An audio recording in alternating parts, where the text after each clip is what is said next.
gold, silver, copper, all that are natural resources. And countries should not be blamed for having them and should not be blamed for bringing these resources to the market, because the market needs them, the people need them. So this is my message, and as a president of COP29, of course, we will be a strong advocate for green transition, and we are doing it, but at the same time, we must be realistic. Also, another point of accusation is that 2 years ago, Azerbaijan and European Commission signed declaration on strategic partnership in the field of energy. But it was not our idea. It was a proposal of European Commission. The President of European Commission came to Baku 2 years ago to sign this document with us because they needed our gas due to the change geopolitical situation, and they asked us to help, and we said, okay, we always are ready to help if our help is needed. And we said, okay, we will help Europe with energy security. And when we signed this declaration 2 years ago, the number of the countries which were receiving our gas, I mean European countries, was equal to 2. So now it's 8 countries. 8 out of 10 countries which have access to Azerbaijani gas are Europeans. And the European Commission also asked us to double gas supply to Europe by 2027, and this is reflected in the declaration which was signed by President of the European Commission and myself 2 years ago in Baku.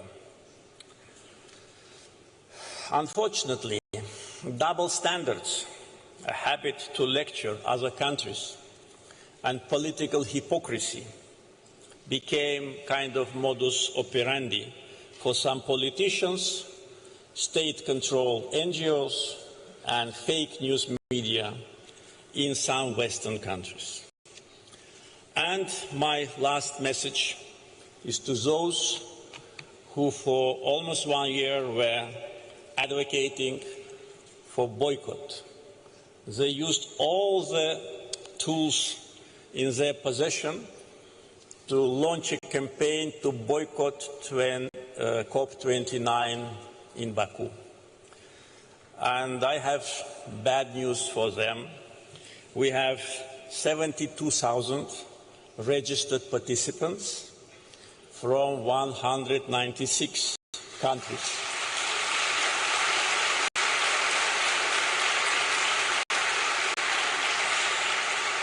Among them, 80 presidents, vice presidents, and prime ministers. So the world gathered in Baku, and we say to the world, welcome to Azerbaijan. Thank you.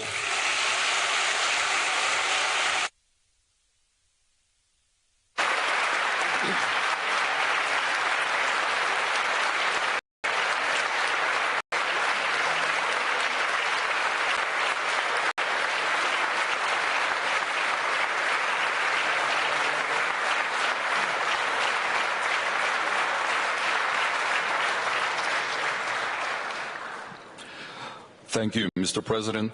It is an equally distinct honor to welcome His Excellency Mr. Antonio Guterres, Secretary General of the United Nations, to address this distinguished gathering.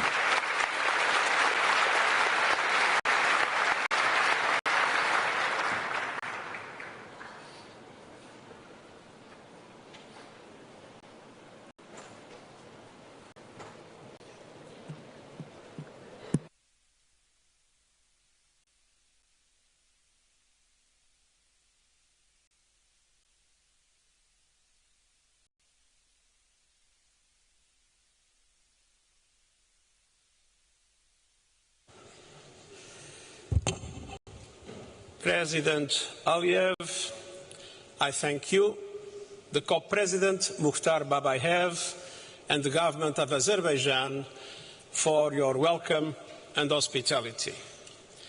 The Presidents can count on our full cooperation in your efforts to achieve the successful COP we all need. Excellencies and friends, the sound you hear is the ticking clock. We are in the final countdown to limit global temperature rise to 1.5 degrees Celsius, and time is not on our side.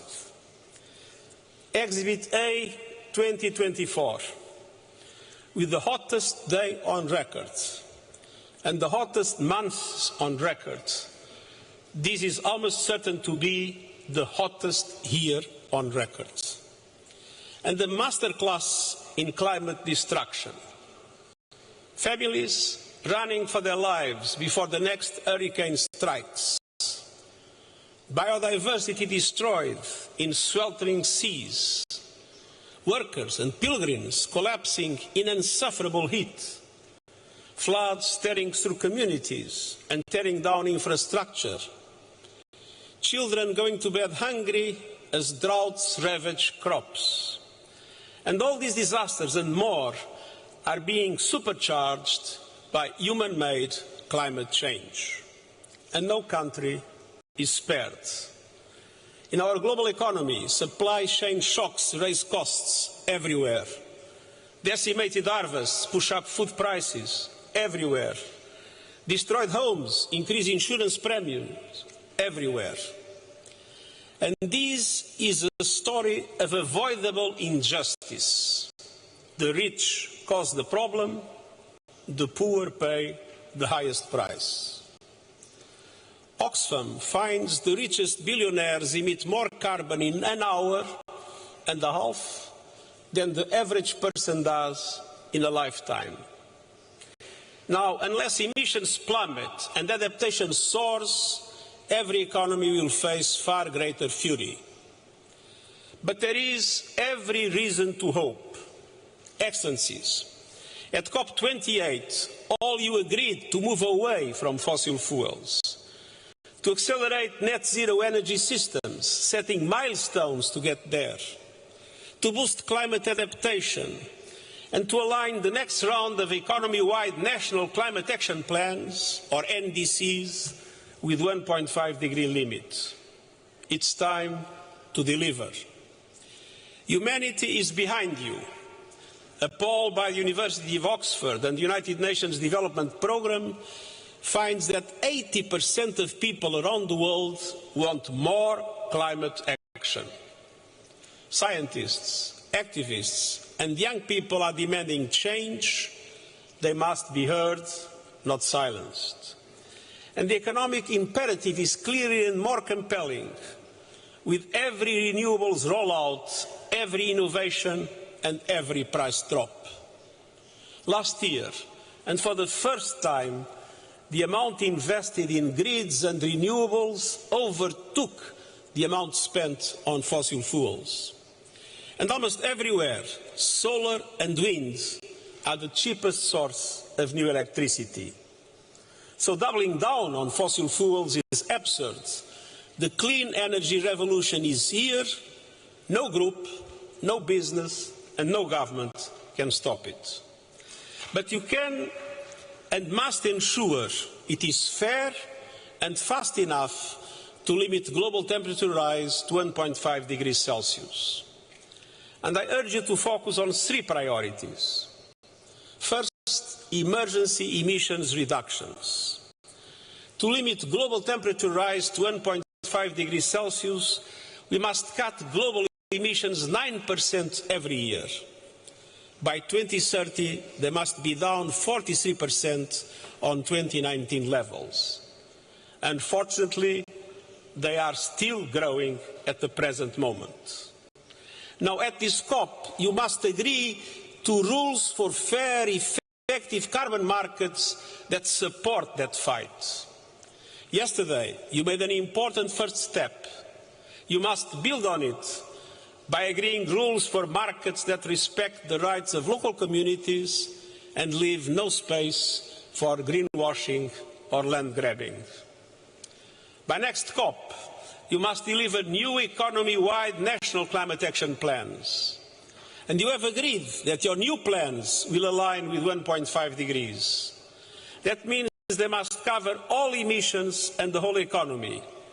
Advance global goals to triple renewables capacity, double energy efficiency, and halt deforestation by 2030. To slash global fossil fuel production and consumption 30% by the same date. And to align national energy transition strategies and sustainable development priorities with climate action to attract the needed investment. All these must be achieved in line with the principle of common but differentiated responsibilities and respective capabilities in the light of different national circumstances. But all countries must do their part, and the G20 must lead. They are the largest emitters with the greatest capacities and responsibilities. They must bring their technological know-how together with developed countries supporting emerging economies. And every nation must have the tools and resources for climate action. And the United Nations is ready to support that effort every step on the way.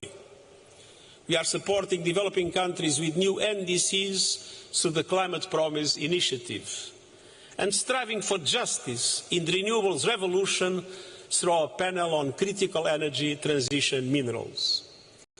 But ultimately, only you can deliver on national ambition and action. Only you can beat the clock on 1.5 degrees. Excellencies, second, you must do more to protect your people from the ravages of the climate crisis. The most vulnerable are being abandoned to climate extremes. The gap between adaptation needs and finance could reach up to $359 billion a year by 2030. And these missing dollars are not abstractions on a balance sheet. They are lives taken, harvests lost, and development denied. Now more than ever, finance promises must be kept, and developed countries must race the clock to double adaptation finance to at least $40 billion a year by 2025. Adaptation investments can transform economies, driving progress across the Sustainable Development Goals. We need countries' new climate action plans to set out adaptation financing needs. And we need every person on Earth to be protected by an alert system by 2027, in line with our early warnings for all initiatives. And we need climate justice, particularly a surge in pledges to the new loss and damage funds and commitments turning into cash with finance pouring into the fund's coffers. But we also need a fundamental step change across the board. And so, Excellencies, the third priority is finance. Developing countries eager to act are facing many obstacles: scant public finance, raging cost of capital, crashing climate disasters, and debt servicing that soaks up funds. The result? Adaptation denied and a tale of two transitions. Last year, developing and emerging markets outside China received just 15 cents per every dollar invested in clean energy globally.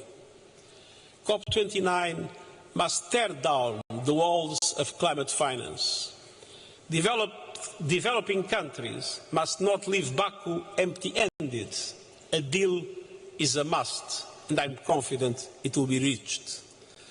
We need a new finance goal that meets the moment. And 5 elements are critical to success. First, a significant increase in concessional public finance. Second, a clear indication of how public finance will mobilize the trillions of dollars developing countries need. Third, tapping innovative sources, particularly levies on shipping, aviation and fossil fuel extraction, based on the principle that polluters must pay. And fourth, a framework for greater accessibility, transparency and accountability, giving developing countries confidence that the money will materialize. First, boosting lending capacity for bigger and bolder multilateral development banks, and I hope some good news will come.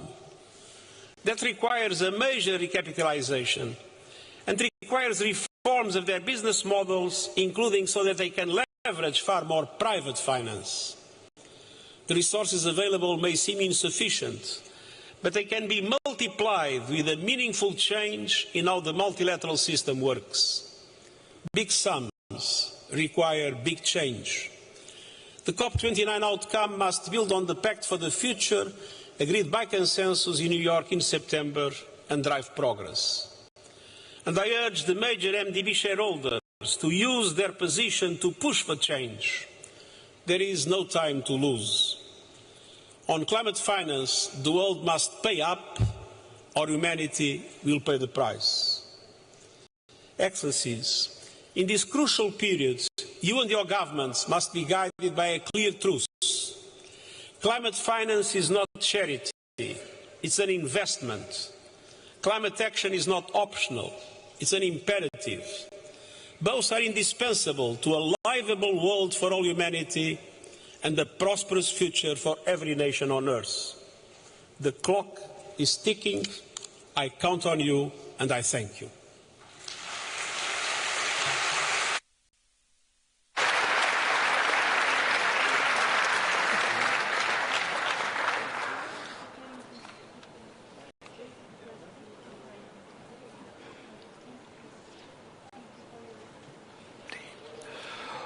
Thank you, Mr. Secretary General. It is a pleasure to invite Ms. Maimouna Mohd Sharif, Mayor of Kuala Lumpur and former Executive Director of the United Nations Human Settlements Program, to the podium to share her remarks.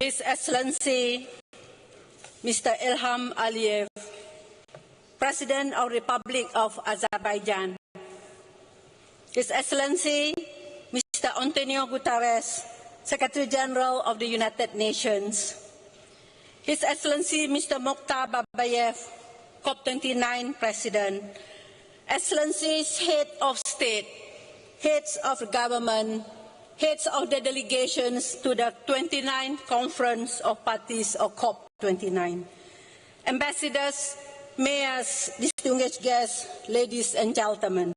Assalamualaikum warahmatullahi wabarakatuh. Salam Malaysia Madani. And good afternoon to all of you.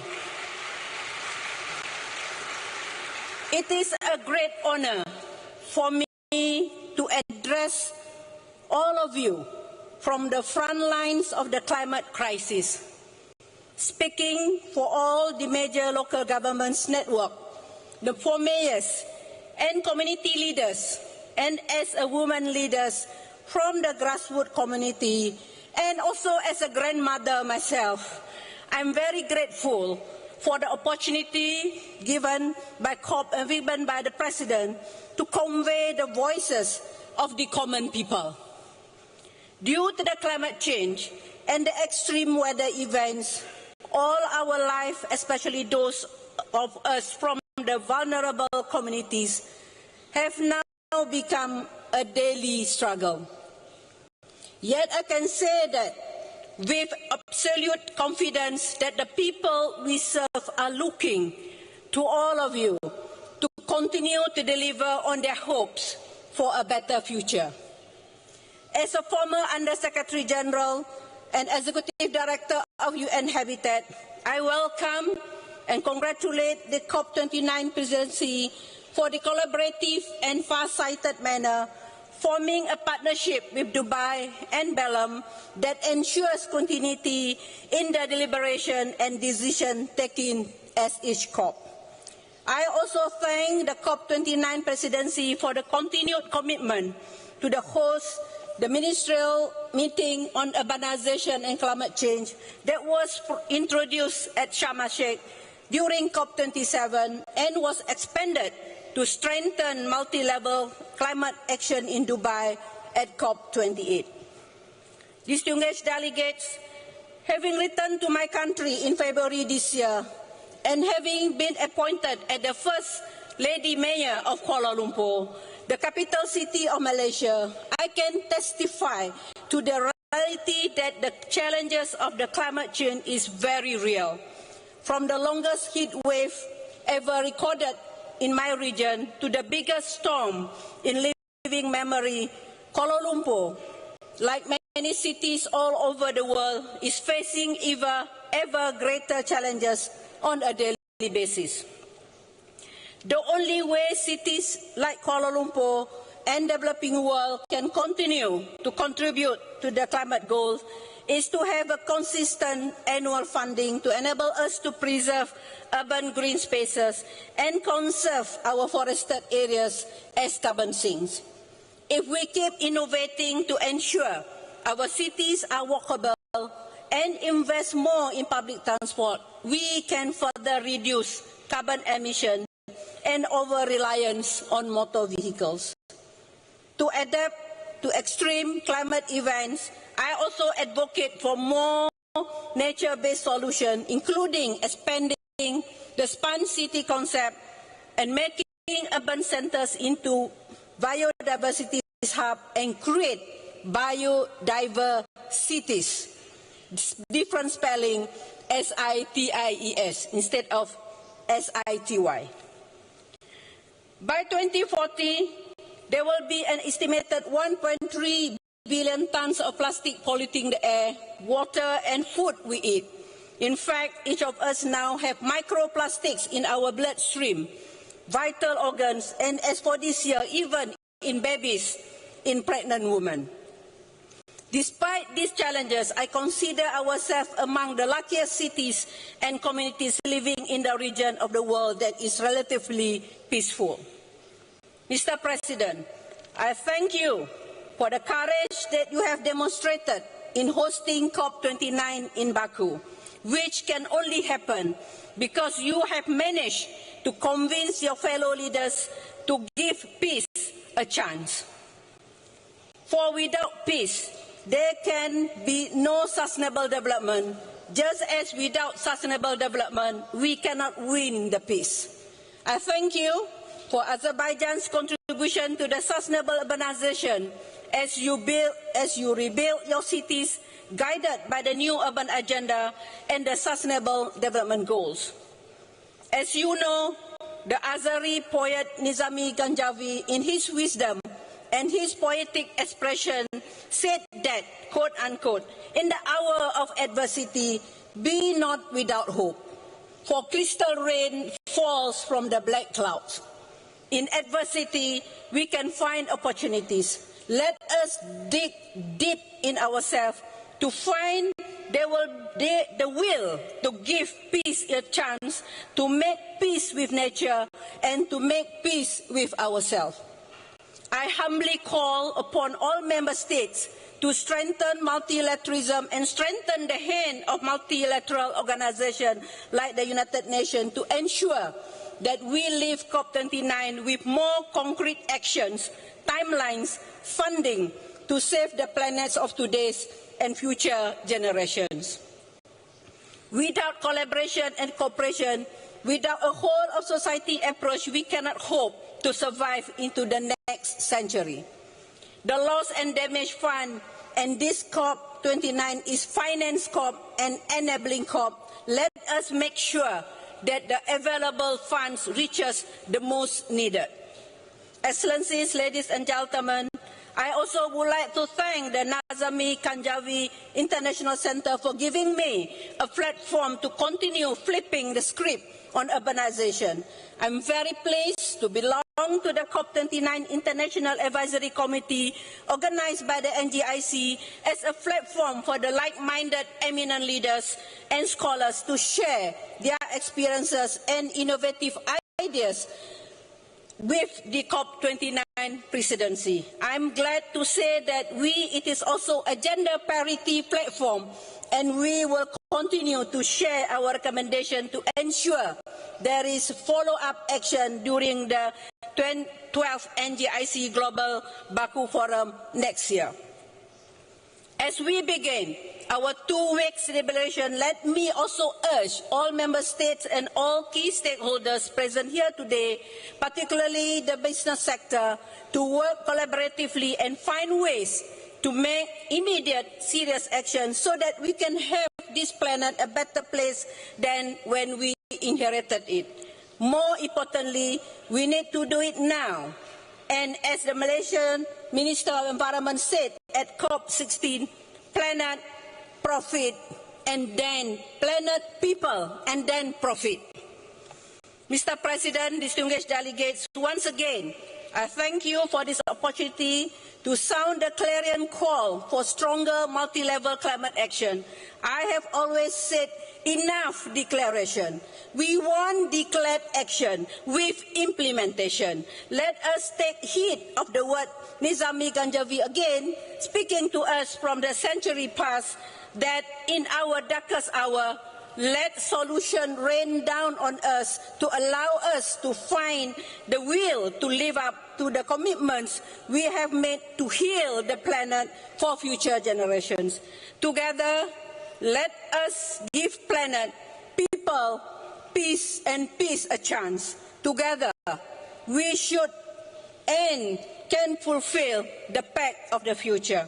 To all the head of states and to all leaders, please stop all wars, as no sustainable development without peace and no peace without sustainable development.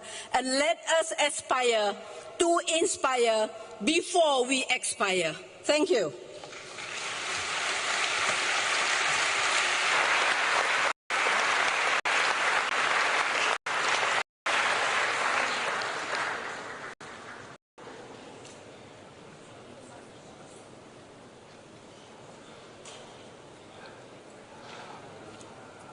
Thank you, Ms. Sharif. Ladies and gentlemen, NASA astronauts Sunny Williams and Nick Hague from the International Space Station shared a video message of gratitude for the COP29 event with special recognition of Azerbaijan's efforts. Greetings from the International Space Station. I'm NASA astronaut Sunny Williams, along with my NASA crewmate Nick Hague. When we look down on the Earth from 260 miles above, it's clear how interconnected we all are. We orbit the Earth every 90 minutes and can see how our planet is changing. From increased extreme weather like hurricanes to shrinking glaciers and increased wildfires. Through instruments on the space station and our fleet of Earth-observing satellites, NASA and our partners are observing our planet and the effects of climate change and making our data free to the world. Our missions help gather information about rising seas, greenhouse gases in the atmosphere, global surface temperatures, the warming ocean, deforestation, and plant and animal life in a way that you can only see from space. It is vitally important that the world accelerates its efforts to address the climate crisis in this critical decade. On behalf of our international crew, thank you to Azerbaijan and everyone in COP29 for your efforts to protect the beauty, wonder, and diversity of our home planet.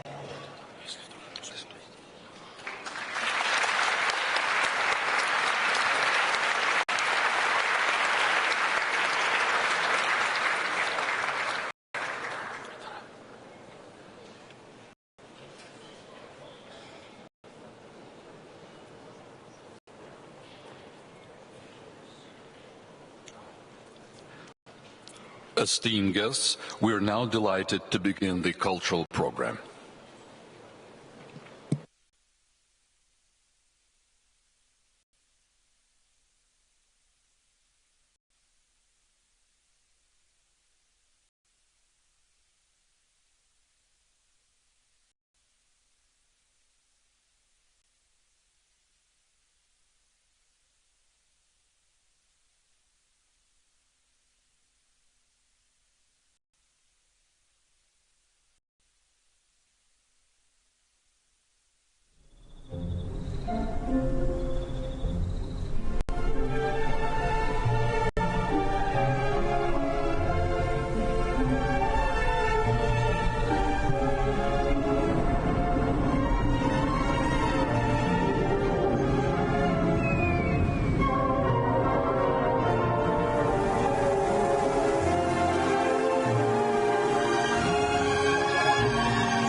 sesidir aşık esan.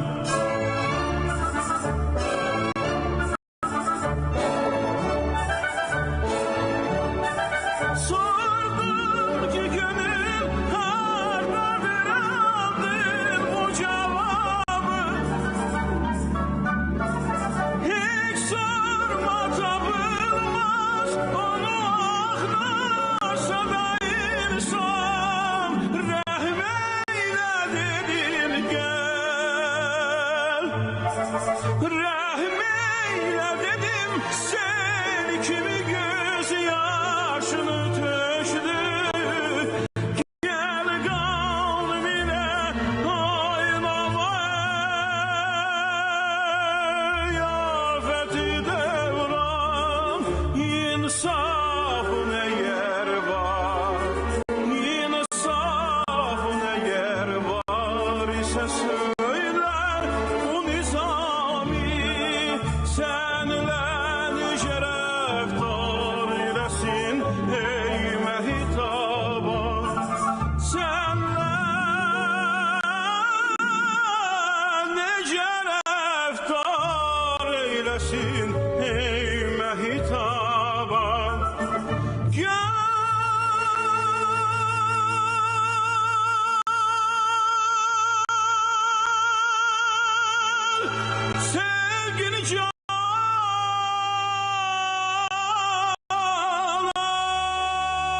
vətəni,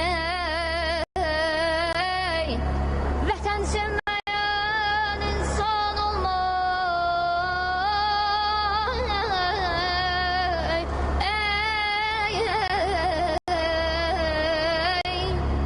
Vətəni sevməyən insan olmaz. Olsa ol şəxsdə vicdan olmayaz. Ay dadı be, da yaman ey. Sən məni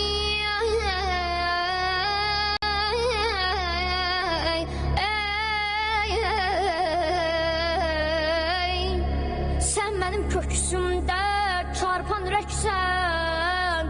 Mən sənin köksündə kiçik bir zərrə. Mənə qanad verən,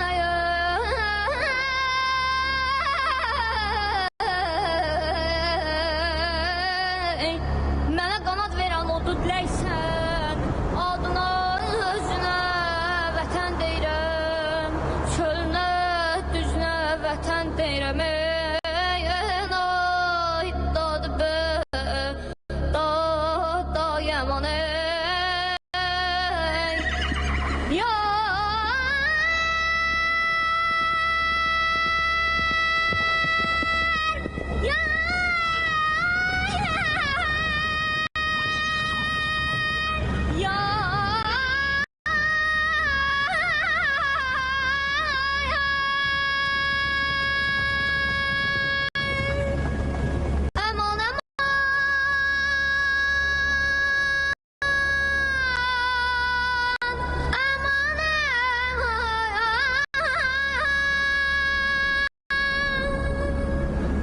aman aman, ay aman aman, ya aman aman,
Saçın uzun hörmezler, gülü gonca vermediler sargeli.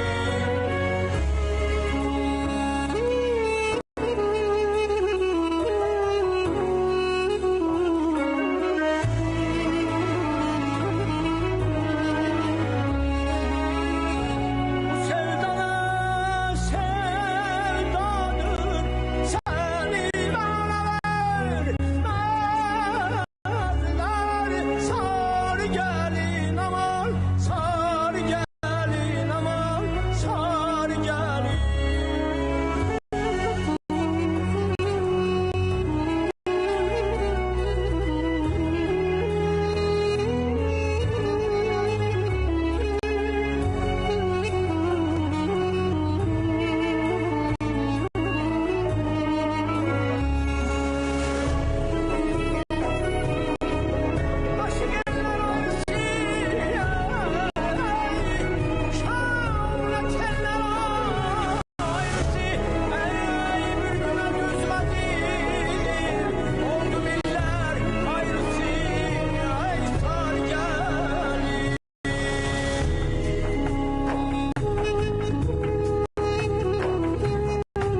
Ladies and gentlemen, this concludes the opening session.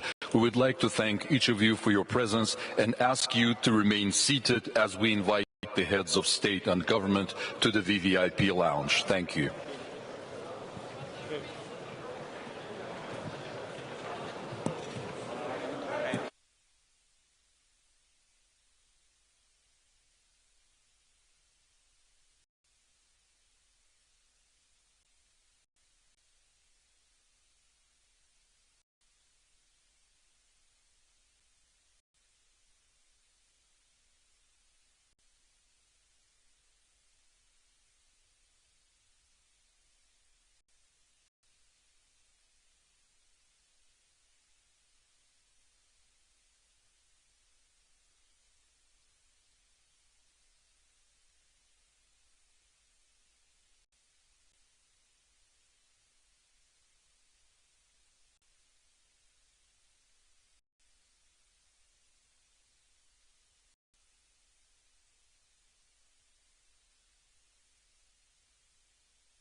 Ladies and gentlemen, distinguished guests, you are kindly asked to quickly vacate the room to allow converting to UN sitting format. This will allow for the next meeting to start on time. Thank you. Ladies and gentlemen, distinguished guests, you are kindly asked to quickly vacate the room to allow converting to UN sitting format. This will allow for the next meeting to start on time. Thank you.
Ladies and gentlemen, distinguished guests, you are kindly asked to quickly vacate the room to allow converting to UN sitting format. This will allow for the next meeting to start on time. Thank you.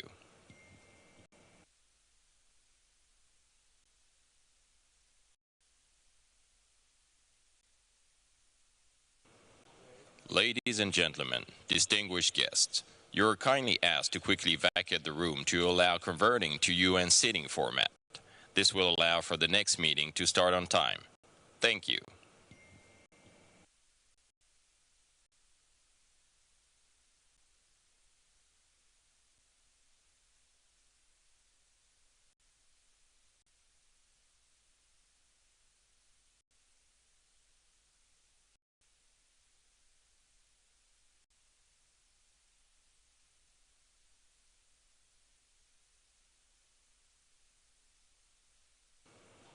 Ladies and gentlemen, distinguished guests, You're kindly asked to quickly vacate the room to allow converting to UN sitting format.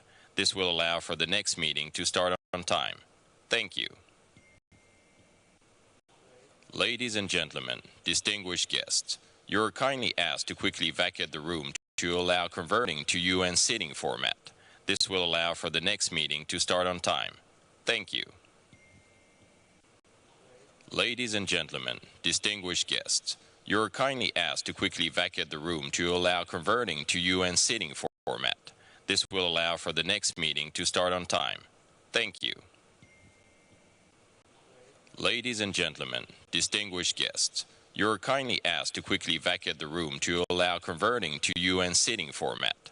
This will allow for the next meeting to start on time. Thank you. Ladies and gentlemen, distinguished guests, you're kindly asked to quickly vacate the room to allow converting to UN sitting format. This will allow for the next meeting to start on time. Thank you.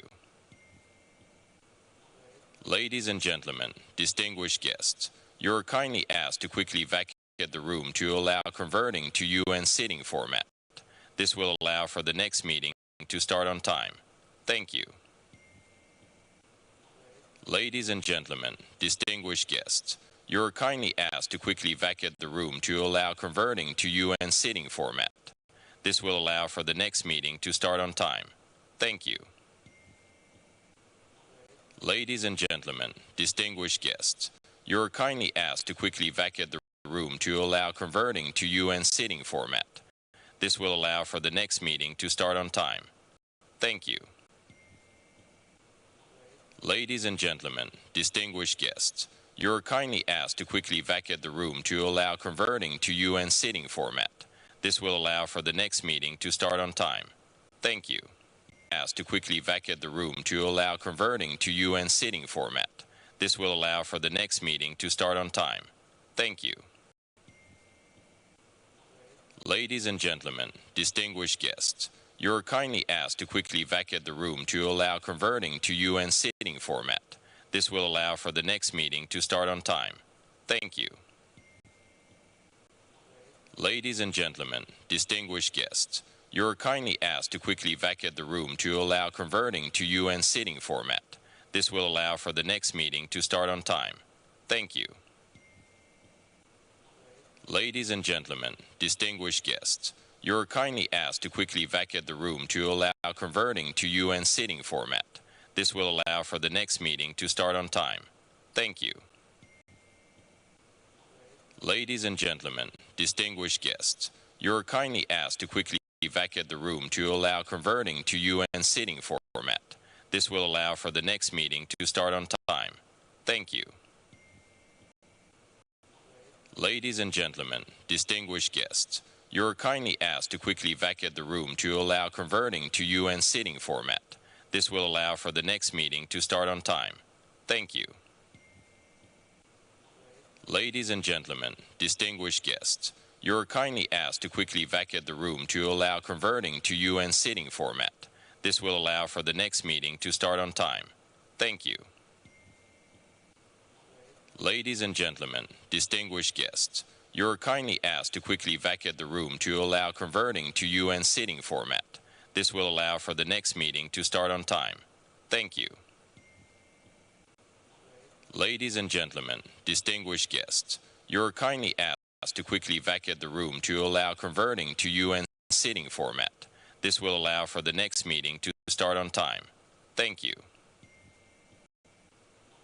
Ladies and gentlemen, distinguished guests, you're kindly asked to quickly vacate the room to allow converting to UN sitting format. This will allow for the next meeting to start on time. Thank you. Ladies and gentlemen, distinguished guests, you're kindly asked to quickly vacate the room to allow converting to UN sitting format. This will allow for the next meeting to start on time. Thank you. Ladies and gentlemen, distinguished guests, you're kindly asked to quickly vacate the room to allow converting to UN sitting format. This will allow for the next meeting to start on time. Thank you.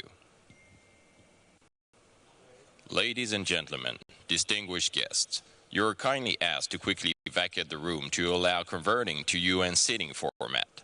This will allow for the next meeting to start on time. Thank you.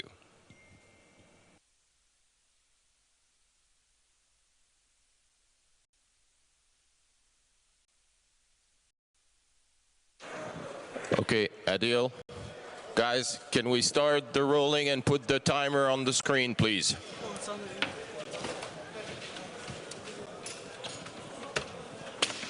Put the timer on the screen, please.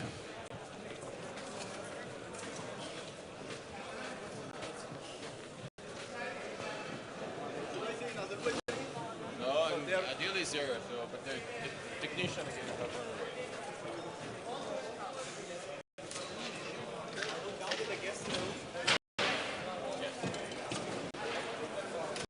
Test. Adil? Testing one. Test, 1, 1. Testing 1. Test 1. Test 1.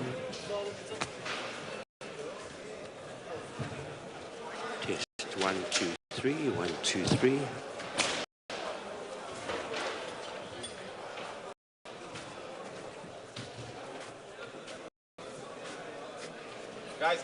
Guys.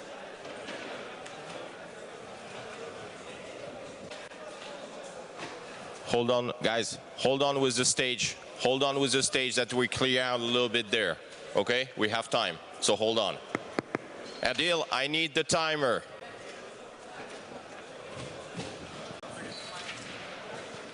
Testing 1. Test 1. Test 1. Test. Guys, 1, this 2, is not 3. the moment. Seriously, this is not the moment. This is not the moment. Test 1. Test 1. Test 1. Okay, wait for the stage, guys. Wait that we clear out. Wait that we clear out this, and wait for the stage. Okay. Testing 1. Test 1. Test 1, 2, 3. Adil, the timer in the middle, please. Thank you. Yes, this one can go, but before we move that, let them clear that. This one can go, yes. But it's not ours.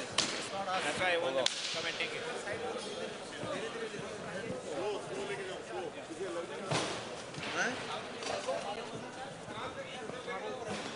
Test 1. Test 1, 2, 3. Test 1, 2, 3.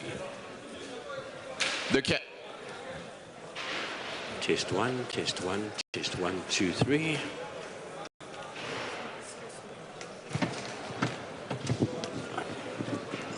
Testing 1. Testing 1. 1, 2, 3.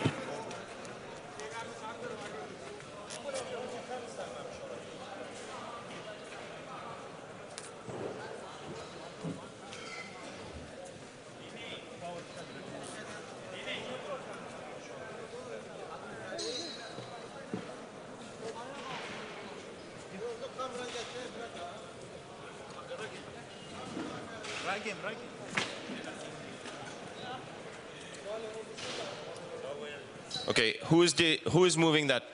Who is moving the round? Credo.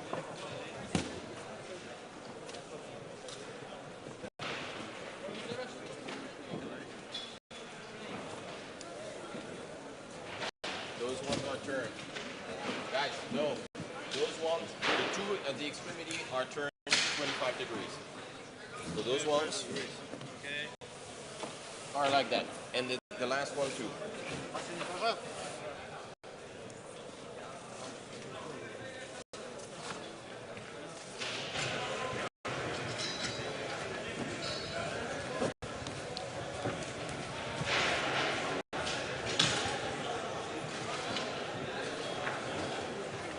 Bakın.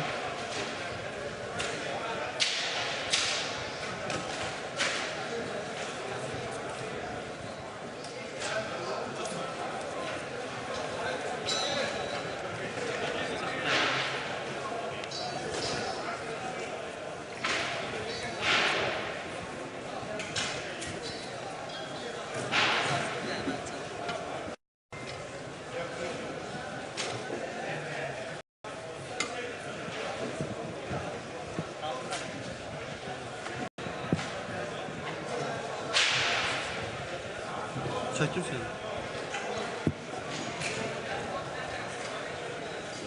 3边的 positive。Sound check, sound check.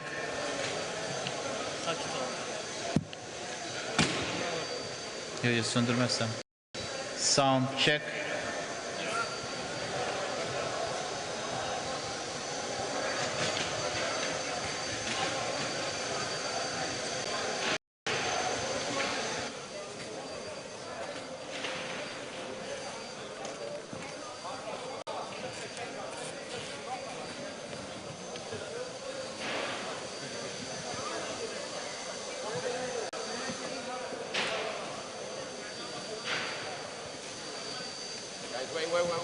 Wait.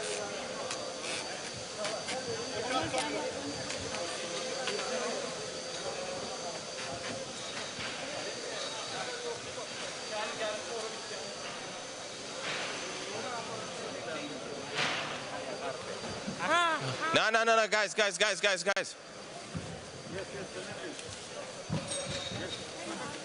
Yeah, but we have to do the touch-up. Okay. Yeah, paint. This is a paint touch-up. Okay. Yeah. Simultaneously, you have to finish.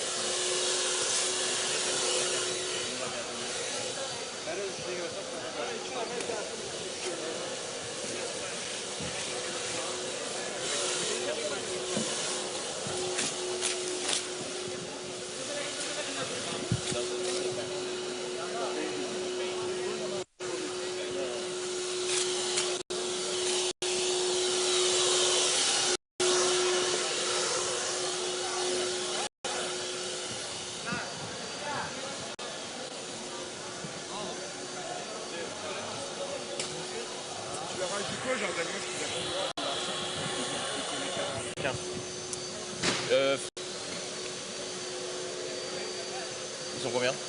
Ils sont 3, je crois. Tu récupères les badges par contre dès qu'ils sont rentrés.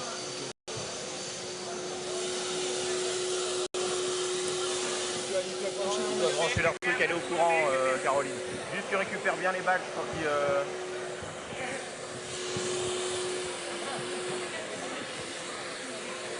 Why did they do anything there?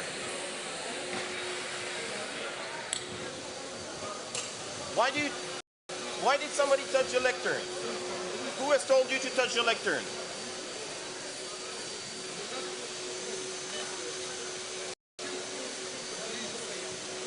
You're running on the cable. Who told you to touch the lectern? No one. Now it's the same position as yesterday. Okay, everybody move away from the lectern. Nobody touch that.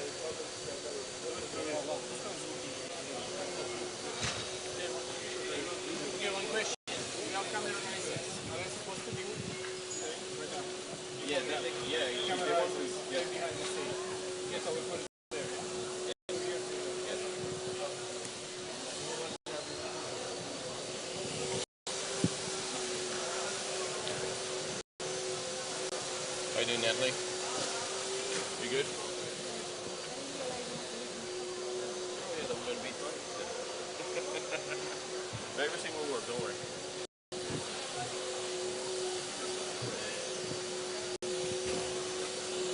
I don't know why this team moved and come and start to take away the lecture.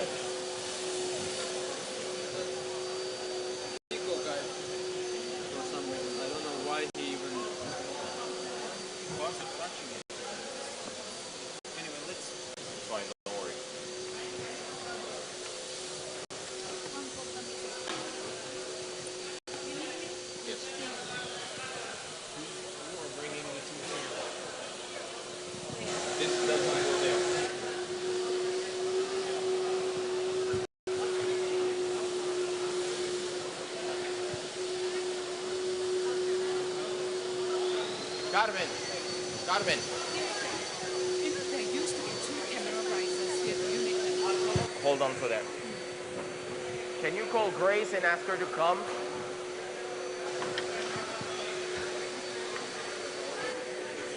She doesn't want this here. If you can come to tell her exactly where she wants it.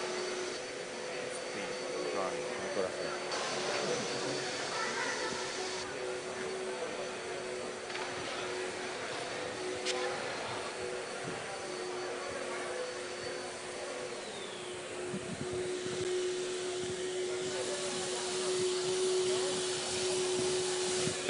Gregor, can we have somebody that put the microphone back fine on the first row, please?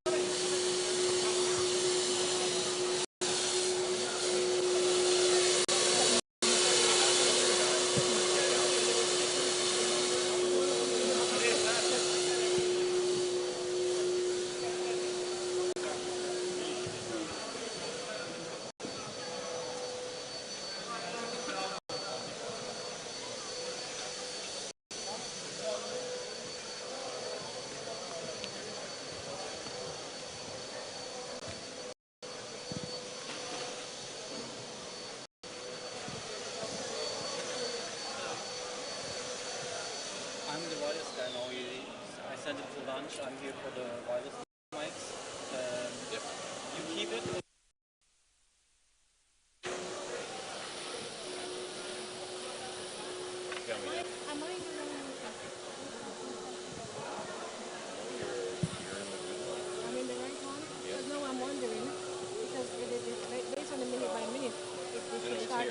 High-level segment is here. Yes. So but they're late because they finished late. So they're probably going to start at 2 o'clock.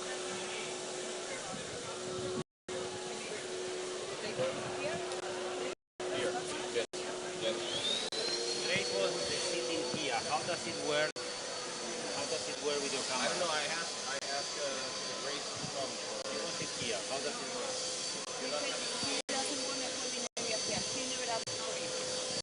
She asked me for the holding area here because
No. Okay. Okay, Stan, can I get the lectern camera please on?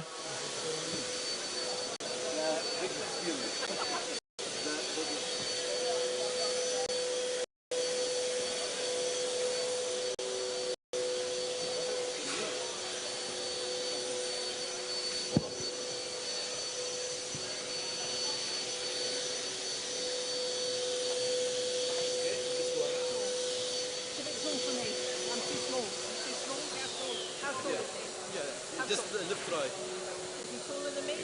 Sorry, guys. Guys. A little bit more. Is he like me? No, a little bit less. There you go. Don't touch it. Yeah, okay.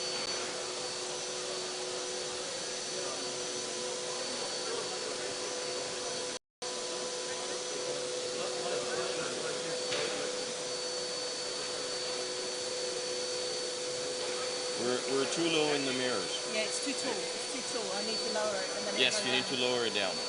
Yeah.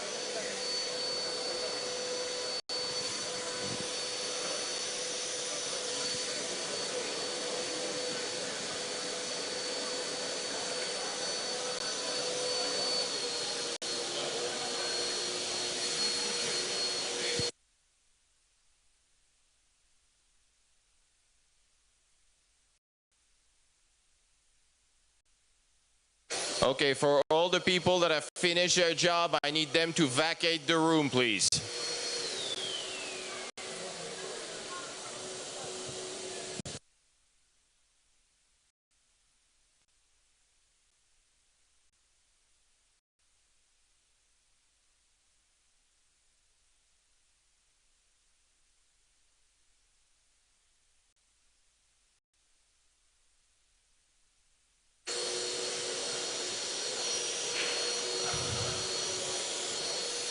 Okay, guys, I need the lectern camera on at least one of the screens, please.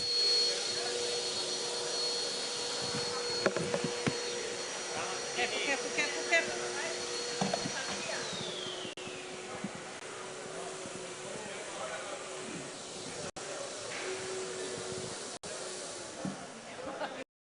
Take my balls out.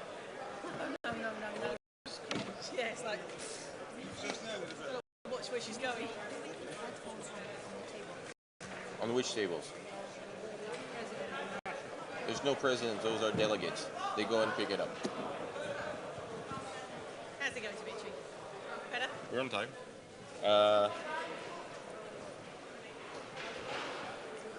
I would do this one a little bit more. Oh, too much. Go up. Up. Ouais. Ça nous a parlé au lectern, Go up again. Ouais, c'est petit là. Ouais. Il parle là, donc du coup sur cet écran-là, il faut que tu vois la vidéo.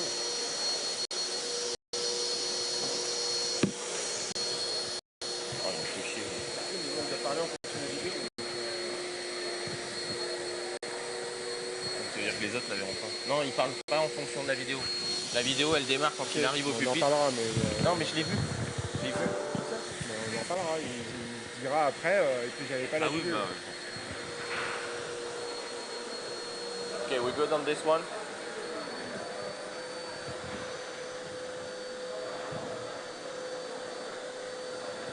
This one is good. Turn down a little bit this one. A little bit. Too much, bring it up. Up. Go for it. Okay, again. We're good. Check it.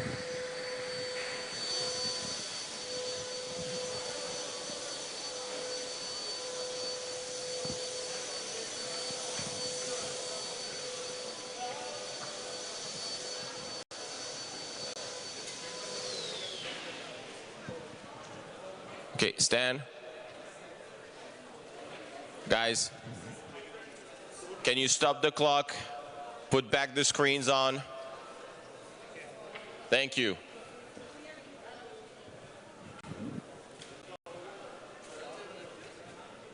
Okay, can you center the stage, the lectern, please?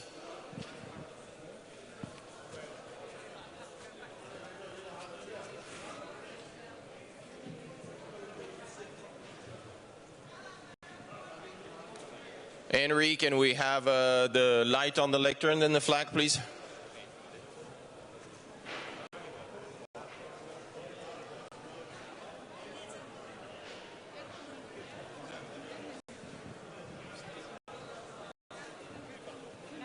Henry, do we have the lights on the flags?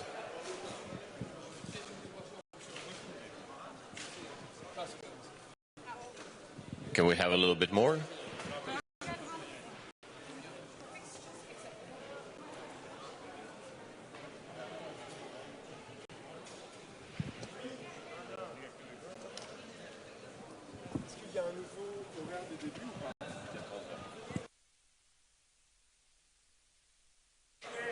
Je leur ai dit de pas la mettre.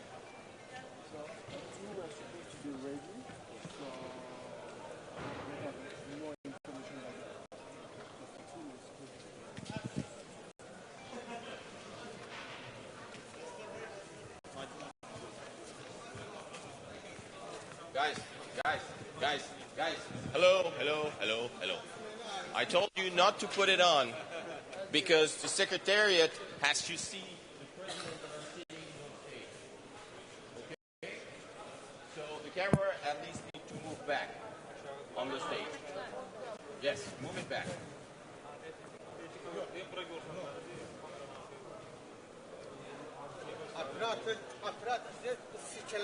That's what I told you not to put the stage on because the people sitting there have to see the President.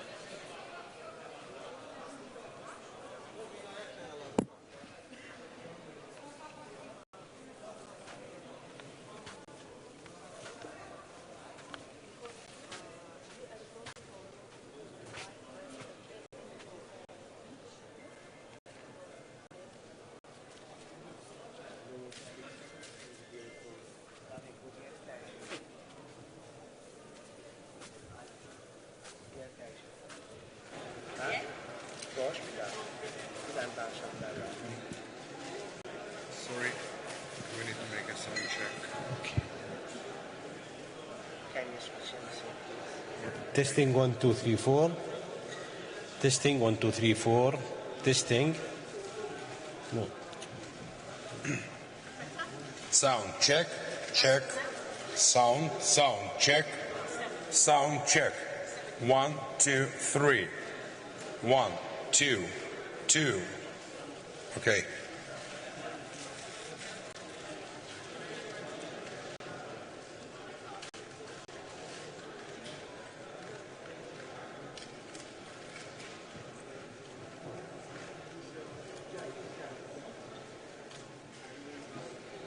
Little bit. Seven? It's okay, 7.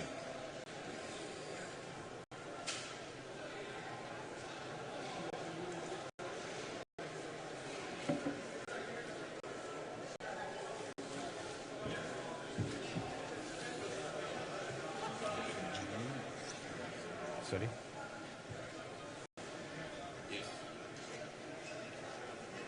Maybe little. No. Dimitri. No touch. Because there's Turkey, there's Jordan, it has to be for هيثم. not خلاص تمام.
Sound.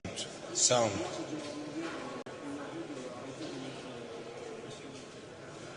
Sound.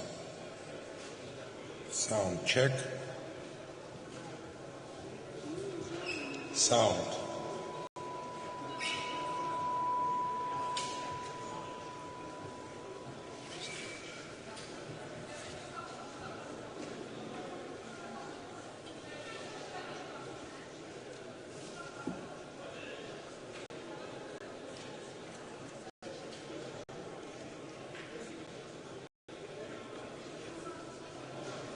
Sound. Sound. Sound. Sound.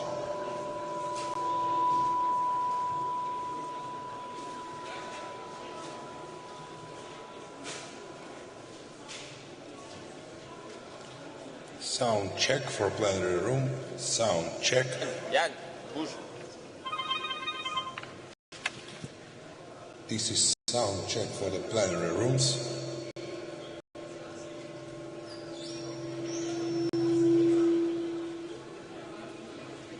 This is sound check for the plenary room.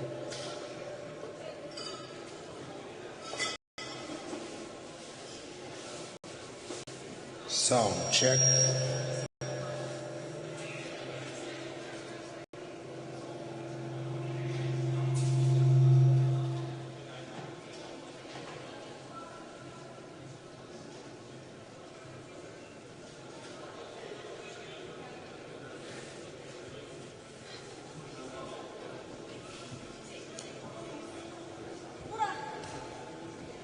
Sound check. This is sound check for plenary room. Plenary 1. Sound check.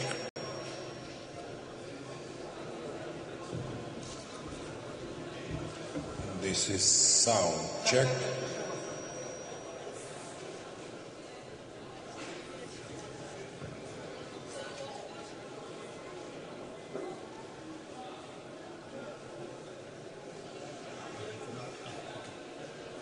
This is sound check. Sound. Yes? Yes, of course. Guys, we have 5 minutes to be ready. So all the people that are finished their job, I need to vacate the room. We have 5 minutes.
Sound check.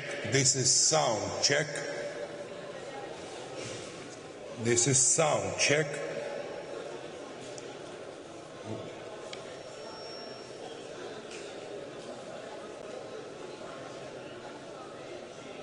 Sound check.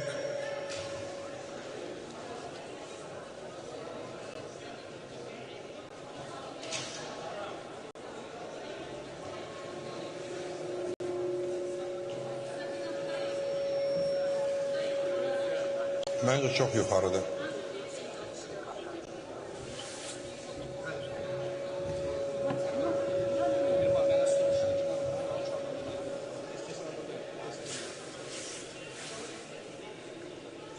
Okay.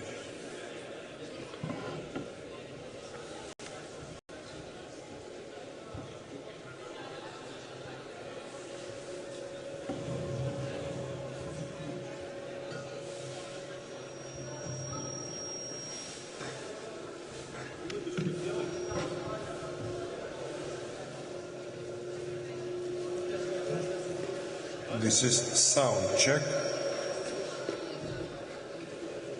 Sound.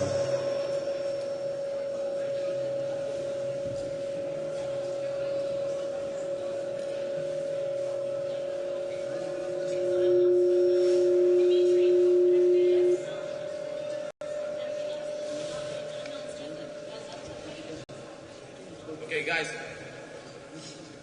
Guys, we have 2 minutes. We have 2 minutes. We're going to make an announcement, the VIP, and people will start walking in, so.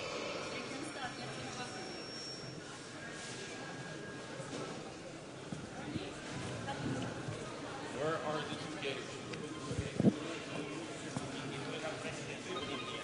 It's fine, I mean, we cannot do otherwise.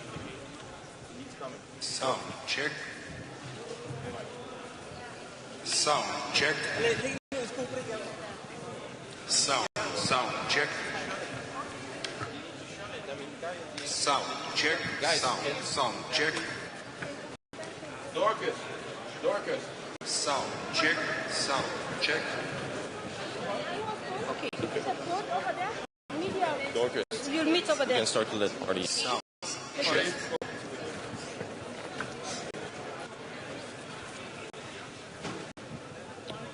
Sound check. Thank you, man. Sound check.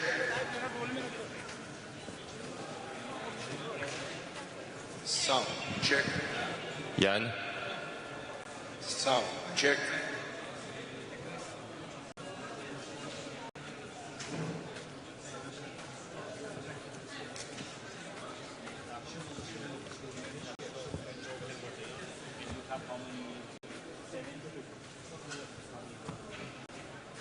Only 150. That's okay.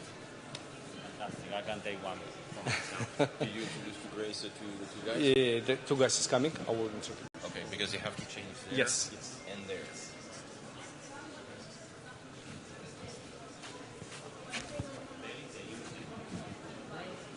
Guys, can we put the clock at 0? And it doesn't start until the first one. The clock at 3.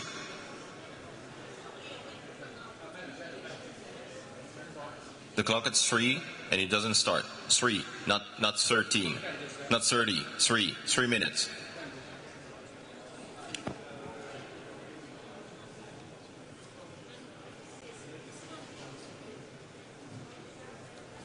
Tell me now. Okay. Here, I need the program.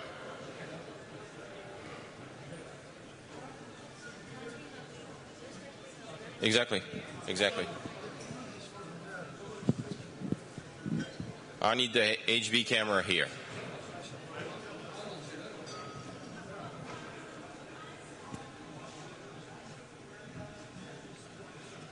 Grace?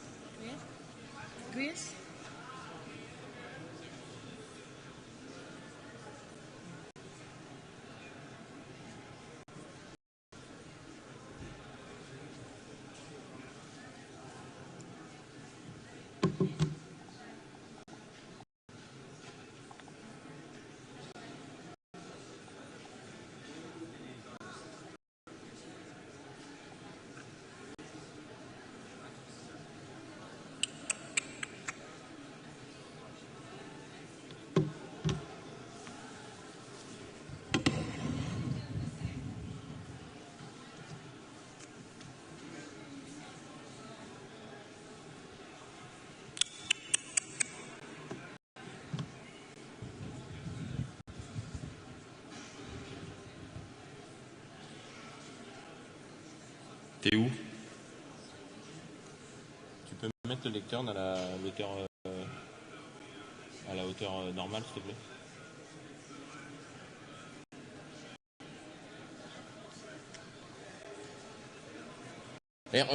Yann, regarde si ça marche de là-bas.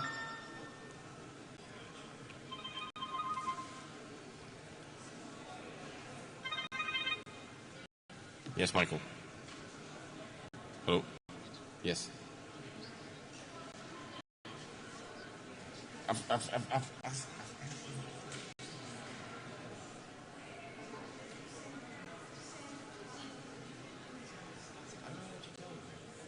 mean, this goes to the MCR. I've talked to them. I talked to them.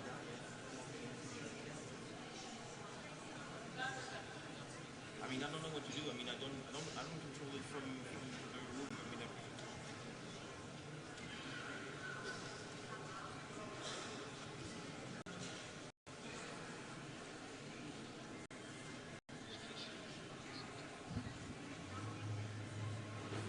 yeah. Okay.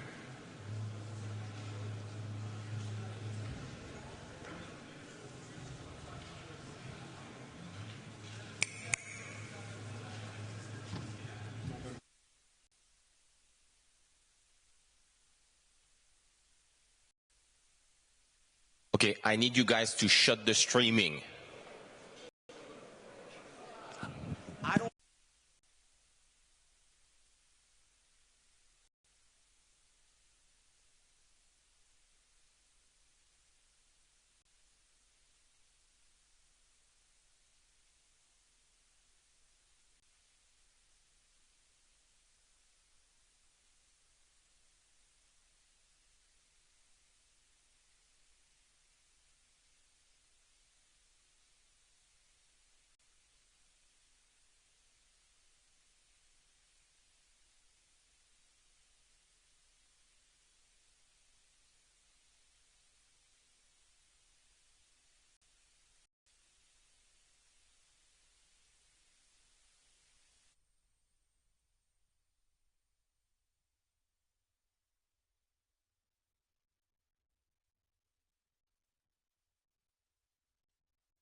just open.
Ekselansları, sayın delegasyonlar.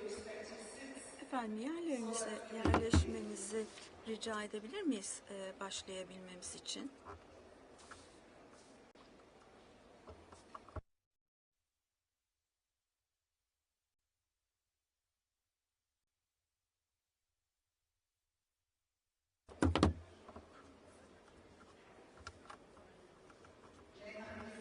Sayın delegeler, efendim, ayakta olan delegelerimiz var. Yerlerinizi almanızı rica edebilir miyiz? Teşekkür ederiz.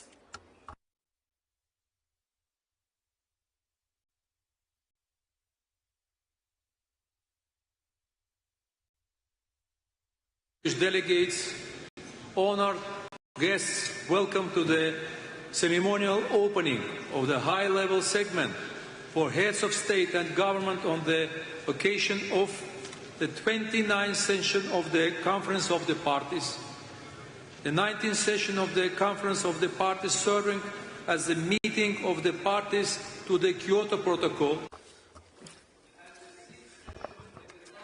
6. Taraflar Konferansı ve Paris Anlaşması'nın paydaşları ve tarafları toplantılarına hepiniz hoş geldiniz. Bu öğleden sonra Ekselansları Sayın Clement Young bizlerle beraber oluyor.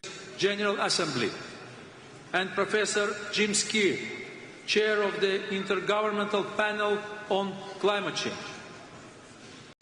Distinguished delegates, it is my pleasure to invite the Executive Secretary of the United Nations Climate Change Secretariat, Simon Steele, to address the plenary. Executive Secretary, you have the floor.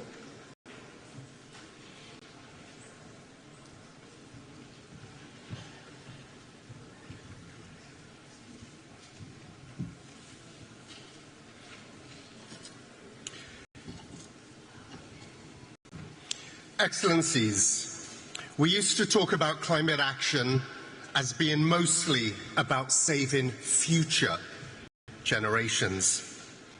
But there's been a seismic shift in the global climate crisis, because the climate crisis is fast becoming an economy killer right now, today, in this political cycle.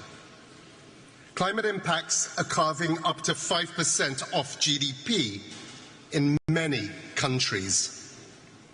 The climate crisis is a cost of living crisis, because climate disasters are driving up costs for households and businesses.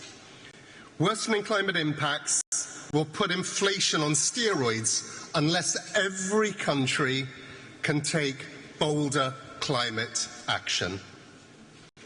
Let's learn the lessons from the pandemic, when billions suffered because we didn't take the collective action fast enough, when supply chains were smashed.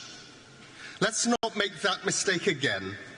Climate finance is global inflation insurance. Rampant climate costs should be public enemy number one.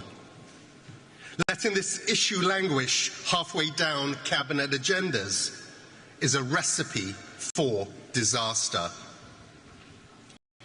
But this isn't just about saving your economies and your people. Bolder climate action can drive economic opportunity and abundance everywhere. Cheap, clean energy can be the bedrock of your economies. It means more jobs, more growth, less pollution choking cities, healthier citizens, and stronger businesses. Billions of people simply cannot afford for their government to leave COP29 without a global climate finance goal. So for leaders here and back in capitals, make it clear that you expect a strong set of outcomes. Tell your negotiators, skip the posturing and move directly to finding common ground. Bring those positions together. We also need your direct engagement on new national climate targets and plans, NDCs. So all of you can benefit from the boom in clean energy and climate resilience. These are not easy times, but despair is no strategy, and it's not warranted. Our process is strong, and it will endure. After all, international cooperation is the only way humanity survives global heating. The time for hand-wringing is over, so let's get on with the job. I thank you.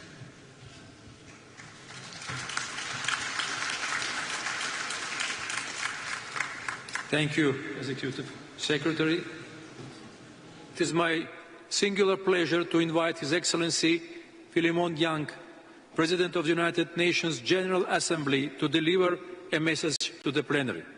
Your Excellency, you have the floor.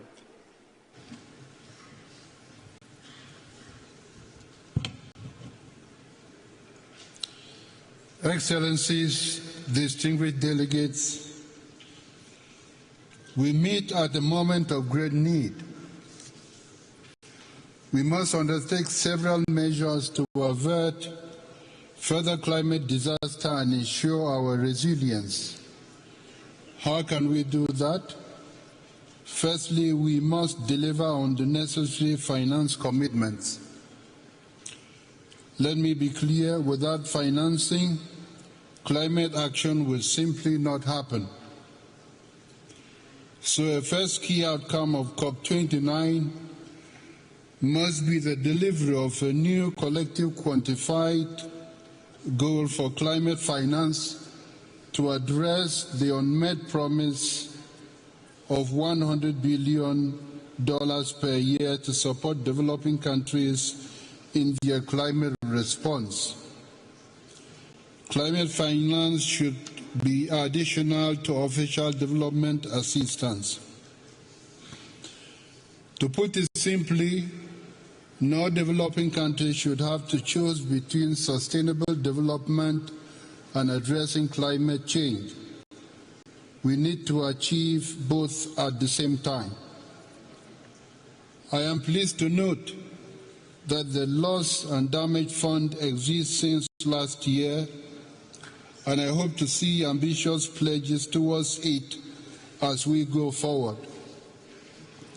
Excellencies, a second key outcome of COP29 must be to continue to pursue efforts while reaffirming our goal to limit global temperatures as we agreed to in Paris and last September with the Pact for the Future. Our third outcome at COP29 is to fix the adaptation dilemma. As it stands, current global financial flows for adaptation, both private and public, remain insufficient, as highlighted by the sixth assessment report of the Intergovernmental Panel on Climate Change. As a result, our capacity to implement effective adaptation strategies and build resilience, particularly in developing nations, remains severely limited. We must do much better, striving to build momentum from the Pact for the Future, which member states adopted last September. The Pact was crafted to reinvigorate our multilateral system and make much needed progress in achieving the Sustainable Development Goals.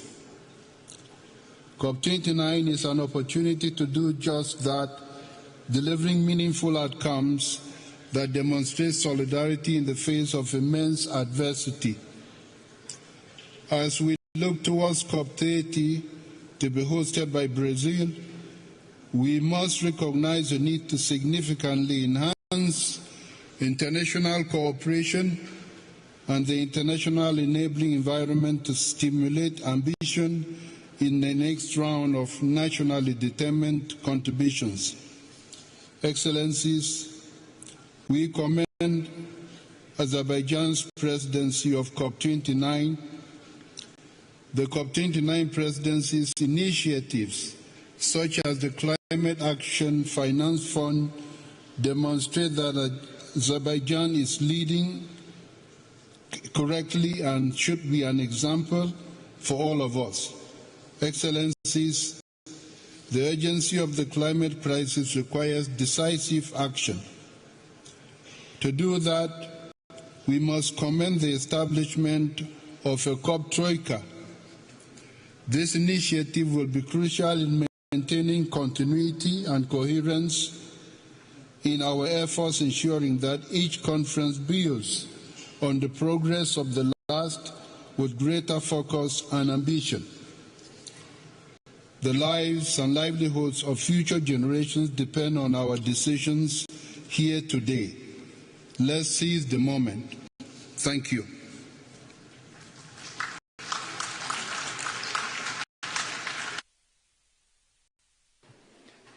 Thank you, Your Excellency. It is my distinct pleasure to invite Professor Jim Skia, Chair of Intergovernmental Panel on Climate Change, to address the plenary. Professor Skia, you have the floor.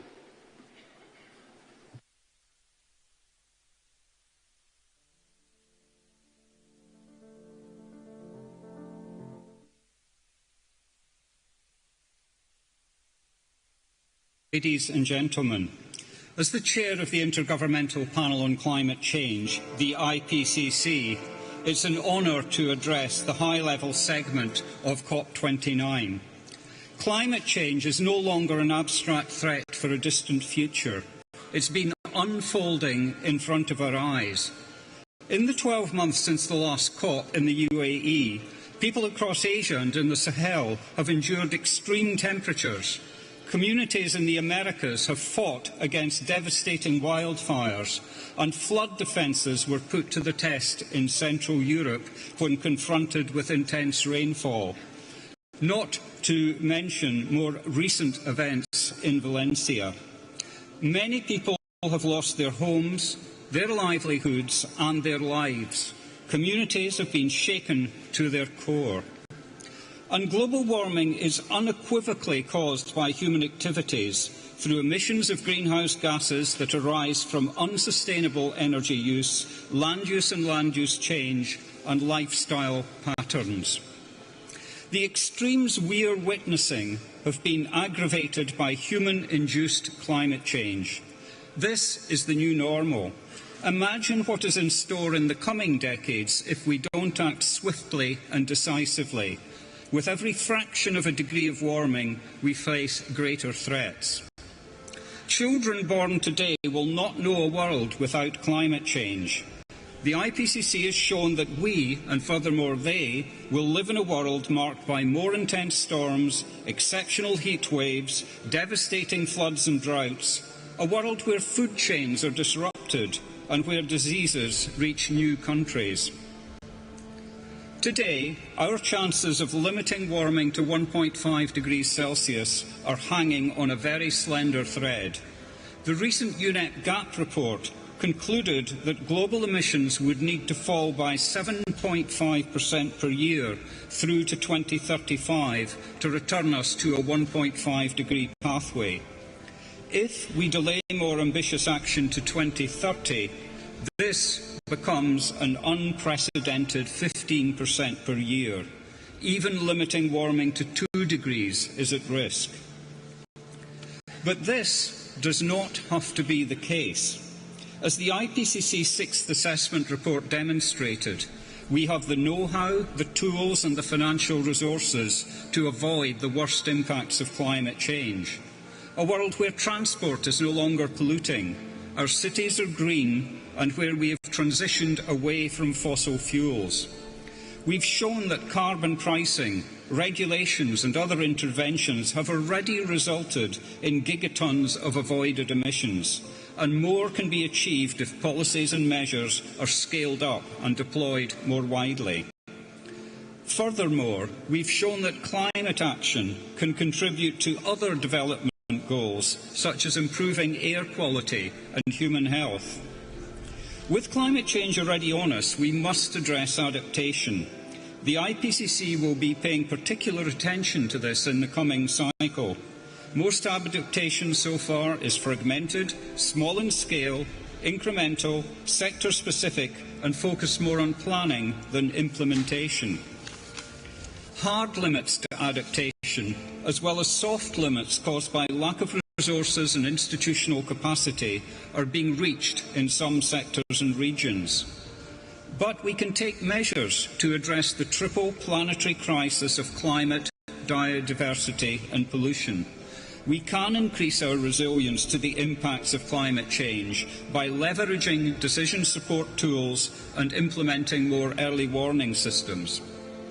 Ladies and gentlemen, distinguished excellencies, the IPCC will continue to provide timely, robust, policy-relevant information to support accelerated adaptation efforts and cuts in emissions.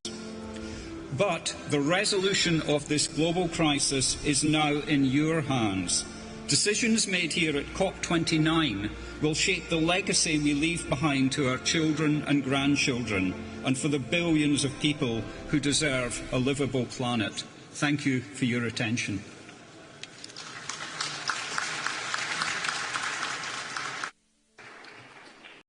Thank you, Professor Ski. Your Excellencies, distinguished delegates, this brings us to the end of the ceremonial opening of the first part of the high-level segment. Please remain in your seats to allow our guests to leave the podium before we begin the delivery of national statements.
Your Excellencies, distinguished delegates, honourable guests, today heads of state and government will deliver their national statements.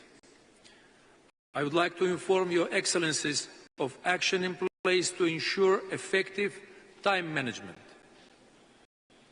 There is a 3-minute time limit for statements during the high-level segment. Statements should be as concise as possible, noting that full text of the official statements will be made available on the UNFCCC website. And finally, please note that heads of state or government who are not in the plenary at the time for delivery of their statement will be scheduled to speak at the end of the statements of the same category.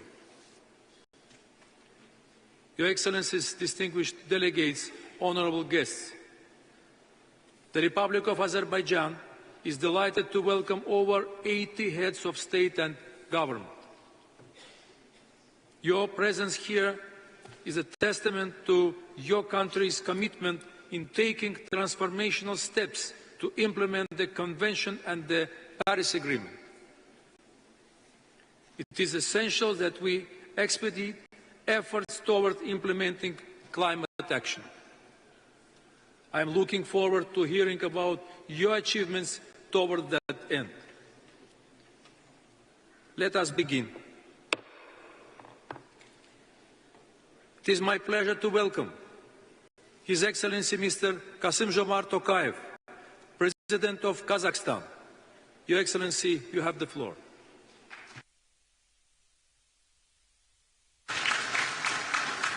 Your Excellencies, Kazakhstan is firmly committed to the global climate agenda under the Paris Agreement, pursuing an ambitious target towards carbon neutrality by 2060. To achieve any climate goals, access to both predictable climate finance and technology is vital. The new collective quantified goal on climate finance should prioritize regions most impacted by climate change, including landlocked developing countries. Despite accounting for only 1% of global emissions, Central Asia faces multiple climate risks. To enhance our climate response, we must now leverage technologies such as artificial intelligence, satellite monitoring, and other digital tools for early warning and better water and land management. Together with our partners, we continue working on concrete projects on methane reduction, targeting the coal, oil, gas, and agricultural sectors. Today, we have achieved a threefold reduction. Kazakhstan, with its 200 million hectares of agricultural land, is well positioned for carbon farming, a promising set of agricultural practices to reduce greenhouse gases and improve soil quality. I invite all interested parties to explore these opportunities in Kazakhstan. Our country exports 43% of the world uranium supply and therefore plays a critical role in low-carbon nuclear power generation. In October, a nationwide referendum supported construction of the nuclear power plant in Kazakhstan. We are committed to ensuring the project's safety and efficiency through partnerships with global technology leaders in this area. Kazakhstan is ready to be a major supplier of energy transition minerals. We see many opportunities for cooperation. Our principal position that the demand in these minerals should be responsible and socially just. Climate change is affecting global water cycle. The water-related disasters account for over 80% of all natural disasters, and we were not spared this year suffering from unprecedented floods. So we respond and recover from future natural disasters, and we will introduce comprehensive disaster risk management system. This December, we are partnering with France to host the One Water Summit to drive the momentum on water agenda. This summit will address issues in global water governance. The Caspian Sea is in danger. Saving the biggest lake in the world is a matter of common concern that requires long-term international cooperation. We support the initiative of President Aliyev to establish a group of experts from the Caspian states. Kazakhstan is intensifying its activities to preserve the Aral Sea. In conclusion, I express my sincere appreciation to the Azeri government for organizing this global gathering, and I believe that together we will be able to meet the defining challenge of this generation. Kazakhstan is strongly committed to multilateral pathways to a just, inclusive, transparent climate agenda. Thank you very much.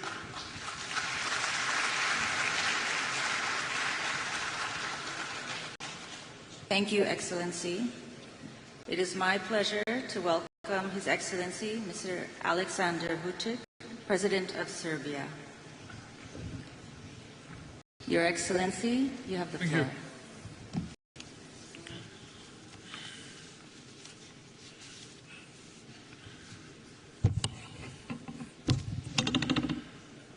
Your Excellencies, esteemed delegates, since I have 3 minutes, will say that it's a special honor and responsibility for me to be here today and to participate at a meeting that brings together the high state officials to discuss the pressing topic of today, the challenges of climate change and the future of our planet.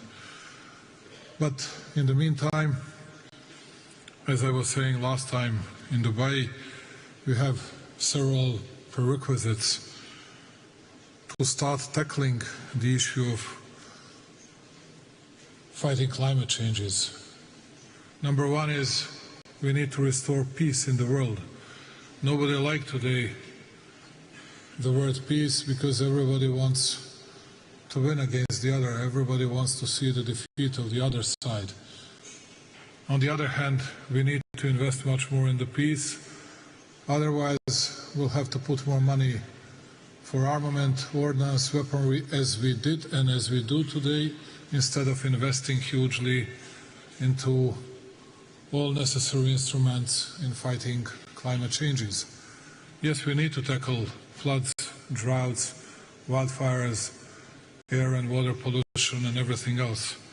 But before that, we need to establish peace. And that's why I'm urging all big powers to settle the problems, to settle the issues in Ukraine, the Middle East, all over the world. Then we'll be able to start resolving all these issues. Number two, as you know, it's always the case, big and rich, they cause problems, and the poor countries and small countries are paying the price. And that's why I believe that it's very important for us to find new financial instruments. How are we going to be helpful to non-developed and developing countries, where we can find money to invest into new technologies? Are we able to foster IMF and World Bank to be much more helpful than they used to be? How are we going to tackle the issue of public debt to GDP ratio, because we are getting closer to 100% worldwide speaking, and that will mean a lot regarding climate change fightings. And once again, I'm urging those big and rich to be helpful for poorer countries. At the end, our legacy, first and foremost to the youth, is to create a fair and sustainable society and to shape a livable, thriving world for all. Our legacy must be one of decisive action, rooted in hope. Let us leave this conference not only with renewed commitments, but with actionable plans that will shape our collective future. When I say this, once again going back to prerequisites, pre-terms for fighting climate changes, which is peace, peace, peace, and more of financial instruments that will be available for poorer countries. I thank you very much.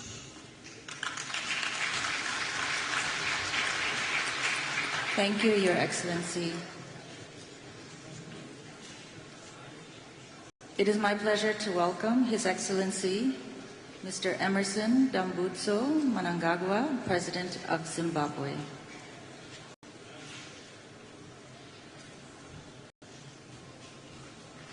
Your Excellency, you have the floor.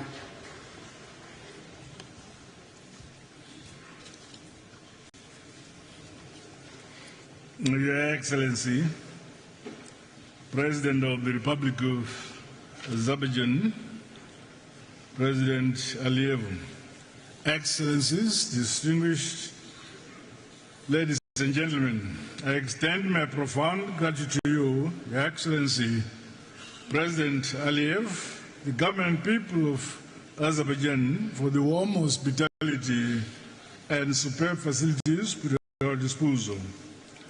The COP29 theme is both timely and urgent, given the escalating global climate crisis. Science warns of the need to drastically reduce greenhouse gas emissions. Regrettably, pollution continues to degrade the environment, threatening the quality of our air and water. while biodiversity loss threatens food security, pushing millions into poverty and hunger. The time for half measures is over, and we all have a duty to fully implement our agreements. Zimbabwe bears the scars of climate change and is currently experiencing one of the most devastating El Nino-induced droughts in history. The drought has negatively impacted nearly every aspect of life in Zimbabwe. My government, in April this year, declared a national state of disaster. The crisis extends beyond Zimbabwe and is affecting the entire Southern Africa region. Our reliance on hydroelectric power has also made our clean energy supply precarious. These cascading efforts underscore the vulnerability of developing countries like Zimbabwe to climate change while contributing minimally to global emissions. The transition to renewable energy is non-negotiable, while a just transition combined with robust financial technological support for developing countries are critically important to drive the climate action agenda. As such, my country is implementing the Nationally Determined Contribution Implementation Plan and Investment Framework to aid in our resource mobilization. Additionally, Zimbabwe recently developed a national carbon market framework which puts Article 6 compliance framework at the heart of Zimbabwe's climate change strategy. Zimbabwe welcomes the formal registration of the group of landlocked developing countries as a negotiating group in global climate processes.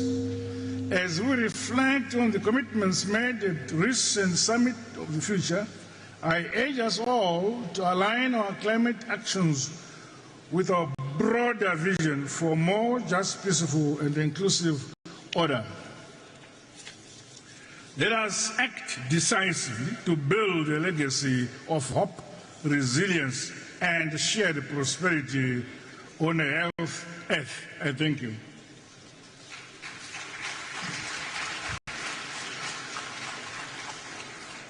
Thank you, Your Excellency. It is my pleasure to welcome His Excellency, Mr. Recep Tayyip Erdogan, President of Turkey. Your Excellency, you have the floor.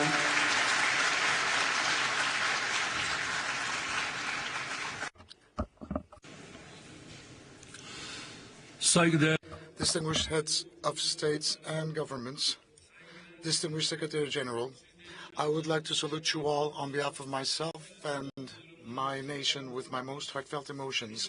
And I also would like to take this opportunity to thank my friend, President Ilham Aliyev, for this wonderful organization and their gracious hospitality. I would like to congratulate you, my dear brother. And I also would like to mention that we are amongst the top countries where the negative ramifications of climate change have been deeply felt. 2053 will be a year where we will all reach zero carbon emissions. And in order for that to be possible, we are forming our key sectors for green transformation and development. We are creating our green financing strategy, and we are on the brink of forming a national green taxonomy system.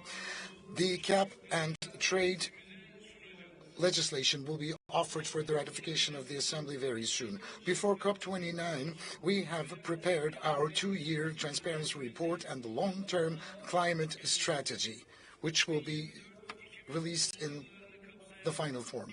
For the years 2024-2030, the climate change mitigation adaptation strategy action plans had been already mobilized. In the established structure, the part of the renewable energy reached 59% in our country. And with this rate, we are ranking number 5 in Europe and first in the world. the net zero emission objectives for 2024 to 2030.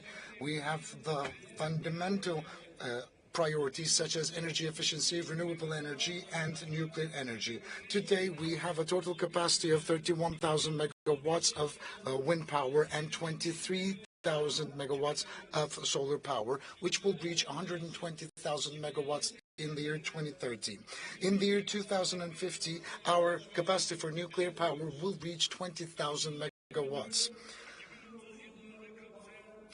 The National Energy Efficiency Action Plan for the years 2024 to 2030, we will have achieved the limitation of carbon emissions in the region of 100 million tons a year. Our EV, our National Electric Vehicle talk, is becoming much more widespread. And under the auspices of my spouse, Ms. Emine Erdogan, had initiated a first domestic and then a global initiative, which is the Zero Waste Project, and it is gaining momentum for us in our fight against climate change. And thanks to these efforts, since the beginning of the project, we've managed to eliminate the emissions of 5.9 million tons of greenhouse gases. For the effective use of our water resources, we have launched a mobilization for water efficiency. The National Afforestation Day is on November the 11th, and we are bringing new areas for afforestation every year in the millions. All of these efforts cost billions for our economies, and we need to strengthen our global fight, and we need to render it much more effective. And I know that the climate financing requirements will be pledged once again during this summit, especially needed by those developing countries. Dear participants, for the future generations, we need to establish a world just, sustainable, and respectful towards nature. And at the 79th General Assembly of the United Nations, we had ratified the Pact for the Future. Today, we are talking about leaving a fairer world for the future generations, but at the same time, Israel's attacks on Palestine and Lebanon are still continuing, which is outside of our conscience, international law, and ethics. The existing government is unfortunately massacring children, women, and elderly, and they are causing a major disaster, natural disaster as well. Because of the Israeli attacks, the chemicals penetrating the soil and the underground water resources are obscuring the future of Gaza children. This is a heavy humanitarian and an environmental disaster, and those who are responsible should be held accountable in international courts. Dear friends, 2026 United Nations Climate Change 31st Conference of the Parties will hopefully be hosted in our country, and for that we have declared officially our nomination.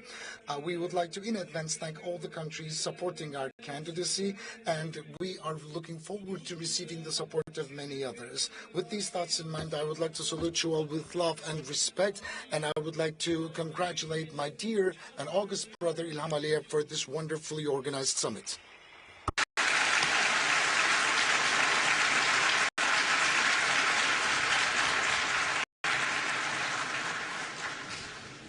Thank you, Excellency. It is my pleasure to welcome His Excellency Mr. Mohammed Ould Sheikh El Ghazouani, President of Mauritania. Your Excellency, you have the floor.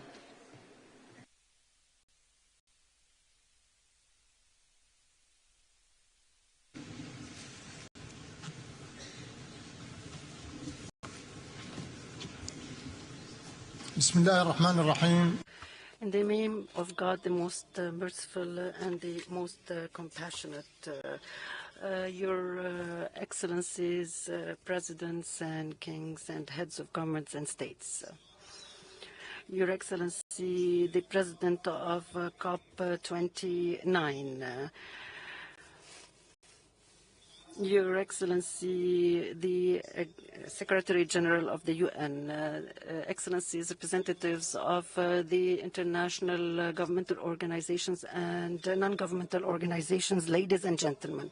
I would like to congratulate His Excellency Ilham Aliyev, the President of the Republic of Azerbaijan, as well as the people of Azerbaijan for their excellent organization of COP29, the Conference of the Parties to the UNFCCC.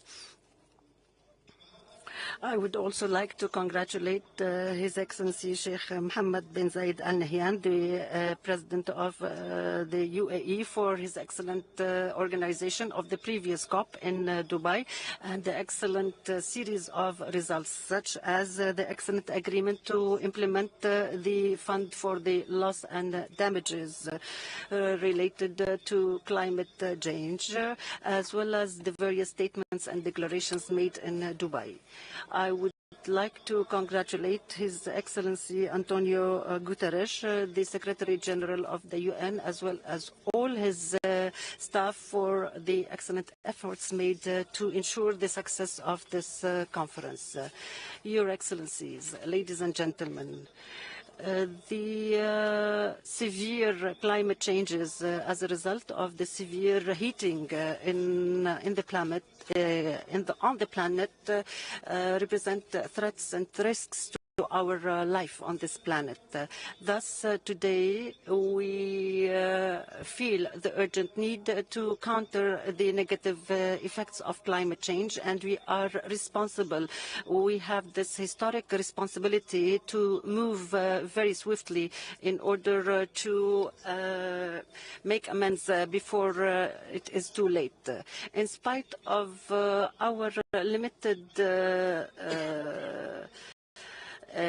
emissions, we feel the desertification, the floods, and the other negative results of climate change. All these risk our systems of livelihood as well as our economies. In spite of the fact that we have not participated or contributed a lot to that climate change, we do take climate action very seriously, and we have an initiative related to the Green Wall, and we have adopted the Middle Eastern Initiative for a Green Middle East that was launched by our brethren state, Saudi Arabia. We have adopted severe actions to limit the emissions, and we have imposed taxes within the country in order to limit the emissions and to restore the various lands that have been affected by climate change. We also exert various efforts to use our renewable energy, which is more than 4,000 megawatt or gigawatt, to be able to use these renewable energy to the best of our capabilities. We have reached 48% of such use and aim at 60% by 2030. And here we would like to renew our call to international financial organizations to support us in this effort. And here I would like to underline the fact that Africa exerts major efforts to reduce the emissions in spite of the fact that we do not produce a lot of those emissions. And this is through the use of renewable energy and increasing our adaptation policies to counter negative climate change effects. We need to strengthen international cooperation, regional cooperation. We need also to seek new funds and mobilize new funds according to the needs and priorities of the least developed countries, particularly in Africa. I wish you all the best in this COP28 and hope that we will be able to adopt further conclusions and declarations and statements that would underline our collaborative action to counter climate change. Thank you.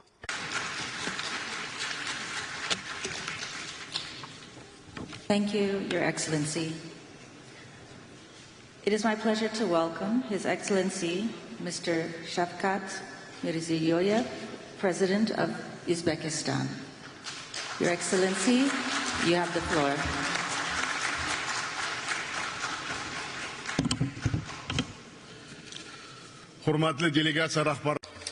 The distinguished heads of delegations, first of all, I would like to sincerely congratulate the President of the Republic of Azerbaijan, His Excellency Ilham Aliyev, for the excellent organization of this historic conference in the beautiful city of Baku.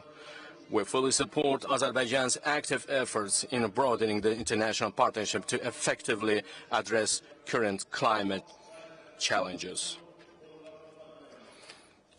Dear participants of the conference, climate change is now emerging as a major global threat and directly influencing the escalation of geopolitical tensions. It primarily exacerbates the problems of poverty eradication, food and energy security, as well as access to water and resources. In Central Asia, we feel these problems especially acutely. Climate challenges are posing new barriers to improving the quality of life of our people and implementing national development strategies. Our main goal under the Paris Agreement is to prevent the region from outpacing temperature rise and to keep it within 1.52 degrees this century. In this regard, we are actively pursuing extensive reforms in Uzbekistan to achieve carbon neutrality. We have set a target to reduce greenhouse gas emissions by 35% by the year 2030. We are ready to extend this commitment by the year 2050. We will increase the share of green energy to 40%.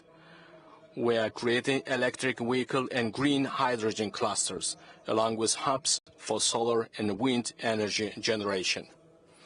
We are drastically expanding green areas under the Yeşil Mekan Green Space program.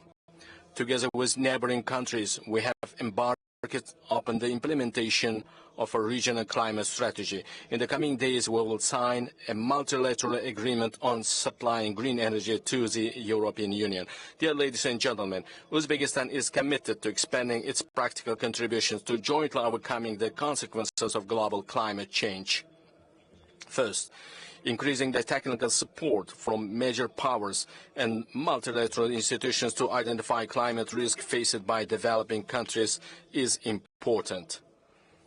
In this regard, we propose to consider the establishment of an international center for climate loss and damage assessment. Second, unified approaches are essential in preventing the pollution of transboundary water resources and preserving sustainable biodiversity. Using our region as an example, I would like to highlight that the total disappearance of the RLC before the eyes of a single generation has become a global tragedy. In this regard, we support the development of a declaration on obligations to ensure the ecological safety and health of river ecosystems under the auspices of the United Nations.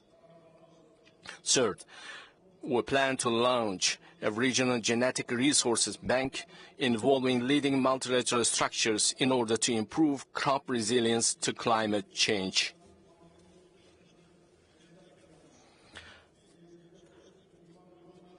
We put forward an initiative to create in our country the UN Agro-Industry Innovation Hub for landlocked countries.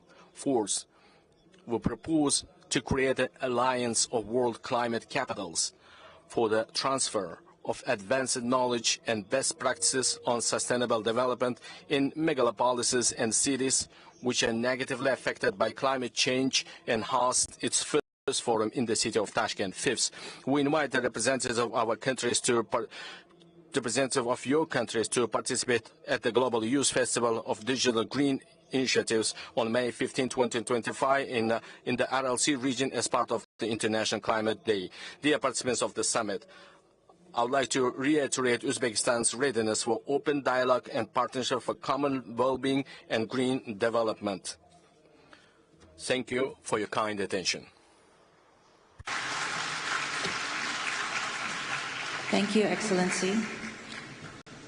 It is my pleasure to welcome His Excellency Mr. Umaro Sissoco Embalo, President of Guinea-Bissau.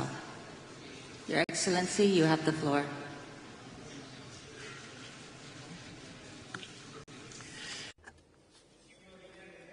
Mr. Ilham Aliyev, President of the Republic of Azerbaijan.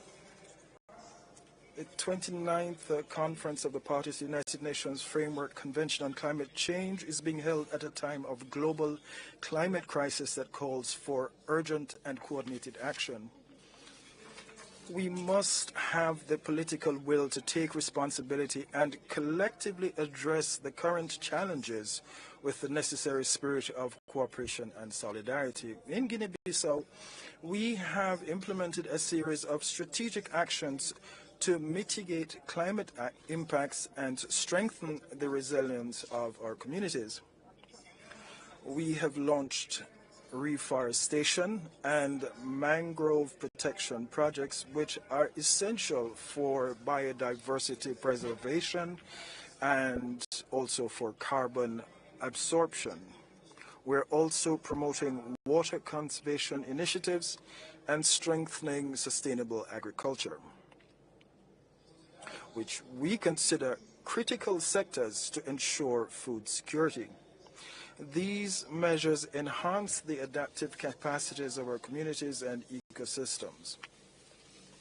We will intensify these efforts with new projects outlined in our national strategy. Excellencies, ladies and gentlemen, we reaffirm the crucial role of multilateralism in the fight against climate change. We need cooperation to implement appropriate policies and to secure the climate financing that is required. The commitment of our partners and the support of the international community will be essential to ensure a fair and accessible energy transition respecting the principle of common but differentiated responsibilities. Regarding the commitments of this COP29, Guinea-Bissau reiterates its determination to carry out several actions, particularly in the following priority areas. Number one, adaptation and resilience. In this regard, international support is needed to continue to invest in programs that strengthen the resilience of our ecosystems and communities, mainly through biodiversity conservation and climate risk mitigation strategies. Number two, loss and damage. Given the climate consequences already being experienced in our country, we advocate for the full operationalization of the Warsaw loss and damage mechanism. We need financial resources to compensate for the damages caused by extreme climate events. Number three, climate financing. We remind everyone of the urgent need for fair and accessible climate financing for developing countries. Allocating adequate resources to vulnerable countries such as Guinea-Bissau is a priority and a necessary condition for enhancing resilience and adaptive capacity. We are committed, and this is number four, to developing renewable energy sources and reducing our dependence on fossil fuels, promoting a fair energy or just energy transition, rather, that directly benefits our populations. Distinguished delegates, excellencies, climate change knows no borders. We must act globally, and we must make bold decisions and take appropriate measures. Guinea-Bissau reaffirms its commitment to contributing to an adequate collective response for a resilient and sustainable future. We trust that the decisions made here in Baku will demonstrate our collective awareness of the serious dangers threatening the globe, as well as our common determination to adopt dynamic commitments in favor of climate justice, international solidarity, and sustainable development. It is our duty to express our will, unite our forces and resources to preserve our planet and to build a safer and more equitable world. Thank you very much. Thank you, Your Excellency. It is my pleasure to welcome His Excellency Mr. Andrzej Duda, President of Poland. Your Excellency, you have the floor.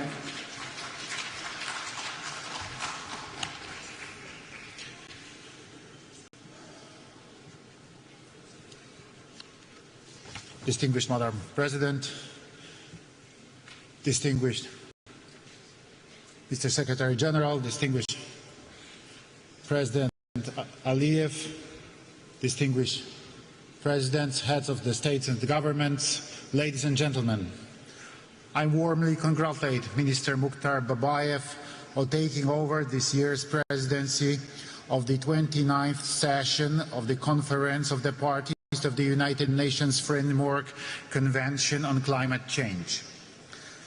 I thank His Excellency President Aliyev and the Republic of Azerbaijan for the organization of the event and for excellent hospitality. This is the last time that I attended the Conference of the Parties as President of the Republic of Poland. I'm pleased to be able to raise once again issues of such immense importance to our future.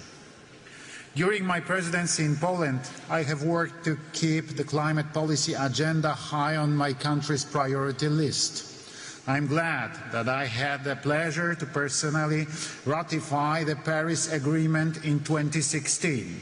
I also feel great satisfaction with the organization of COP29 in Katowice. It was, in my opinion, a landmark event in many ways. It was exactly in Katowice that we adopted the so-called Katowice Rule Book, a guide to implementing the tenet of the Paris Agreement. It was also there that the idea of the Declaration on Solidarity and Just Transition was born. Today, it constitutes the benchmark for energy and economic transformation across the world. Since then, I have consistently repeated that a just transition cannot take place against societies and to determine of the current living conditions. At the last year's COP28 in Dubai, I stressed that we still pay too little attention to the human dimension, and yet a just transition must be carried out in a sensible way so that it benefits people in the first place. COP24 in Katowice also adopted a ministerial declaration, Forests for Climate, which highlighted the need to use forests in climate policy as natural sinks and reservoirs for greenhouse gases. Poland values the woodland and cares for them because they are also provide a home and habitat for many species of plants, animals and fungi living in Poland. Preserving biodiversity is a precondition for the existence of the life on Earth. I touched upon this issue in my speech at the UN preliminary session on biodiversity in 2020. Ladies and gentlemen, at a time of so many climate changes and threats, a key conclusion for us should be to strengthen synergies between the following conventions: the UNFCCC on climate, the UNCBD on biological diversity, and the UNCCD to combat desertification. It is also important to take joint action on mitigation, adaptation, combating soil degradation, and achieving climate neutrality. Let us also remember that our environmental efforts are being undermined by the wars going on in the world. Russian aggression against Ukraine has shown us that armed conflicts also result in serious environmental damage and pollution. Therefore, our actions must be comprehensive, because environmental protection is also conflict prevention. Excellencies, despite challenges, Poland fulfills all its obligations and is consistent in following the path of sustainable development and just transition. A year ago in Dubai, I mentioned Poland's plans and efforts to create a balanced energy mix that will ensure our energy security, along with the development of renewable energy sources. In Poland, the wind power sector continues to grow, and we have a surge in home and large-scale photovoltaic installations. At the same time, we are drilling more wells for the development of geothermal energy. A year ago, I also presented Poland's ambitions to build a stable nuclear power industry. I am glad that in Dubai, I was able to take part in the event accompanying the adoption of the Declaration of Tripling Nuclear Power Capacity. I signed it with full conviction because I believe that nuclear is the future. And it is only nuclear that will help us to achieve our climate goals and guarantee clean, safe and stable energy. We are an example of a country which for years has been able to ensure both a steady GDP growth and a decrease in the carbon intensity in our economy. This is the best confirmation that our actions are correct and that Poland is following the path of sustainable development set by the UN. Listening to the current and previously held speeches by other heads of state, I know that Polish solutions are appreciated in the world. I am glad that many Polish ideas, including mine, are being implemented by other countries. Let's cooperate and inspire each other in order to jointly bring about new pro-climate solutions that are beneficial to humans, the environment and the climate. Thank you.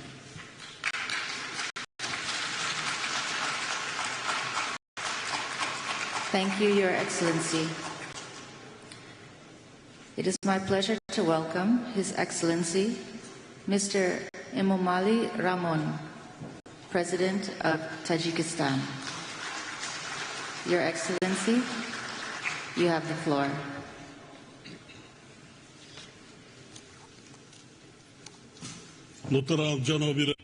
Your Excellency, Chairperson, ladies and gentlemen,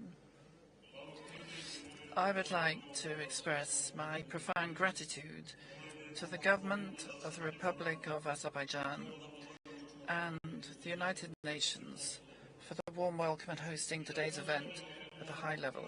Over the last 5 years, we have continuously witnessed the hottest years and months across all observation periods. According to experts' reports, 2024 is also recorded as the hottest year ever. We therefore need to significantly increase our efforts and actions to address climate issues. Distinguished audience, based on our green economy development strategy, we intend to fully transform energy production in the country to renewable sources by 2032 and to convert Tajikistan into a green country by 2037. Today, already 98% of our electricity is produced from hydropower, which is green energy. And Tajikistan, with its lowest indicators of greenhouse gas emissions, is ranked 130th in the world in terms of carbon dioxide emissions. Another important point I would like to draw your attention to is the nexus between water and climate. It is pleasing to note that the COP29 will adopt a declaration on water for climate action. In this regard, we must pay special attention to the accelerated melting of the glaciers, which is occurring due to the consequences of climate change. In this context, at the initiative of Tajikistan, the United Nations General Assembly declared the year 2025 as the year of glaciers preservation. According to this resolution, the World Day of Glaciers has been proclaimed, and an international trust fund of glaciers preservation has been established under the United Nations. Tajikistan has contributed its share to this fund and calls on all partners to support this initiative. Furthermore, in accordance with this resolution, it has been decided to hold the high-level international conference on glacier preservation in Dushanbe in May 2025. As a part of this topic, at the initiative of Tajikistan and France, the UN General Assembly has declared the years 2025 to 2034 as the decade of action for supporting cryospheric sciences. Given the importance of these issues, I propose that under the auspices of the World Meteorological Organization and in cooperation with other development partners, a regional coordination center for glaciology be established in the city of Dushanbe. I thank you for your attention.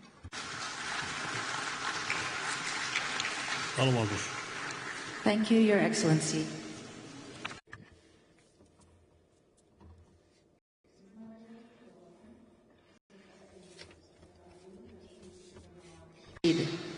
President of Iraq. Your Excellency, you have the floor.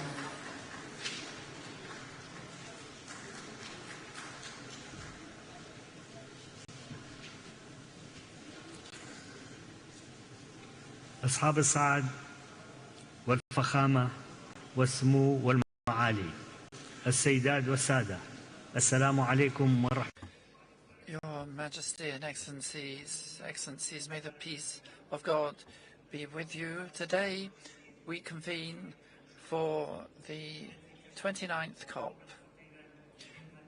on climate change, a crucial conference which affects us all. But may I begin by expressing our deepest gratitude to the Republic of Azerbaijan for its warm welcome and hospitality.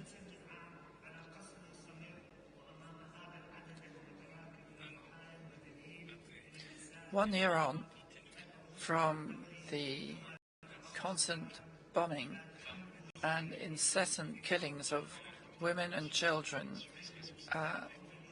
in Gaza, I call on the international community to bring about an immediate ceasefire and humanitarian aid to the victims and recognize the right of the Palestinian people to self-determination and to determine their own future, with Al-Quds of Jerusalem as its capital. Indeed, we hope that the discussions at this conference will culminate in proportionate decisions equal to the growing global challenges of climate change, such as the tragic flooding in densely populated area in Spain recently, with a huge loss of human life. And we extend our heartfelt condolences to the families of the victims. These challenges gravely affect the countries of the world, especially the developing countries, and they jeopardize their food security and social and health situation. And the impacts are very strongly felt in Iraq. We are suffering from record heat waves and increasing dust, sandstorms, and a reduction in farmland, and a reduction in biodiversity, and an increase in desertification and drought. Such climate change has also led to the displacement of ancestral historical communities, such as the Marsh people in Iraq, whose heritage and civilization may disappear as a result. Although the historic contribution of Iraq to global greenhouse gas emissions is very low, as is the case in most developing countries. We feel that climate justice must be at the heart of our discussions, because these are human rights, and we have an obligation not only to current generations but future generations whose survival will depend on the decisions we take now. And we trust that these negotiations will lead to tangible measures and clear and effective mechanisms, such as the Loss and Damage Fund, its activation after it was created last year. We reaffirm our commitment to the principles of fairness, equity, and common but differentiated responsibilities in facing climate change. Iraq depends a great deal on fossil fuels, and it's especially vulnerable to climate change and any measures taken to tackle it, which is why we call on the countries of the region affected by the same climate problems to establish a negotiating group to coordinate their efforts and to work hand in hand so that our collective contribution is greater than the sum of our parts. And on the same principle, we call on the major global economies to step up their commitments in support of climate action. And if some of those economies decide to withdraw, then we call on the key players in those countries, whether they're political or private or public, to step up their commitments, because the world cannot progress towards sustainable development without the contribution of all. Iraq, ladies and gentlemen, is working to honor its commitments under the Convention and other international agreements related to climate in order to reduce its greenhouse gas emissions and to adapt to the impact of climate change, as well as to mitigate the effects, while also to bring about renewable transition.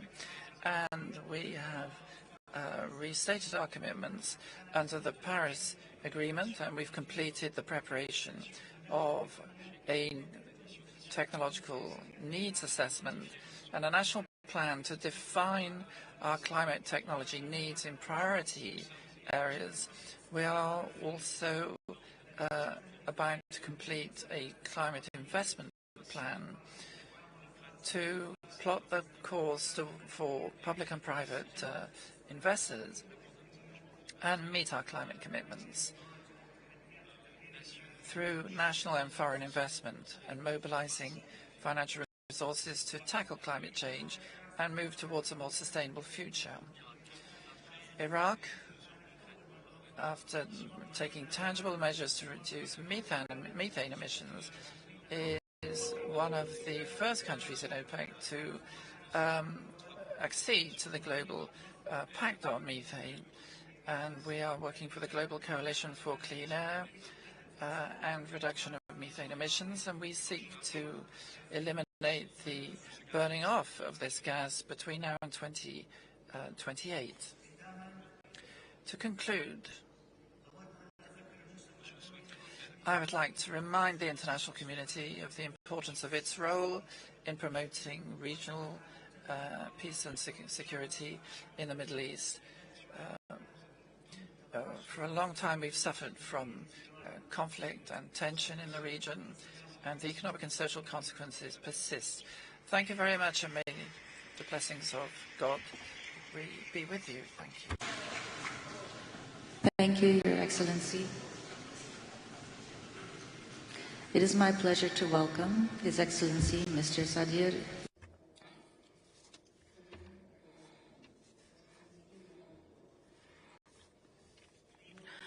Dear Chairman, dear ladies and gentlemen, against the backdrop of accelerating global climate change, we today must agree on coordinated, well-funded climate action to achieve the ambitions of the Paris Agreement. When we speak in the climate issue, we must unite regardless of relations between the countries of the world. We support the early adoption of the new collective quantitative goal on climate finance and call on development countries to raise amount of climate finance assistance to developing countries up to $2 trillion with easy access to this finance. For its part, Kyrgyzstan has initiated a mechanism for exchanging external debt for climate and sustainable development projects. We propose restructuring of the country's external public debt by applying the debt exchange mechanisms for specific green projects, including using the mechanisms of the Climate Trust Fund being created in Kyrgyzstan, which will finance projects in the fields of ecology and sustainable mountain development. We invite interested countries to join this fund. Taking the opportunity, I would like to express gratitude to Turkey and Germany, as these two countries have taken the decision to transfer debt to green projects. Dear ladies and gentlemen, in our country, we have a number of projects implemented in the field of renewable energy sources. Thus, together with our neighboring countries, a project has been launched in the region to build the largest hydropower plant, Kambarata 1. The climate context change, issues of inefficient use of water resources are becoming increasingly important. In this regard, we kindly request development partners to support our initiative to establish a regional center for the implementation of energy efficient and resource-saving technologies in Bishkek. Dear participants, we are witnessing intense melting of glaciers and reduction of the glacier cover, low water levels, and desertification. I would like to draw your attention to the fact that the life of people living in the downstream regions also depends on the process occurring in mountainous regions and ecosystems. Due to climate change, these water resources in the region are decreasing every year, negatively affecting water and energy, food security, and in general the socio-economic situation of all countries. Recognizing the importance of the issue of sustainable development of mountain regions, the UN General Assembly, on our initiative, adopted at its 77th session the resolution Sustainable Mountain Development, within the framework of which 2023-2027 is declared a 5-year action for mountain regions. I invite all participants to Kyrgyzstan and for the second Global Mountain Summit Bishkek Plus 25 in 2027, during which we will summarize the results of the Mountain 5 years. Thank you very much for your attention. Thank you, Your Excellency. It is my pleasure to welcome His Excellency Mr. Denis Sassou Nguesso, President of Congo. Your Excellency, you have the floor.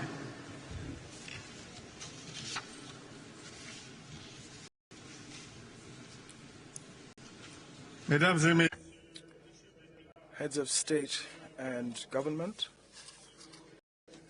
Mr. Secretary General of the United Nations, Mr. President of COP29, ladies and gentlemen, allow me to begin with words of congratulation to the Republic of Azerbaijan, to its president and government for their excellent organization of COP29. We extend to them our most sincere appreciation for the warm hospitality extended to my delegation and to myself. Ladies and gentlemen, the Republic of Congo, as most of you already know, has for almost a half a century taken full part in the global effort to tackle climate change and biodiversity loss. Indeed, my country has placed issues related to environmental conservation at the heart of its national policy and front and center in its international commitments. This year, in July, in Brazzaville, my country's capital, we hosted the first international conference on afforestation and reforestation. In our bid to deliver on our commitment and to strengthen the essential role of forests in regulating climate, and also in our bid to make the initiative for a global reforestation effort a permanent one, recently Congo submitted to the United Nations General Assembly a resolution on declaring a global decade of afforestation and reforestation. Furthermore, jointly with the group of African forest countries known as the C15, the Republic of the Congo is today carrying what can be styled as a climate justice initiative. This is an initiative which is aimed at including gross natural capital of countries in our calculation of states' GDP. Ladies and gentlemen, in 2015, we had all placed our hopes in the Paris Agreement. For this agreement, which is based on the principle of climate justice and the just transition, clearly establishes a global framework to tackle climate change and to keep global warming to under 1.5 degrees Celsius. We note with regret, however, that the financing mobilized since 2015 is not commensurate with our expectations and in no way corresponds to the level of our commitments. We're particularly concerned over the issue of climate financing, and here I must note that the commitment, or pledge rather, of $100 billion in 2009 for the period running 2010 to 2020 was fulfilled only in 2022. The new collective quantified goal for climate financing must be based on scientific data that take into account the impact and needs of developing countries in tackling climate change. Now, we know that these needs total over $1,000 billion. Our fervent wish is that the amount in this new goal will be established and defined from a perspective of climate justice and the just transition. This objective should enable our countries to reduce our debt burden rather than worsen it. Lastly, this new collective quantified goal should cover mitigation and adaptation in a balanced way. And in order to do so, substantial efforts must also be made to ensure that loss and damage are taken into account, because we must have substantial resources in place to tackle the impact of extreme events and to deal with any eventualities. And here I must welcome the fact that an encouraging step was taken here when we adopted here in Baku Article 6.4 of the Paris Agreement. We believe that this tool under the Paris Agreement, which enables us to transfer carbon credits between low greenhouse gas emitting countries and emitting countries, will open a pathway to interstate, international, and structured cooperation that will foster sustainable development, resilience, and economic diversification in developing countries. Ladies and gentlemen, the ecological transition which we all yearn for will not take place unless we have innovative financing mechanisms in place, mechanisms that can help us open up new prospects for development based on resilience, sustainability, and on carbon neutrality. This is a challenge which we have before us here and now. Thank you.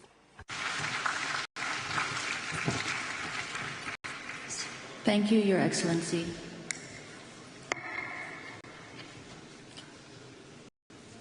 It is my pleasure to welcome His Excellency Mr. Alexander Lukashenko, President of Belarus.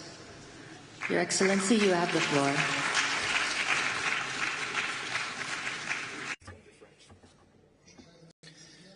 Distinguished friends, much has been said about how much has been done in dealing with climate change, but I've followed events since the last conference, and things have only got worse. A war in the Middle East, a war in Ukraine, a war in the south of Yemen. There are more than 50 conflicts in the world which are having a harsh effect on the climate and on our planet. So what's got better? And who's started paying for the emissions? It's sufficient to say that today, when there's been so much concern about the deterioration of the climate, all we see is people who are responsible for this are absent from this climate, and we've just had the presidential election in the United States. So the question is, how effective are our actions at such meetings when the president of France, which was the country responsible for the Paris Agreement, he's not even here. He feels it's not relevant. So there's nothing to be proud about at present, but what we can do is thank our Azerbaijani colleagues for the excellent organization of this summit.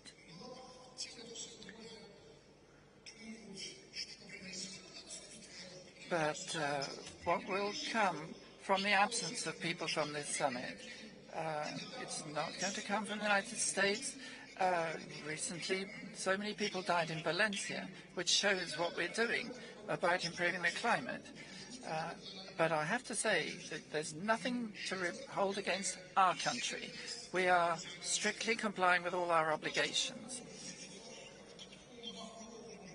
But since there is this deep-seated bureaucracy in the UN Secretariat, it's almost impossible to say anything substantive. I will say just a few key things. The climate has changed. It's a fact of life, and therefore the prime task is to restructure national economies, first and foremost agriculture, to take into account of the changing conditions and adapt it to these difficulties. And we have experience which we're prepared to share. Secondly, there's a need to help the developing countries to secure equal access to green technologies without impairing their national interests, and so that they don't become enslaved as a result. And everything needs to be done to do away with those things which hamper international technology, trade and exchange of innovation and best practice. Thirdly, we've already had to deal with a situation when new production, which is positioned as more environmentally safe, nonetheless does even more damage. And objectively, there's a need for new approaches to a comprehensive assessment of the potential impact of innovation on the environment throughout the entire life cycle of such production. This and other areas require a consolidation of international efforts, and not mere words but deeds. And therefore it's time to move from words to deeds. And those who have to pay must pay, and not hide in the shadows. Thank you very much.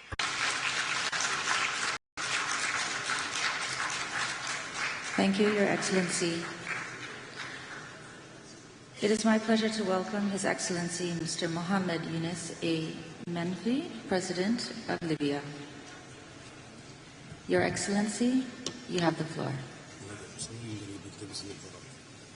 Okay.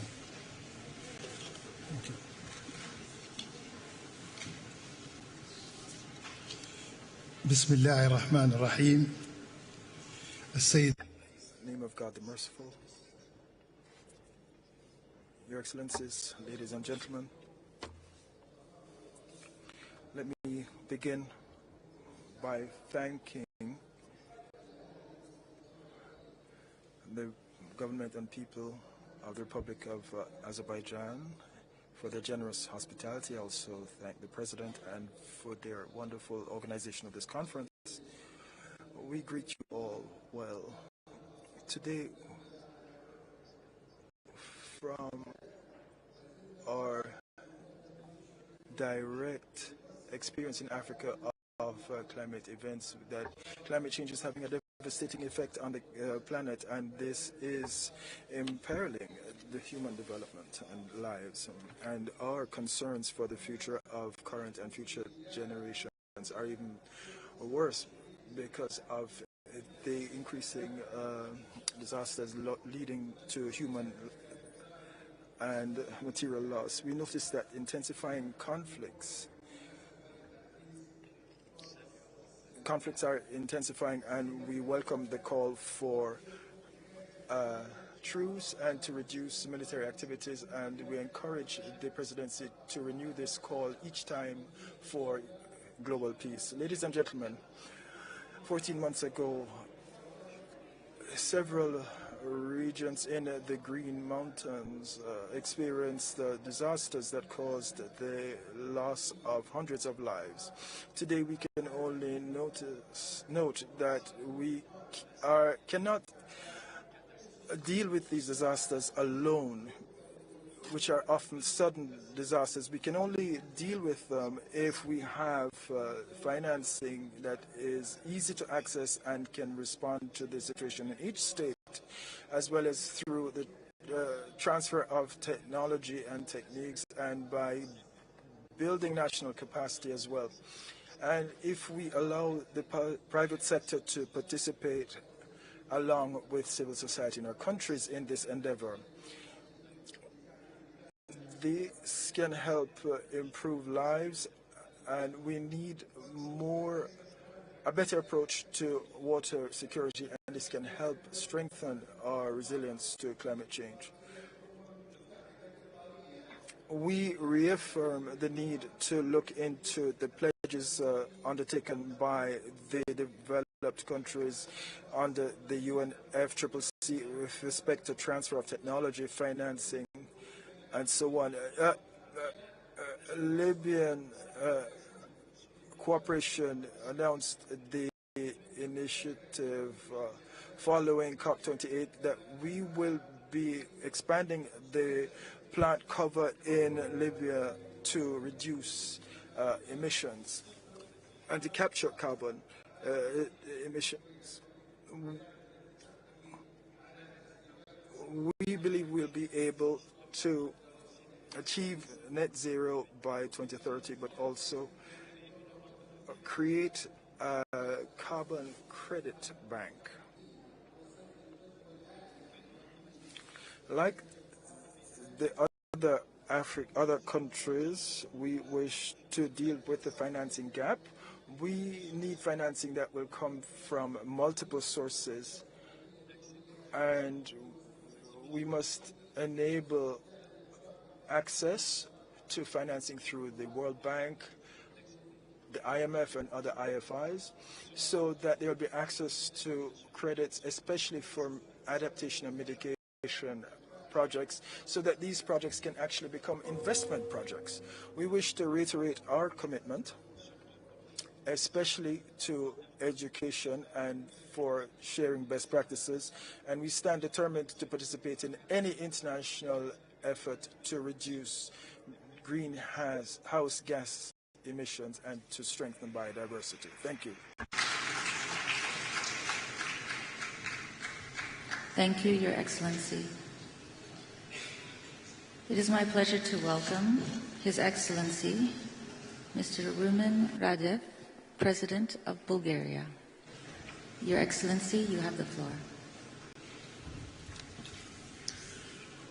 Excellencies, let me first express my gratitude to our host, the Republic of Azerbaijan, and the Presidency of the Conference for organizing this significant event in times of political, security, and climate challenges all around the world. The continuity of our actions is crucial to deliver ambitious and balanced approach to achieve the climate goals in the complex geopolitical context.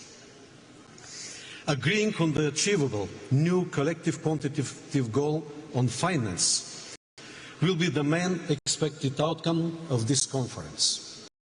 The new goal must provide financing from all possible sources, both public and private, to address the financing needs for mitigation and adaptation measures, focusing on the most vulnerable countries. At the same time, we must significantly strengthen the mitigation ambition and remain on the course of decarbonizing global energy systems. This can only happen if we embrace all available technologies, significantly improve energy efficiency, upgrade energy infrastructure, and ensure that energy security remains of utmost importance. Bulgaria is committed to not only be a part of regional energy cooperation initiatives across Central and Eastern Europe, the Balkans and the Black Sea region, but also beyond, by strengthening the links between the European Union and non-EU countries who share our priorities on climate neutrality, just energy transition, energy security, and low-carbon technological innovation. As no region is spared from deadly and costly climate-related disasters, all parties should undertake greater efforts to integrate climate change adaptation and resilience into all policies and strategies. We call for continuing support for climate science and education. Bulgaria proudly hosted the IPCC session this summer. Science holds the key not just to reducing our carbon footprint, but also to improving human lives in an age of climate instability. Finally, let me conclude by reiterating Bulgaria's commitment to climate policy goals. We stand with all countries willing to strengthen climate diplomacy and regional cooperation, as only together we can achieve a better and resilient future for us and for the future generations. Thank you.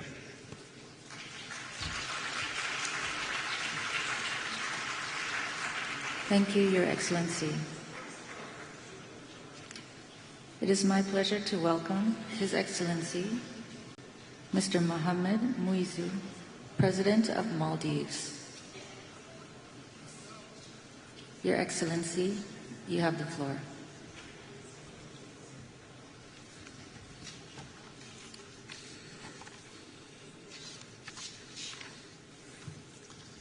Bismillahirrahmanirrahim. Excellencies, ladies and gentlemen, I extend our gratitude to the government and people of Azerbaijan for the exceptional hospitality and leadership. We pledge our full support to ensure the success of this COP. We also congratulate the UAE for its successful COP28 presidency. Vulnerable, this is how the Maldives is often portrayed. But we are a nation of extraordinary fortitude. We speak not from desperation, but from a belief in the power of collective action. Our story is not of fragility. It is a testament to resilience, leadership, and international cooperation. Since hosting the first Small States Conference 35 years ago, we have called for stronger climate action. Our call has not changed. Our course has not strayed. Because for us, the environment and the ocean are more than resources. They are our cultural identity. Their protection remains our sacred duty. At COP28, I shared my vision for a climate-resilient Maldives.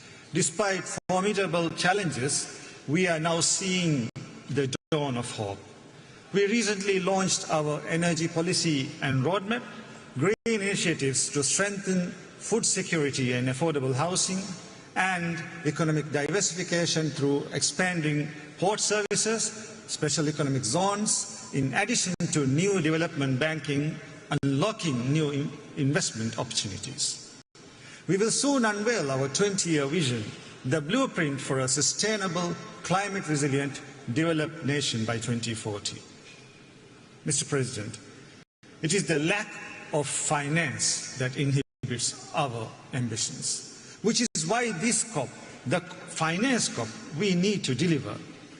The new climate finance goal must reflect the true scale of the climate crisis. The need is in trillions, not billions. It must consider the special circumstances of small island developing states. It must include adaptation, mitigation, and loss and damage, and increase contributions to it. As we approach the next round of nationally determined contributions, developed nations must increase their ambition to close the emissions and finance gap and align with the 1.5-degree goal. Mr. President, as we look around the globe, we see funds flowing freely to wage war, but scrutinized when it's for climate adaptation.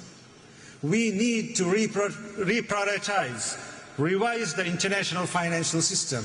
We must choose the path that changes lives, not the climate. My delegation here is determined that the finance goal should be scored right here in Azerbaijan. Mr. President, 28 COPs later, emissions still rise, finance falls still short, and our hopes fades. Let us prove this time it will be different. I thank you.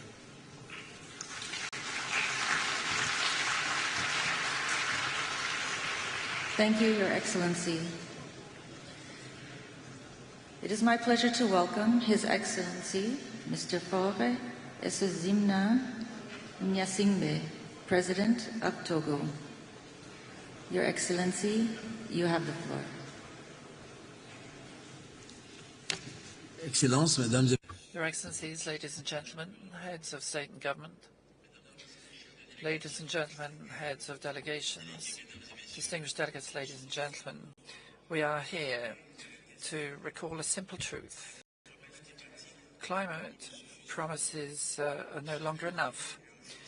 Every year the urgency becomes greater, and every year we are approaching the point of no return, and it's important for our actions to reflect the urgency. To find our way there, I'd like to make two comments. Firstly, there's a need for genuine climate justice. That is a shared but differentiated responsibilities among countries. Africa is paying the harshest price for climate change. We contribute small amounts in global emissions, but we incur the most severe impacts. It's our ecosystems of food security and our economies which are bearing the brunt of this crisis, and our need for climate justice can no longer be disregarded. As leaders, each and everyone's responsibility is to move beyond promises and start concrete action. Togo is ready to do its share. We've made major progress in terms of dealing with coastal erosion and reforestation and climate action based on renewed energies. But we cannot reverse the global trend alone. It is climate justice which should be the compass guiding all our discussions here, with major support funds being rolled out to support our populations and our biodiversity. This also requires that major emitters recognize once and for all explicitly this issue of climate justice in international agreements. The second point is that we need tailor-made solutions for African climate challenges. There are specificities in Africa regarding the climate crisis, as well as a disproportionate effort. And very often, the profiles in our countries are different from those elsewhere. We also need to recognize that climate adaptation poses unique challenges for developing economies and mostly rural populations. These specific challenges call for specific responses. We need solutions which are tailored to the realities of Africa, as well as mechanisms which are tailored to achieve the solutions. We cannot confine ourselves to generic, simplistic discussions or standardized solutions. That means financing the ecological regeneration of our coasts and redeveloping resilient rural infrastructure. It also means flexible forms of investment and funding which are flexible to help the developing countries, and making sure the investment is consistent with our other needs and commitments. So I therefore call for genuine climate solidarity where the financial commitments are kept and strengthened. Our solutions for climate must be thought in terms of investments in our collective future, not as temporary assistance. Thank you.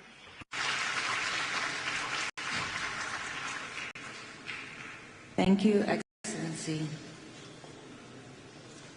It is my pleasure to welcome Her Excellency Dr. Hilda Heine, President of Marshall Islands. Your Excellency, you have the floor.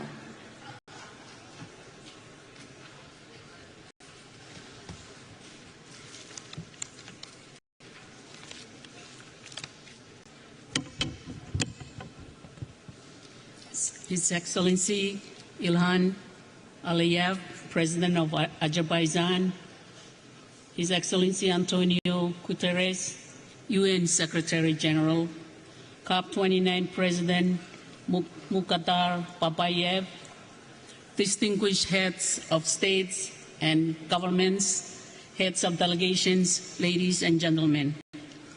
Yahweh, on behalf of the Republic of the Marshall Islands, it is an honor to once again participate in this critical summit. The Marshallese people are navigators.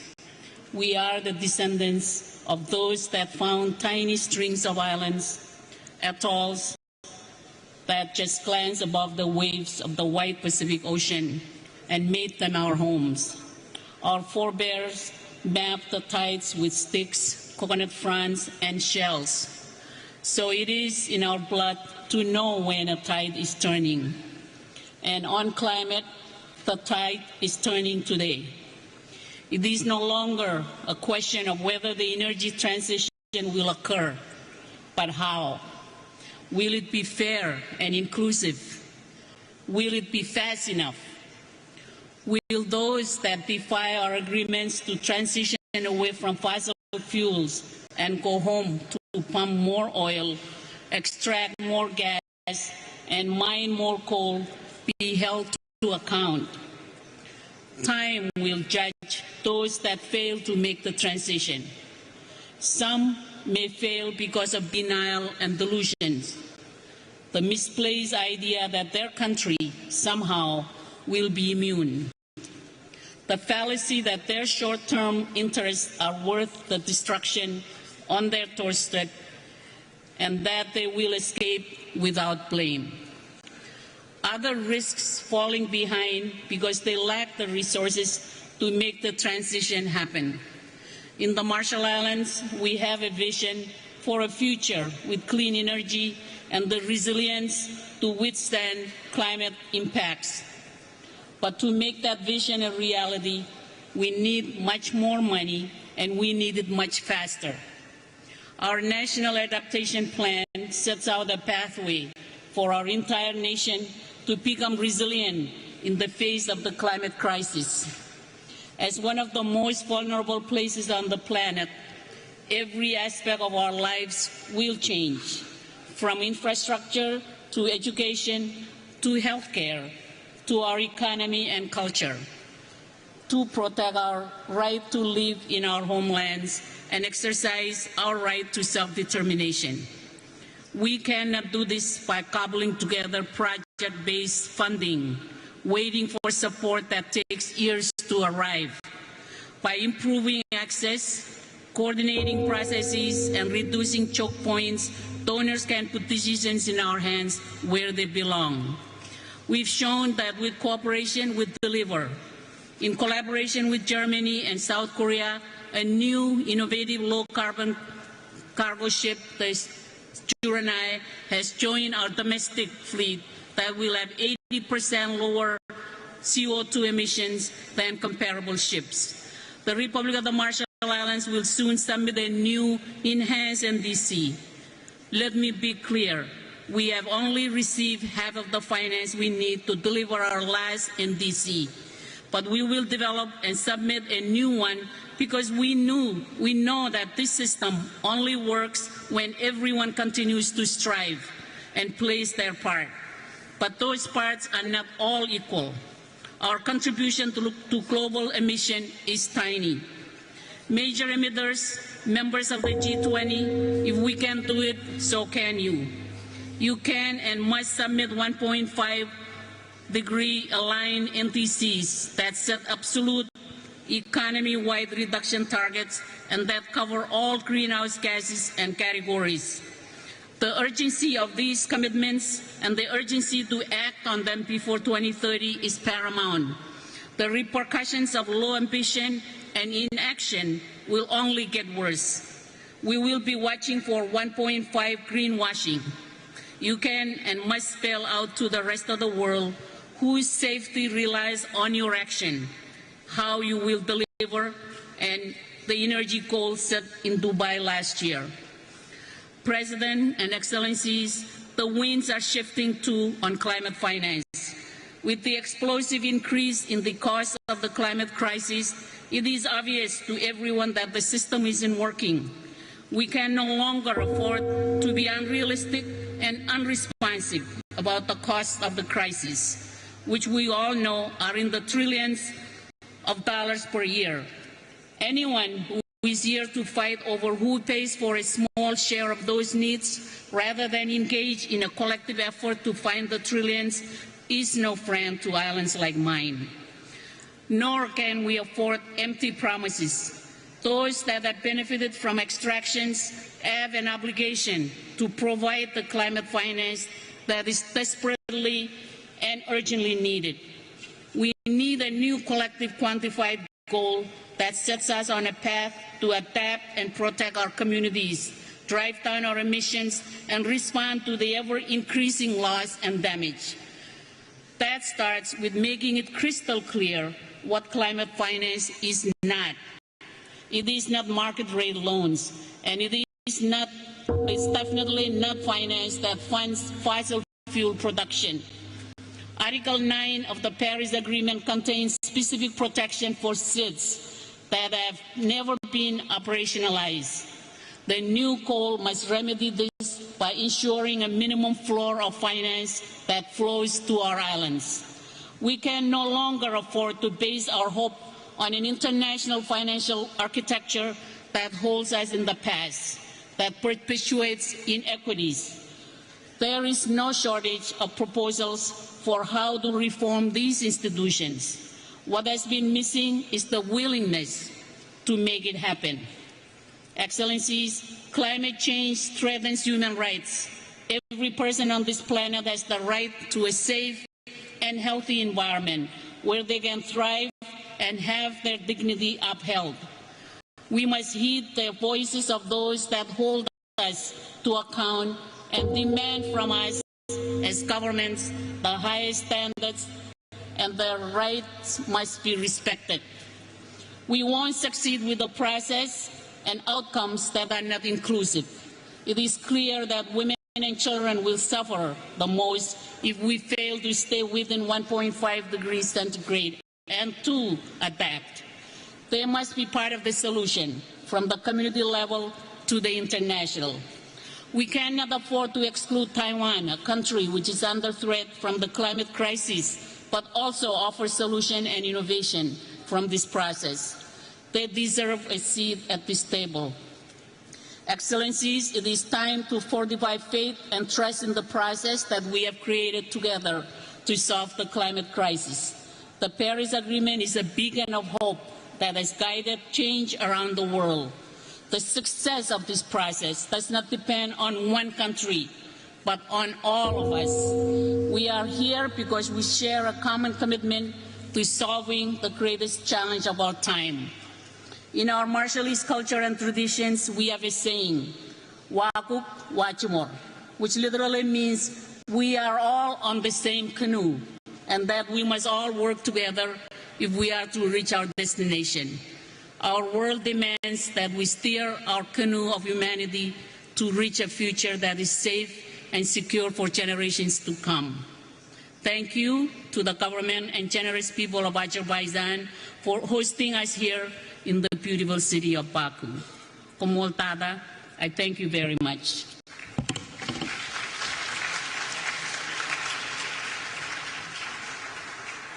Thank you, Your Excellency.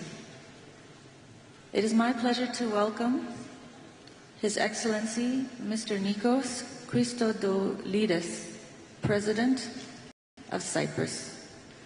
Your Excellency, you have the floor.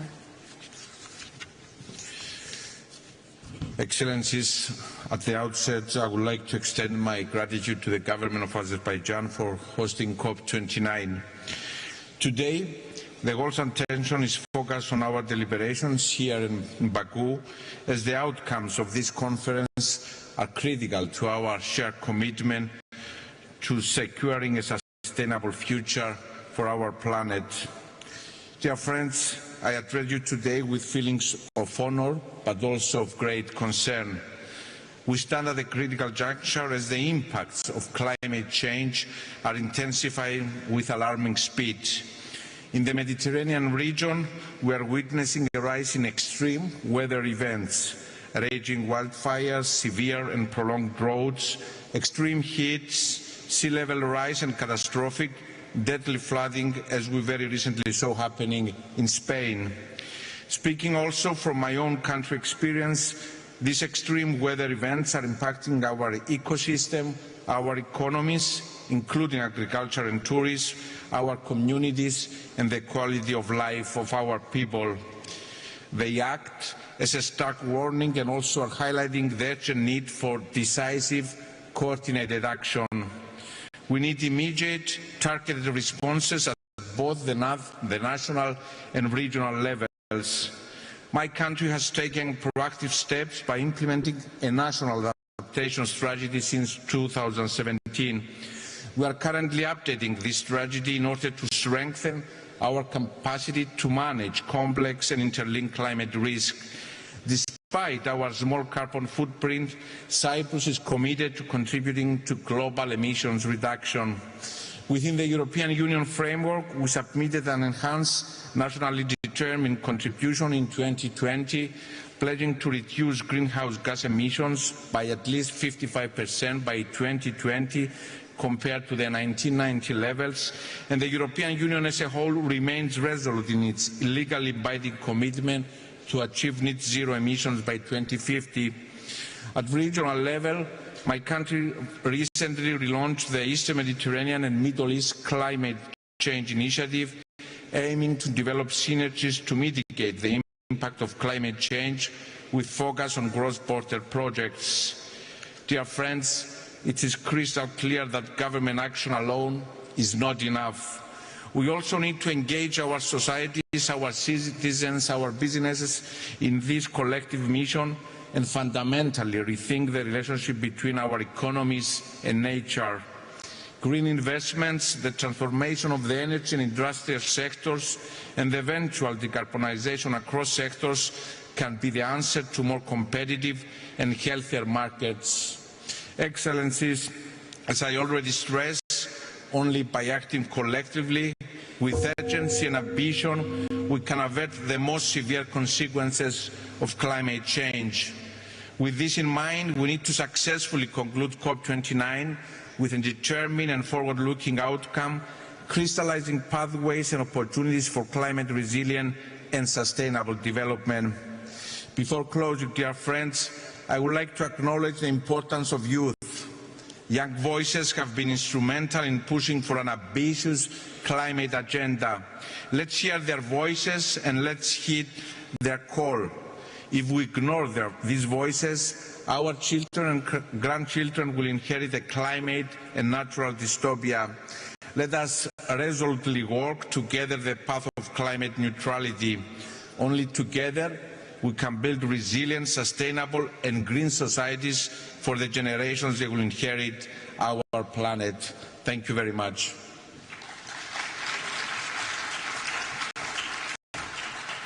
Thank you, Your Excellency. It is my pleasure to welcome His Excellency Mr. Peter Pellegrini, President of Slovakia. Your Excellency, you have the floor.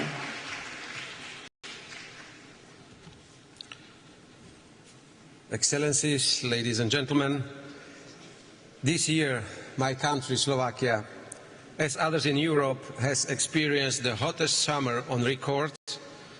It brought heavy rains and devastating floods. The greenhouse gas concentrations are the highest in the humankind. We have crossed critical 1.5 Celsius degrees in 12 consecutive months. And this gives us a real taste of what the planet can become.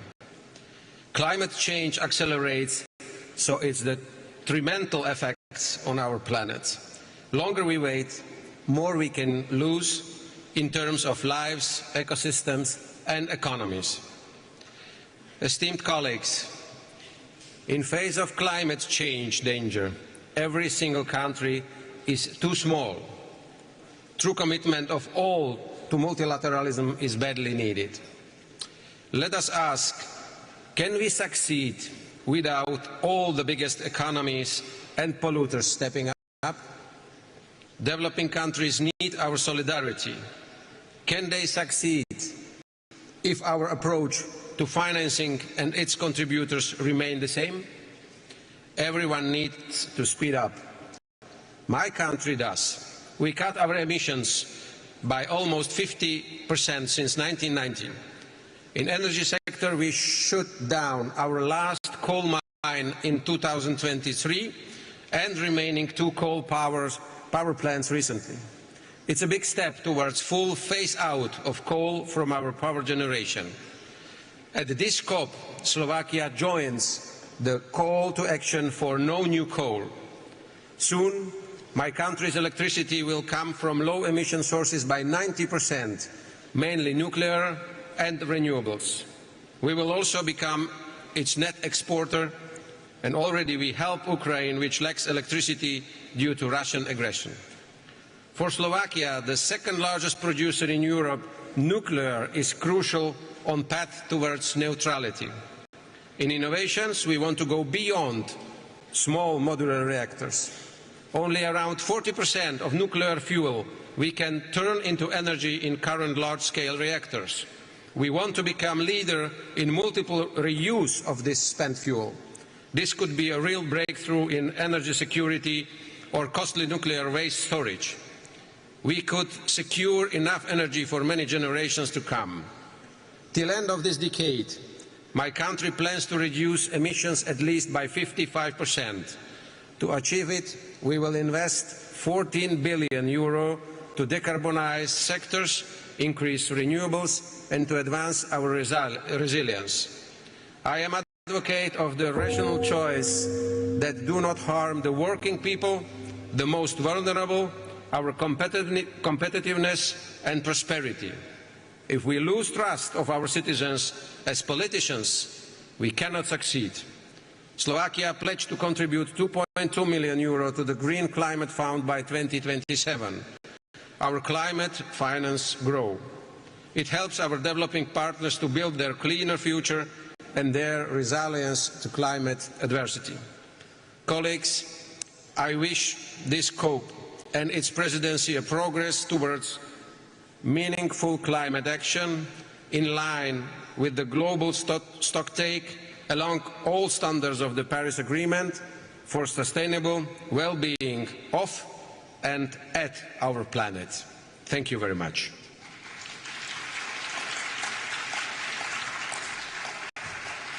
Thank you, Your Excellency. It is my pleasure to welcome His Excellency, Mr. Charles Michel, President of the European Council, speaking on behalf of the European Union. Your Excellency, you have the floor.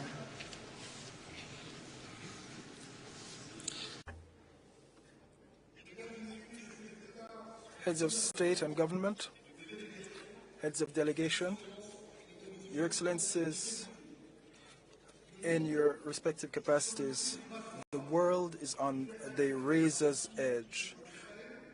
Russia's war of aggression against Ukraine, the war in Gaza, and the tragic crisis in the Middle East, civil war in Sudan. These conflicts and many others are leading to humanitarian disasters for civilian populations and are polarizing societies across the world. Violent imperialism, endless cycles of vengeance and collective punishment are poisons that are imperiling us all.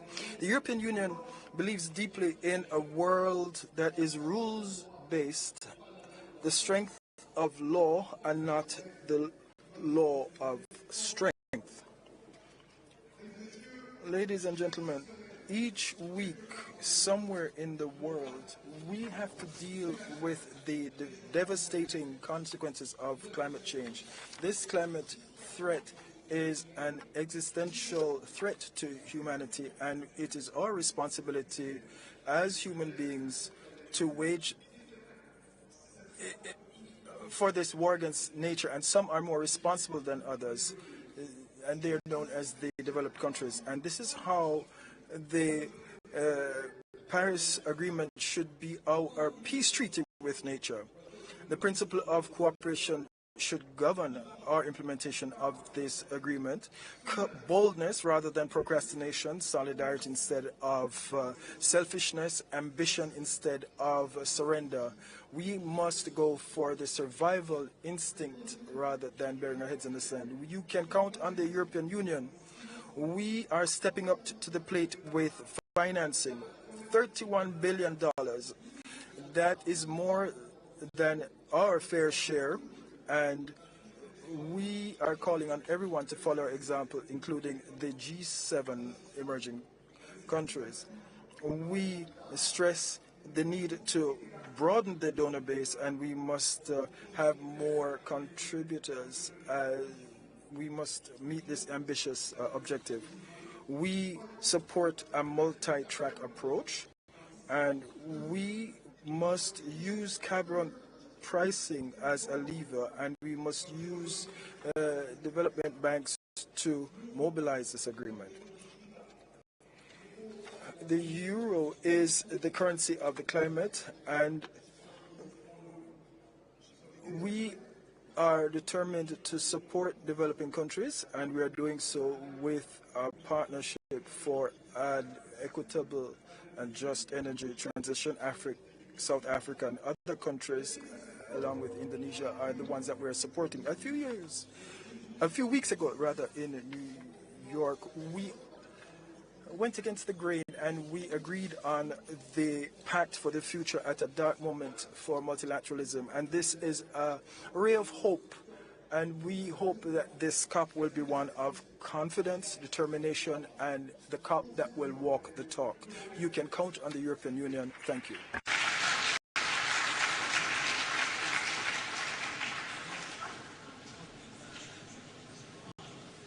It is my pleasure to welcome Her Excellency Ms. Gordana Sliunaska-Daskova, President of North Macedonia. Your Excellency, you have the floor.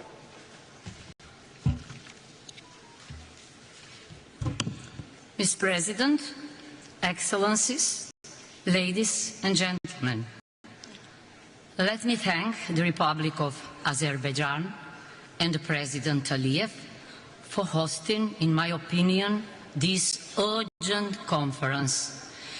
We have gathered at COP29 in the midst of a war. The good news is, some would say, that the aggressor is already suffering heavy losses and will most probably lose the war. The bad news is that the aggressor is humankind itself, with its unsustainable production systems and consumer habits. Unless we hold global warming below 1.5 degrees by 2050, instead of sustainability and growth, we will have to think about habitability and survival. In this war against nature, it is the innocent, the children, the vulnerable populations and small developing nations who often suffer most. Situated in one of the most climate vulnerable regions in the world, the Mediterranean, we must adapt our security, defense, energy, health, tourism, water, educational and other systems to this multi-dimensional challenge, making them inclusive to women, children and youth. We have endorsed the declarations on enhanced action in tourism and on water for climate action. In addition, I have appointed a climate expert in my National Security Council, and we have joined the group of friends on climate and security. Our goal is to accelerate the transition to a low-carbon economy across all sectors, including energy, transport, industry and agriculture. To achieve green growth, we will invest in green jobs and reskill workers, moving away from carbon-based energy production. Sustainable energy transition must be environmentally and socially just. We adopted a long climate action. We will introduce a legal framework for monitoring, reporting, verification and accreditation. In parallel, we will adopt a revised law on energy and a new law on renewables. These laws support the implementation of the challenging green agenda and sustainable connectivity cluster in EU membership negotiations, requiring €3.1 billion for renewable energy and energy efficiency. The Economic and Investment Plan and the Green Agenda for the Western Balkans provide funding for this. Regardless of progress in the EU accession process, countries should have ongoing access to climate action funds before membership. Esteemed Excellencies, we need a peace agreement, a natural contract, as Michel Serra would say, to stop treating nature as adversary and start treating it as partner. The Paris Agreement, the SDGs are the blueprint of that peace agreement, of that natural contract. Let's implement them in the line with the principle Pacta sunt servanda.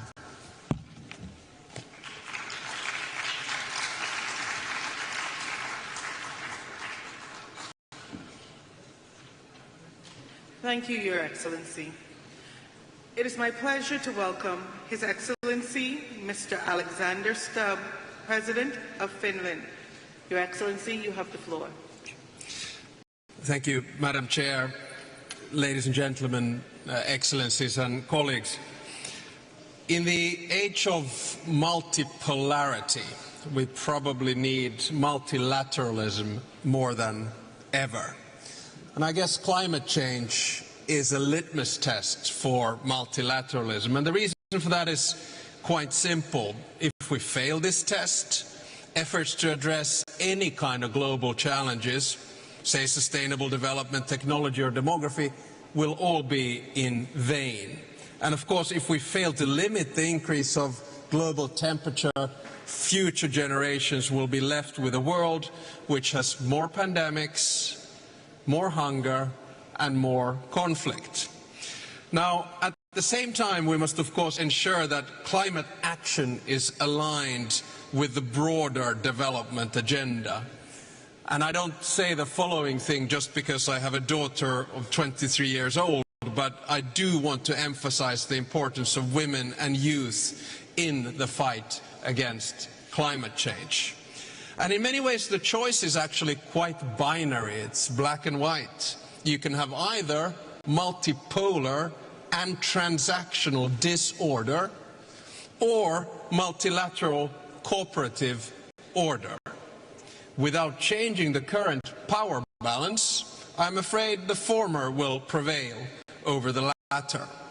Now, the growing influence of formats such as G20, where representation better reflects the global realities, is of course welcome. But taking on more power in global decision-making should also mean taking more responsibility. Countries which seek to upgrade their global influence to reflect modern realities cannot demand that global responsibilities are forever based on circumstances in the early 1990s. So therefore, the largest emitters and the largest economies will determine the direction of the whole planet. Reflecting on these developments, I would like to underline 3 points where I think COP29 is pivotal. First, we all have to take more responsibility for reducing emissions. Last year in Dubai, we took the crucial step by agreeing on the transition away from fossil fuels. Now we need to turn our promises into practice as we prepare our new nationally determined contributions ahead of COP30 in Belém.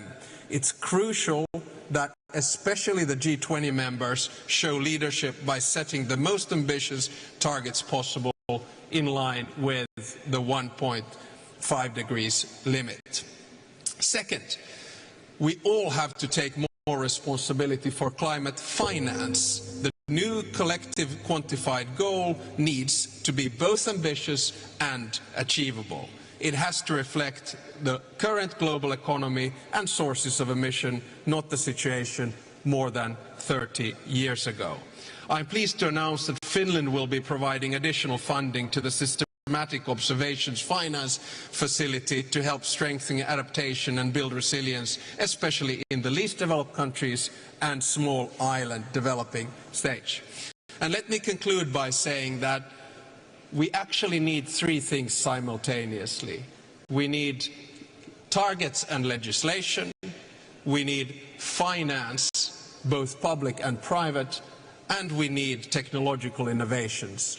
And the bottom line is that we need all 3 of them together. We cannot regulate ourselves out of this crisis, we cannot pay ourselves out of this crisis, but we can innovate ourselves from this crisis. Here in Baku, I'm really looking forward to explore all of these things achieved together. And whenever in the future I hear that gong, I shall take it as a symbol for the urgency we have to fight climate change. Thank you very much.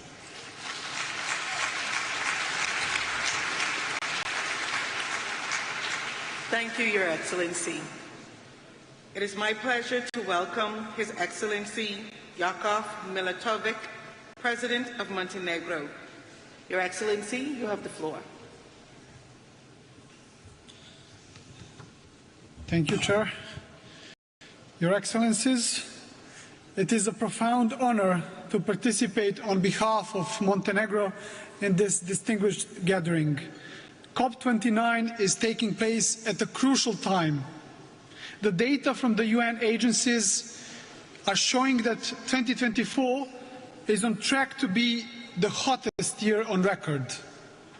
The negative consequences of the climate change are increasingly impacting communities worldwide, with Montenegro being no exception, thus underscoring the urgent need for climate action.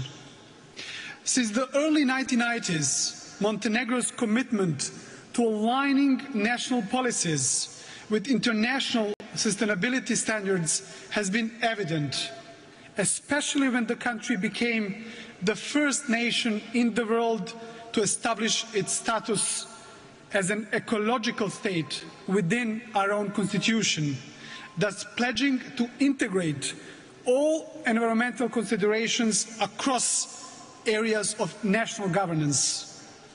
Although our share in global CO2 emissions is negligible and Montenegro's contribution to environmental goals may seem modest in a global context, this does not exempt us from the responsibility to contribute to collective efforts towards carbon neutrality.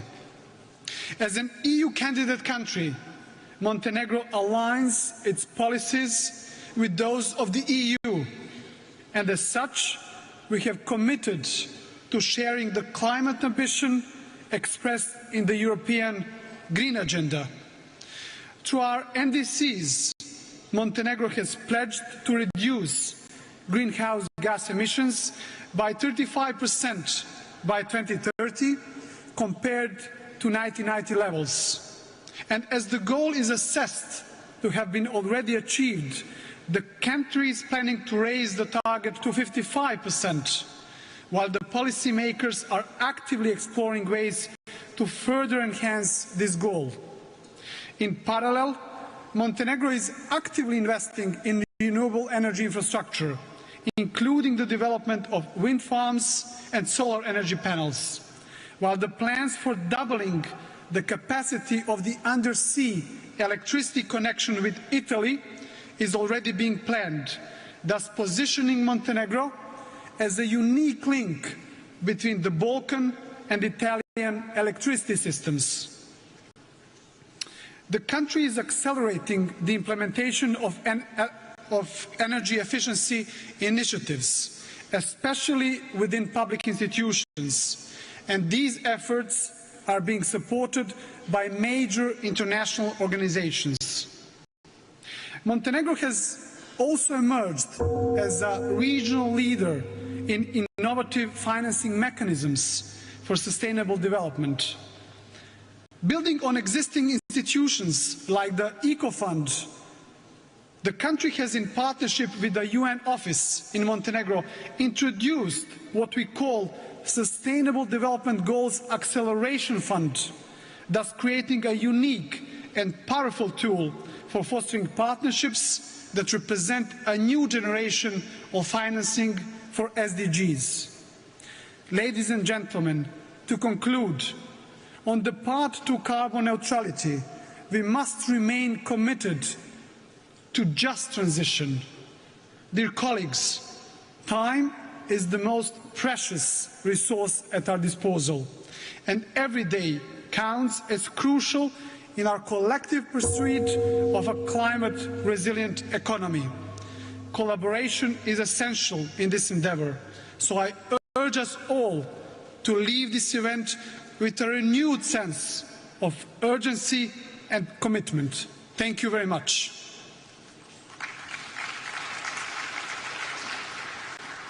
Thank you, Your Excellency. It is my pleasure to welcome His Excellency Mr. Ramchandra Paldale, President of Nepal. Your Excellency, you have the floor.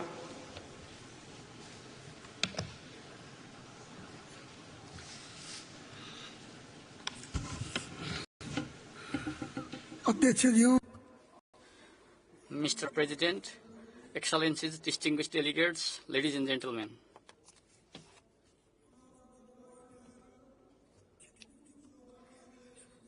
Mr. President, climate justice and climate finance, including reparations for loss and damage, are my paramount concerns today. Even though Nepal's carbon emission is negligible, we are suffering terrible consequences of global warming and climate change. In fact, we're reeling from some recent climate-related disasters, glacial lake outbursts and devastating floods that caused damages worth tens of billions of rupees. The scale of destruction is so immense that recovery and reconstruction present a severe challenge given our limited resources and capacity. Climate change has affected the whole planet, but its impacts have been especially severe in poor, least developed, developing nations and SEEDs. Mr. President, Nepal is committed to utilize natural resources sustainably and prudently. As we implement our ambitious emission reduction targets set out in the second NDC, contributing to the global well-being and protection of Mother Earth, we have increased forest cover and enhanced production and supply of clean energy, to mention a few of our efforts. But the challenges precipitated by global warming and climate change far exceed our capacity and resources to manage them. Mr. President, we are compelled to divert our meager resources, originally allocated for poverty reduction, towards adaptation and mitigation, which is a grave injustice. Urgent implementation of polluters pay and compensate principle is critical, and they must also take responsibility for reducing emissions.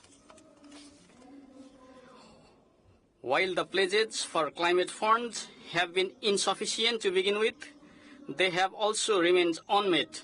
It is even more distressing to note that the targeted communities do not receive the funds due to complicated processes. In this regard, I also call for urgent operationalization of the Loss and Damage Fund, which is intended to support the vulnerable developing countries. Climate finance must recognize the contributions of countries like Nepal in protecting biodiversity, the Himalayan cryosphere, as well as in supplying fresh water. These nations must also be adequately compensated for climate-related loss and damage. I also call for technology transfer and adequate capacity building grants in accordance with the Paris Agreement and the commitment of developed countries. Climate finance must be provided in the form of grants, and this should be disbursed through national treasuries to ensure effectiveness. Mr. President, the vast resources spent for the arms should instead be redirected for adaptation and mitigation efforts to protect human civilization and bequeath a habitable planet to future generations. I hope this conference will make concrete progress towards setting out a clear NCQG based on the principle of climate justice, equity and capacity, towards limiting global warming to 1.5 degrees and towards ensuring climate justice and sustainable development of least developed and Himalayan nations. As the snow-capped white mountains turn into black rocks, the world needs to recognize that the effects are not limited to the mountainous nations, but also extend to the coastal ones.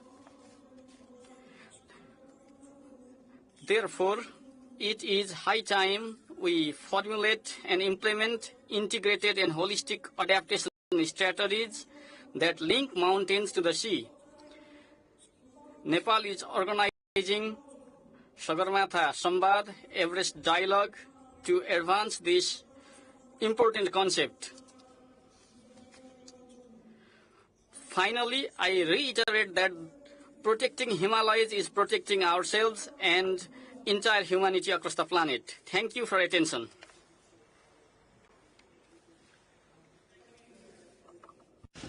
It is my pleasure to welcome His Excellency Mr. Chandrika Prasad Santokhi, President of Suriname. His Excellency, you have the floor. Thank you, Madam President. Good afternoon. As President, I'm here today to inform the COP that my country, Suriname, a member of CARICOM, a carbon-negative nation, rich in natural resources, is on a path of sustainable green development strategy and is a determined advocate in the fight against climate change. Our vast forests, still covering 93% of our territory, act as a vital carbon sink, absorbing more carbon dioxide than our economy emits, and we are committed to stay carbon negative. CARICOM and CIS nations are facing the injustice of a crisis they didn't cause, a crisis they cannot solve alone, even with their best efforts to cut their emissions, which are now lower than 1%. Developed countries must act now to support the resilience and transition of developing nations. We as CARICOM leaders are committed to stay below 1.5 degrees this century as pledged, and we ask you all to do your part. My country will continue to contribute to our green transition, adapt to climate impacts, and achieve our sustainable development goals through a green development strategy, leaving no one behind. A balanced and responsible exploitation of the oil and gas sector after the announcement of the FID recently will be an integral part of this strategy. Suriname's strong commitment to environmental leadership is evident through our leading position in the Environmental Performance Index in Latin America and being the first country to develop internationally transferred mitigation outcomes it most. Madam President, most CARICOM states lack the financial capacity and resources to recover from escalating climate impacts. Outdated GDP-based criteria keep concessional financing out of the reach of many of us, despite adoption of the Multidimensional Vulnerability Index at the United Nations. Yet, international financial institutions have not implemented it. CARICOM calls for a binding commitment to allocate at least 15% of climate finance to CITES instead of the unacceptable 1.5% CITES now receive. We call for easier, more tailored access to climate financing for CITES, including simplified applications, capacity building, direct funding, and affordable financing. Developed nations have a duty to support those less responsible and more vulnerable to climate change, requiring immediate action to correct this imbalance and climate injustice. The Loss and Damage Fund must be made functional and effective urgently. This must be fixed in 2025. Without significant increases in climate finance, CITES cannot adapt the climate impacts or achieve sustainable development. Inaction threatens their very existence. Finally, Mr. President, it is time to take bold action now to help CITES confront the urgent threat of climate change. I thank you, and may God bless you all. Thank you. Thank you, Your Excellency. It is my pleasure to welcome His Excellency, Mr. Denis Bersirovic, Chairman of the Presidency of Bosnia and Herzegovina. Your Excellency, you have the floor.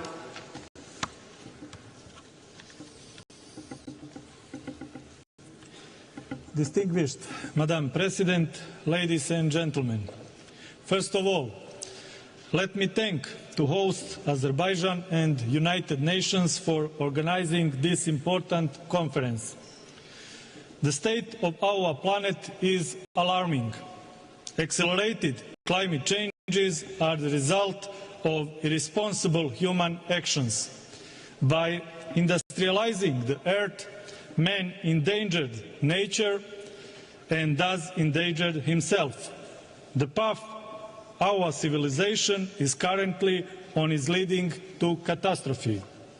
One of the key problems today is the complete erosion of moral. We are witnessing that some big countries preach heaven but practice hell.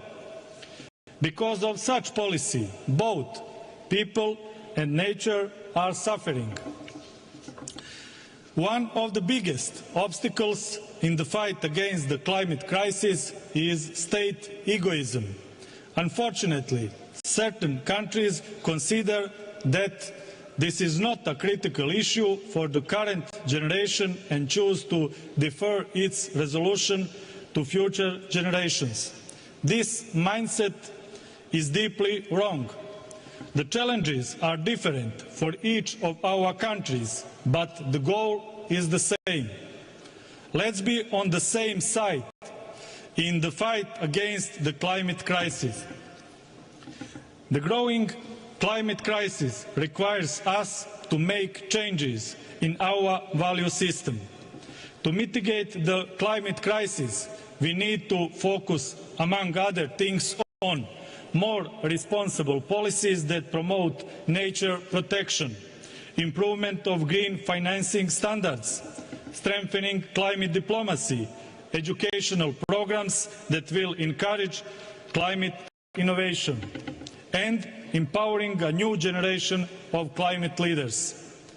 Bosnia and Herzegovina is determined to contribute to the reduction of greenhouse gas emissions, achieve climate neutrality, carry out the energy transition, and to contribute to the implementation of the Paris Agreement on climate change. Bosnia and Herzegovina is actively working on the adoption of the Integrated National Energy and Climate Plan. The document outlines Bosnia and Herzegovina's strategic determination, direction in the process of decarbonization of the energy sector until 2030, with a clear vision to 2050. Finally, let's not forget, the earth does not belong to humans, but humans belong to the earth. Let's continue our fight against climate change. It is a fight for our future. Thank you for your attention. Thank you, Your Excellency. It is my pleasure to welcome His Excellency Nana Addo Dankwa Akufo-Addo, President of Ghana. Your Excellency, you have the floor.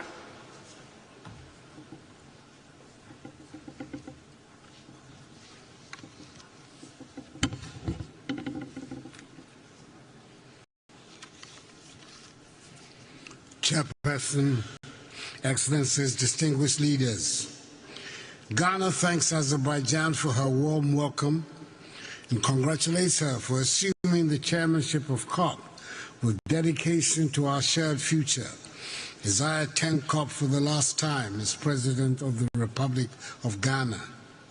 Today we gather not merely as leaders or policymakers, but as individuals bound by our love for our lands and future generations. We're here to declare we stand in solidarity for a green world. For Ghana, climate change is real and immediate, affecting our farmers, coastlines, and communities. Rising temperatures and unpredictable weather threaten our livelihoods daily. Yet we respond with resilience and commitment. In 2021, Ghana submitted updated nationally determined contributions to the United Nations, encompassing 47 programs to mitigate and adapt to climate impacts. Our goal is to cut emissions by 64 million metric tons by 2030, demanding investments between 10 and 15 billion United States dollars. Despite financial and technical hurdles, we're determined to meet the Paris Agreement's goals across agriculture, transport, forestry, energy, and other sectors. We have made strides. The Green Ghana project has planted 50 million trees, and forest restoration efforts have covered 721,000 hectares since 2017, when I came to office. 13 mitigation actions have cut annual greenhouse gas emissions by 43% since 2021. Ghana's national electric vehicle policy, backed by tax incentives, promotes sustainable mobility, and our energy transition framework steers us towards a green future. Through Article 6 of the Paris Agreement, Ghana has mobilized 800 million United States dollars by trading carbon credits with nations like Switzerland and Sweden. However, we cannot reach our climate goals alone. We call on our global partners to honor their commitments, ensuring accessible concessional financing for sustainable development in Africa without unsustainable debt. As a father and a grandfather, I question what we will leave behind. What world will we leave behind? Our children's future hinges on our decisions. Let COP29 here in Azerbaijan mark a pivotal shift from dialogue to decisive action. Let us act boldly, showing future generations that we fought for them. Ghana stands united with the world for a green, resilient tomorrow. Madam Chair, thank you very much. Thank you, Your Excellency. It is my pleasure to welcome His Excellency Mr. Kurulsuk Akna, President of Mongolia. Your Excellency, you have the floor.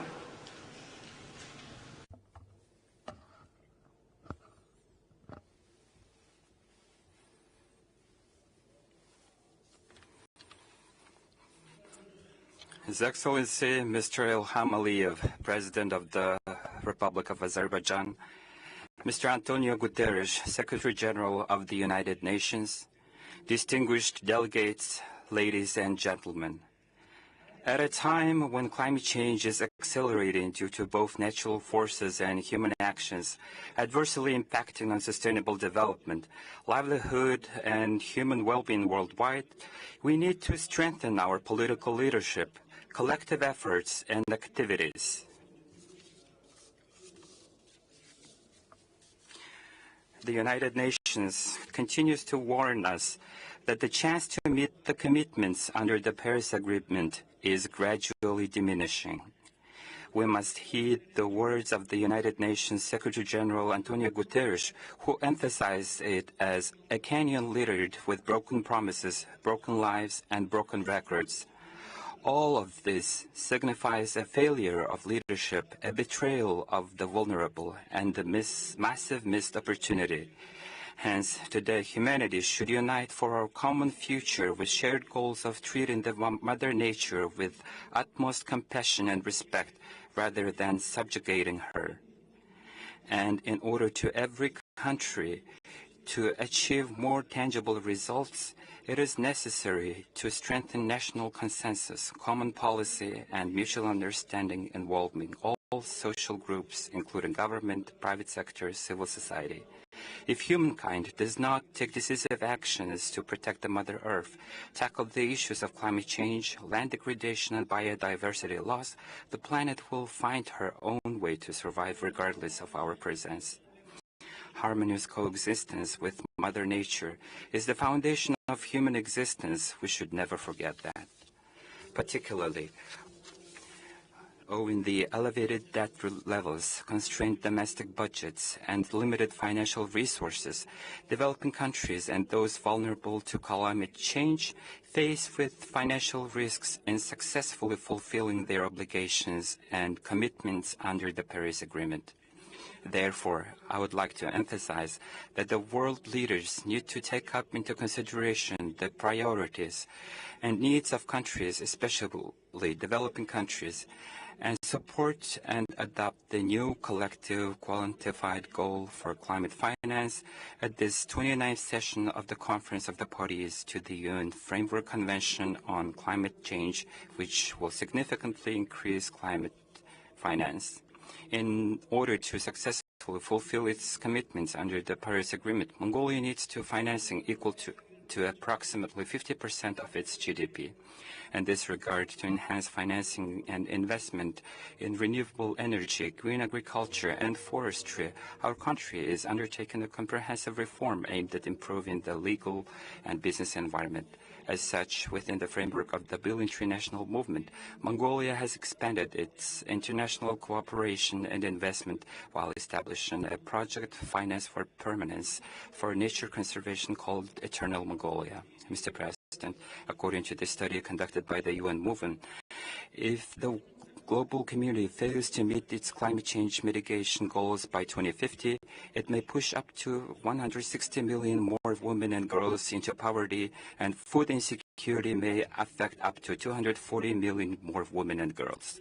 Therefore, Mongolia successfully hosted the World Women's Forum under the theme Towards Green Future in August this year and adopted the Ulaanbaatar Declaration Towards a Sustainable Future, calling the countries around the world to promote women's participation and leadership in the fight against climate change. Moreover, Mongolia is putting forward an initiative to establish a global coalition on sustainable rangelands and pastoralists for the future at a time when climate change is detrimental impact the country's worldwide traditional pastoralism. I'm confident that this initiative will contribute to the implementation of the resolution adopted by the UN Secretary General UNGA declaring the International Year of Cooperatives in 2025 and the International Year of Rangelands of Pastoralists in 2026, and as well as the preparation of the 17th UNCCD COP in Ulaanbaatar in 2026. May the eternal blue sky bless us, the humanity forever. May the world be at peace. I thank you very much for your attention.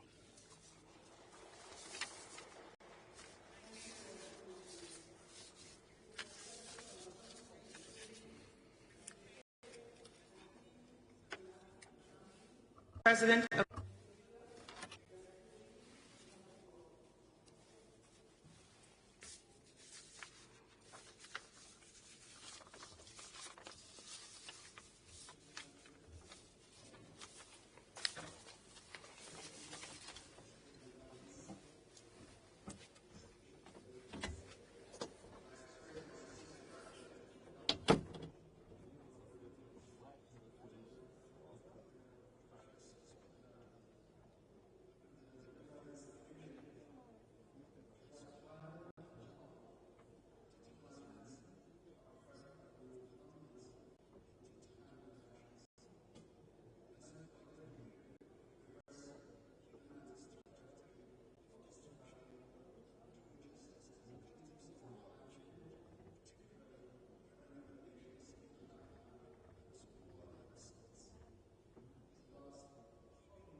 So it's essential for the Paris Agreement to be respected because this is the fundamental global convention for combating climate change.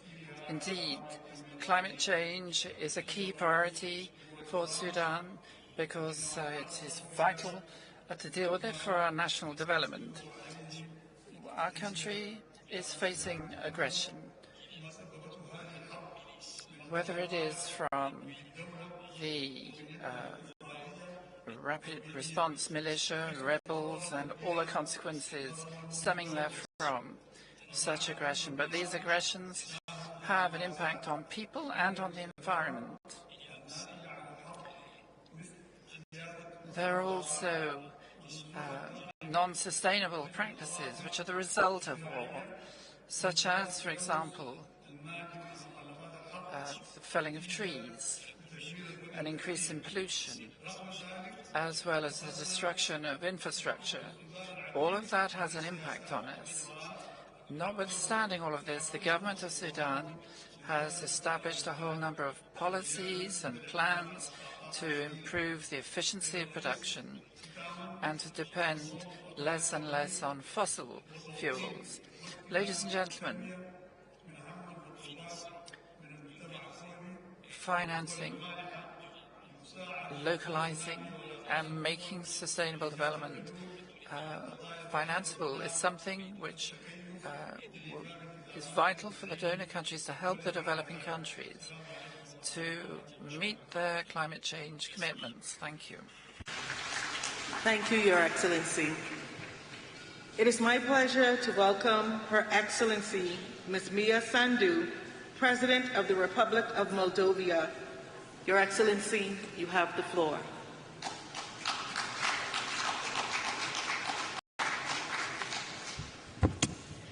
Distinguished delegates, it's an honor to address you on behalf of the Moldovan people. My deep gratitude goes to His Excellency President Aliyev and the government of Azerbaijan for hosting COP29 in Baku. Ladies and gentlemen, Moldova exemplifies the injustice of climate change. While contributing a mere 0.03% of global emissions, we are Europe's most vulnerable country to climate impacts. For Moldova, climate change is not a distant threat. It is a present reality impacting our daily lives, economy, and especially our rural communities who depend on agriculture. Rising temperatures, prolonged droughts, and erratic rainfall are reducing yields in crops like wheat and corn, while Moldova's vineyards, central to our economy and heritage, face new challenges. Access to water is increasingly strained, affecting both agriculture and daily life. Small and developing economies worldwide share this burden, often lacking the resources to recover. This underscores the urgent need for an equitable, accessible climate finance system that prioritizes vulnerable nations and builds resilience. It's only fair that we count on support from major economies. To expedite climate action, existing funds and programs must also cut through the bureaucratic delays, which can span years. In Moldova, we're doing our part. Despite multiple crises due to Russia's brutal war against Ukraine, which impacts our economy significantly, we launched a national afforestation program, an effort to expand forest cover by 5%, showing our commitment to a greener future.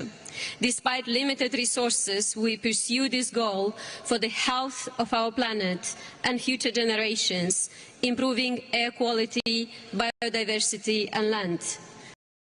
The recent global energy crisis spurred us into swift action. We're reducing consumption through energy efficiency and expanding renewables.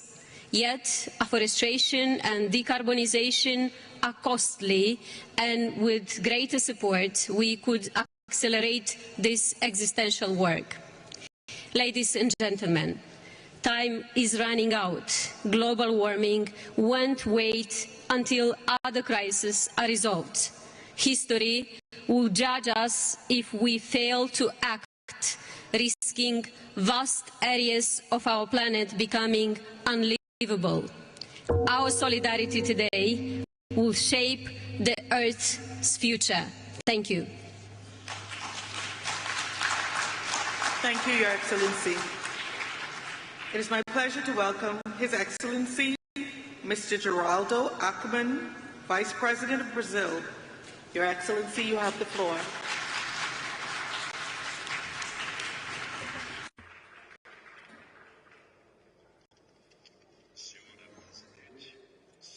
Madam Chairman, ladies and gentlemen, the pathway and the diplomatic efforts of the Climate Convention, which began in 1992 in Rio de Janeiro, Brazil, now bring us to Baku in Azerbaijan for COP29. Each step along this path represents both progress and hesitations of multilateralism in the task of achieving common environmental goals and in our ability to rise to the challenges. The Baku conference aims to define the new climate finance target. The new financial target must be ambitious in a way as to limit the temperature increase to 1.5 degrees Celsius. Baku also has the challenge to conclude carbon market negotiations and lead the way for the implementation of historic commitments achieved during COP28, in particular about energy and forests. Brazil is recognized as an environmental powerhouse, but also a leader in food security. We have the largest tropical forest in the whole wide world.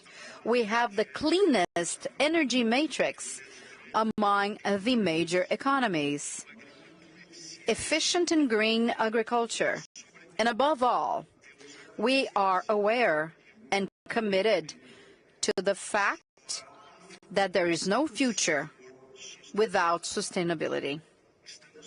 We are implementing the climate plan, which will serve as a guide for Brazilian climate policy until 2035. We have also signed the Pact for Ecological Transformation between the three branches of government of Brazil, with the support of which is fundamental the participation of civil society. We need concrete measures at the right pace. I will have the honor of presenting at the COP29 Brazil's NDC. Our target reflects our highest ambition to reduce emissions by up to 67% by 2035 compared to the year of 2005. Certainly ambitious, but also feasible. To do this, however, we will need to work together to ensure the appropriate conditions and means of implementation. Our NDC is much more than simply an emissions reduction target for 2035.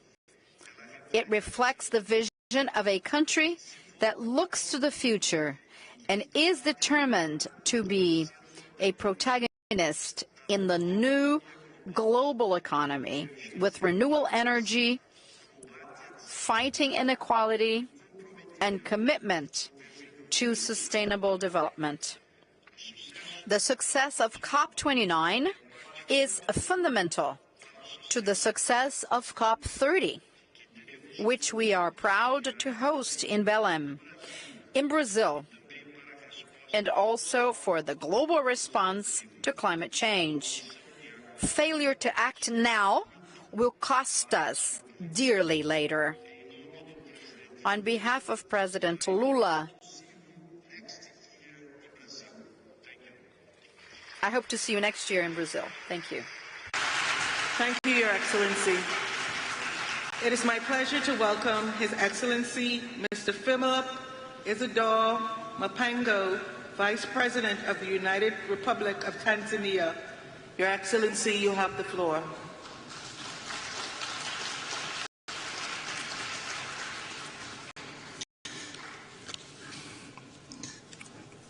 Madam Chair, Excellencies, distinguished delegates, here we are yet for another COP, dubbed as a finance COP, where we need to work together in solidarity for a green world.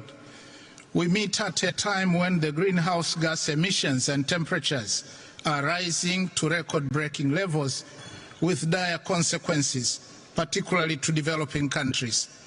Climate change is not a distant concern, but a current reality. The last few weeks have seen catastrophic flooding in Spain, devastating fires in the Amazon, and torrential rains displacing millions in South Asia. My country has also not been spared by such catastrophic events, and they are costing us 2 to 3% of our GDP lost annually. While a total of $19.2 billion will be needed by 2030 to deliver on our NDCs, so far only about $500 million have been received, necessitating use of our own internal resources at the expense of other development projects and increasing our debt burden. And this scenario is now the order of the day across Africa. And this is obviously inappropriate and unethical for adaptation, loss, damage, and for Africa that never caused this problem.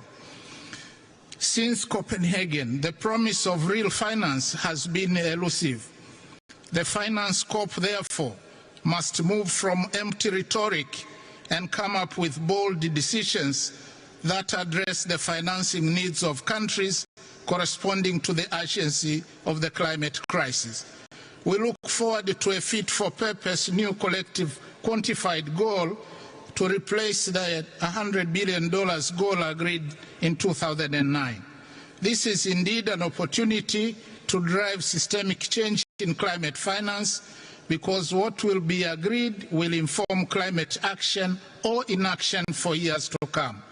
Climate finance is about responsibility and justice as agreed, and therefore COP29 must also maintain the momentum on loss and damage so that the fund does not become an empty shell, negating the gains made last year at COP28 in Dubai.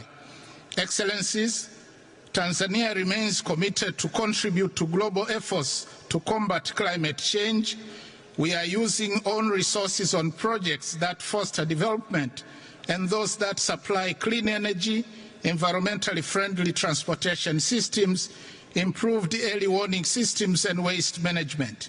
In addition, Tanzania has a total area of 48.1 million hectares of forest reserves, with an estimated carbon storage potential equivalent to 2% of the world's total carbon. Also, Tanzania has territorial sea area covering 64,500 square kilometers, which provide a big potential for blue economy. We are committed to continue conserving these critical marine and forest ecosystems. Indeed, we are already acting in solidarity for a green world, even with our own meager resources. Yet the challenge we are facing is that carbon markets are not yet fully defined, and thus denying our countries the payments they deserve. There is lack of information and capacity to participate gainfully in carbon markets. To conclude, let me emphasize that we cannot talk about a just transition without focusing on clean cooking. That matters greatly to the majority of Africans. About 900 million people in Africa still cook using biomass fuels, resulting into deforestation, loss of carbon sinks, and deaths due to smoke-related diseases. For this reason, my president, Dr. Samia Suluhu Hassan, decided to champion clean cooking on the African continent, and we call on COP29 to take up clean cooking as one of the priority areas under just transition and mitigation finance discussions. As a show of leadership, Tanzania is implementing the clean cooking strategy to ensure the availability of clean, safe and affordable cooking energy to about 80% of households by 2034, and has launched a Pan-African Women Clean Cooking Support Program that requires financial support of about $4 billion annually by 2030 to transform the continent with clean cooking solutions. Madam Chair, thank you. Thank you, Your Excellency. It is my pleasure to welcome His Excellency Mr. Temimoko Mailet Kone, Vice President of Côte d'Ivoire. Your Excellency, you have the floor.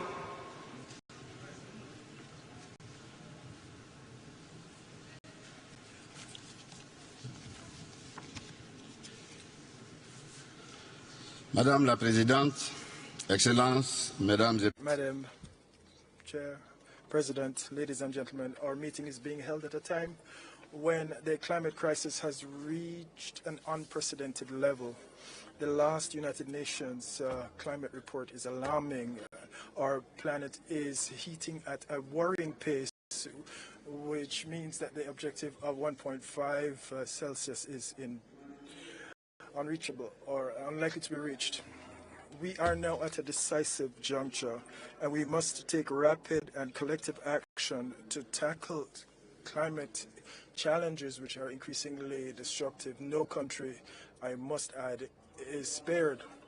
In Côte d'Ivoire, we have taken bold initiatives, and without them, we could have a 13% drop in our GDP by 2050, and almost 2 million of our peoples would dip into poverty. It is clear that the economic, social, and health consequences are inevitable if we stand without doing anything. And it's for this reason that our President Alassane Ouattara has led strong measures that confirm our commitment to the Paris Agreement. This year we concluded with the IMF a facility for sustainability and resilience, and along with other partners we have, including the World Bank, we have been looking into more innovative financing measures. We have also strengthened governance, and we have set up a National Commission for Climate Change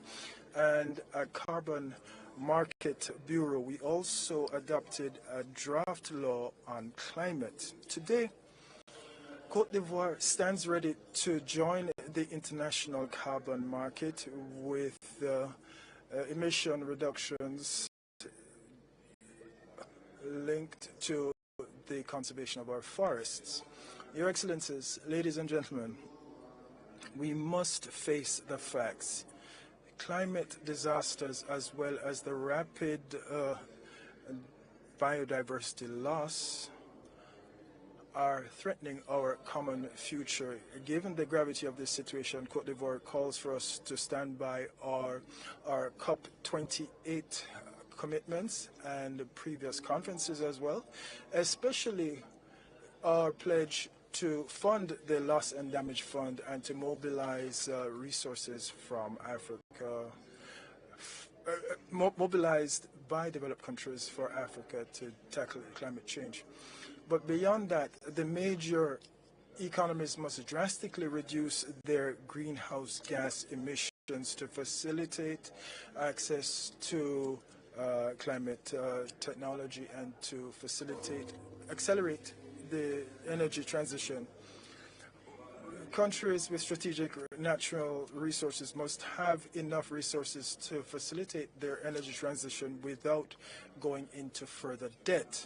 Ladies and gentlemen, this conference must more than ever meet the expectations of the people across the world, and to this end it is a pressing need on developed countries to take climate action. We must come up with a more ambitious they must have a more ambitious program for developing countries, and they must take into account the legitimate and specific needs of the more vulnerable regions.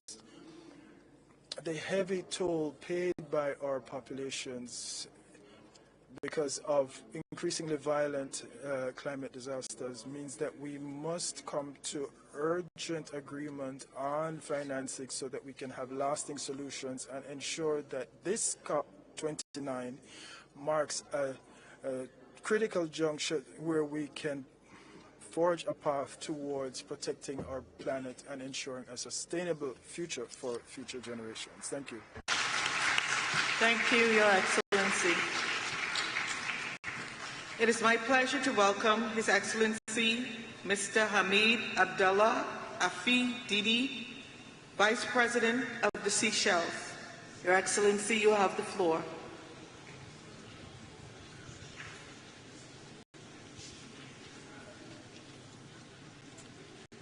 Thank you, Madam President, distinguished delegates, ladies and gentlemen.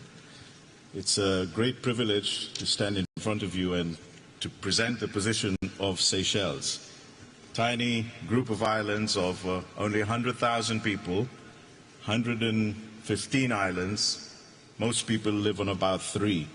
Our land area is about 455 square kilometers. This is less than the size of Munich in Germany. But our maritime area is 1.374 million square kilometers. This is the size of France and Turkey put together. So 100,000 people managing a huge maritime space the size of France and Turkey. What are we doing in Seychelles to protect the environment and to protect the planet? Madam Chair, the UN has set all of us countries goals that we have to protect 30% of our land, fresh water, and our oceans by 2030. 30%. Of our little amount of land, we've protected half already. Of that huge expanse of sea that we have, we've already protected 32%. In other words, we have achieved the UN 30 by 30 4 years ago.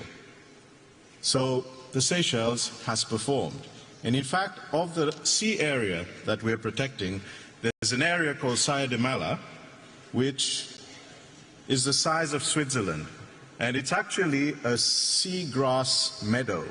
What does it do? It absorbs carbon emission. So our output, we emit about 600,000 tons, but our seagrass meadow absorbs 18 million tons. So in other words, for every ton that we put out, we absorb 30 tons from the rest of the world. Having done all of that, what do we find? Rising sea level. It's threatening our port, our airport, our housing infrastructure, our fuel farm, our power station, our courts. Everything is being threatened. We have to relocate our houses. We have to relocate infrastructure. It may cost us $15 to $20 million to relocate houses, $15 to $20 million to relocate infrastructure. Where will we get the money for this? Well, there's been a lot of pledges through COP28, 27, 26, now 29, and adaptation fund, the loss and damage fund, $700 million. But the mechanisms aren't clear. What Seychelles is asking COP29, let's make this a resolution that we shall ask that the mechanisms to release those funds be decided. Just like the gong just went now, if this could have been done every time it made a boom, we could have released $1 million. I think this afternoon Seychelles would have had all the money that it needed to restore a lot of its damaged environment. So I say to COP29 and I say to the world, let us do all we can to put the words into action. There are countries punching way above their weight. Seychelles is doing its best to help the world. Please help us. Let's make these promises become a reality. Thank you very much. Thank you, Your Excellency. It is my pleasure to welcome Her Excellency Ms. Esperanza Maria Ecuador Francisco de Costa, Vice President of Angola. Your Excellency, you have the floor.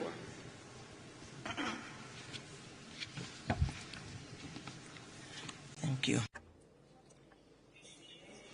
Your Excellencies, heads of state and government, ladies and gentlemen, it is with the highest honor that I address the distinguished delegations present at the 29th Conference of the Parties to the United Nations Framework Convention on Climate Change.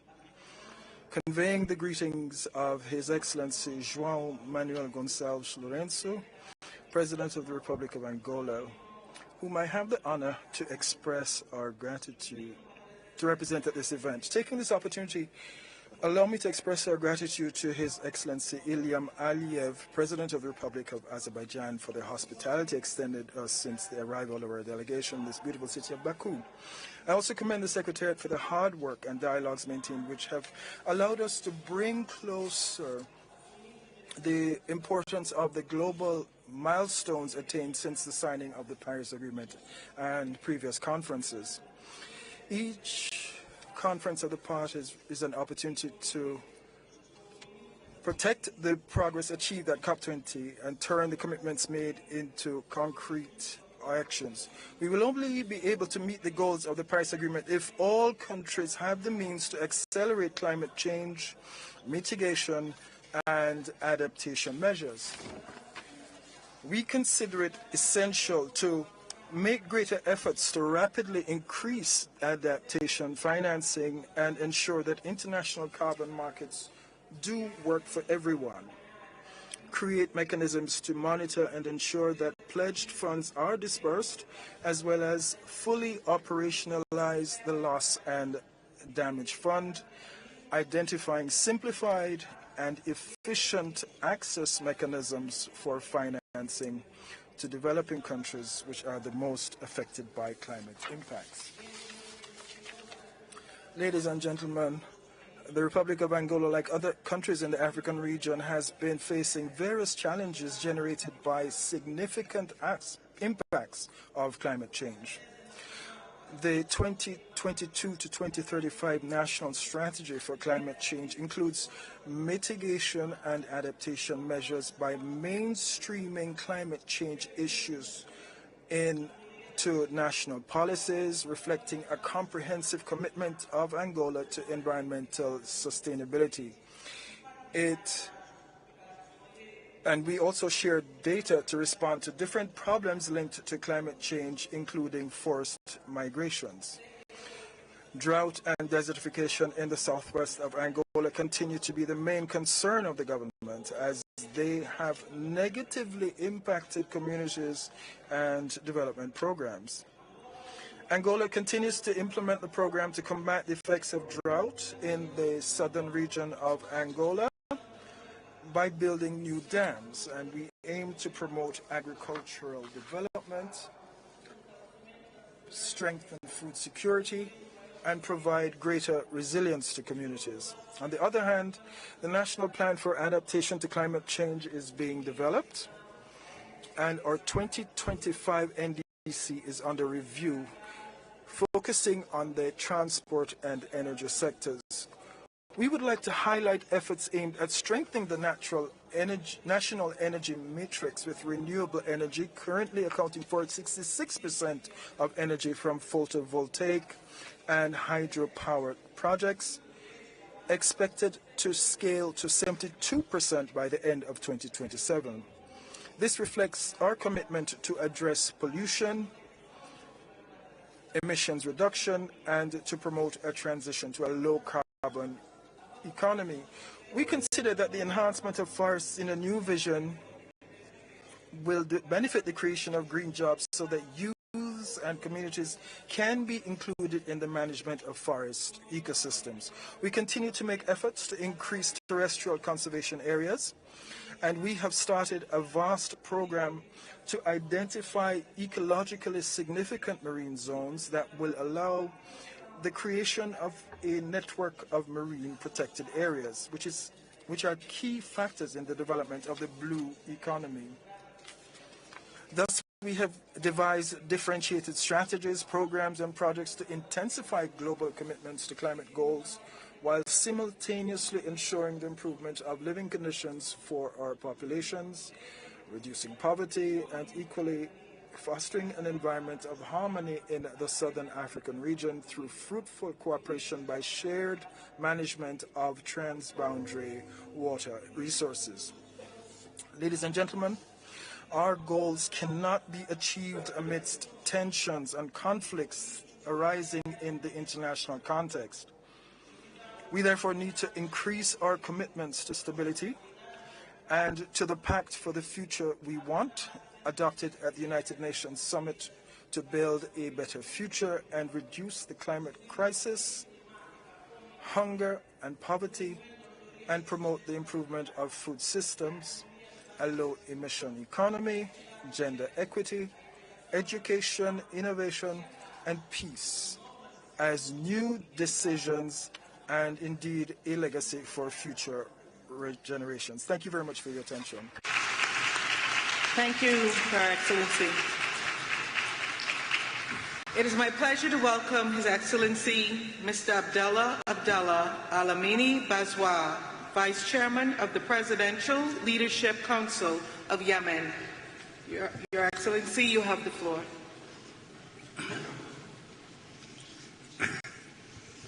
فخامة الرئيس إلهام علييف رئيس جمهورية أذربيجان.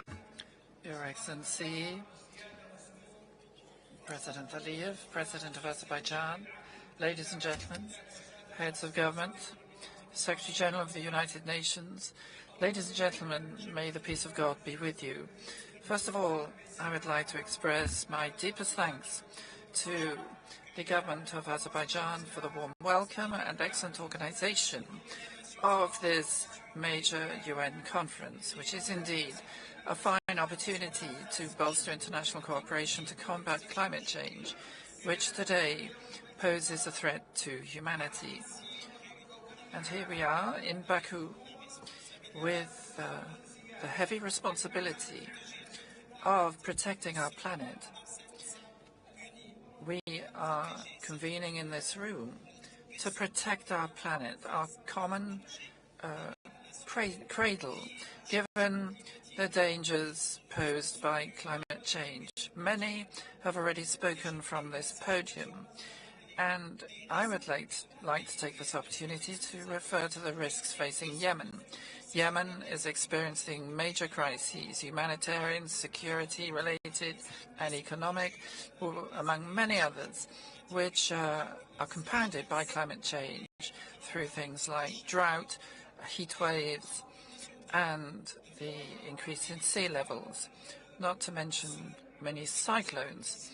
And the consequences are becoming ever graver, given the humanitarian situation, which is especially vulnerable because of a war which has been ongoing for 10 years, because of the involvement of militias supported by Iran, a war which has destroyed infrastructure and displaced thousands of Yemenis and destroyed property, killed people and destroyed the sources of life.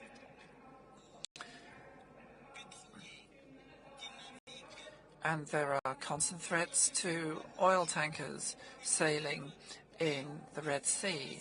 It's a war which undermines our efforts, which should, in principle, be geared to mitigating the consequences of climate change. A war which has driven many thousands into exile.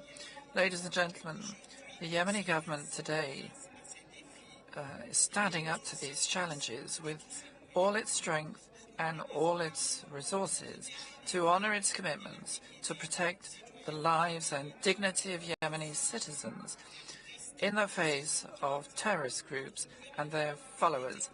Our government is resolved to opt for a trailblazing strategic policy to combat climate change and to incorporate this in a comprehensive strategy, relying on capacity building and more sustainable policies, which will allow us better to deal with the need to mitigate climate change while bolstering the resilience of local communities vis-à-vis disasters, especially in the coastal areas.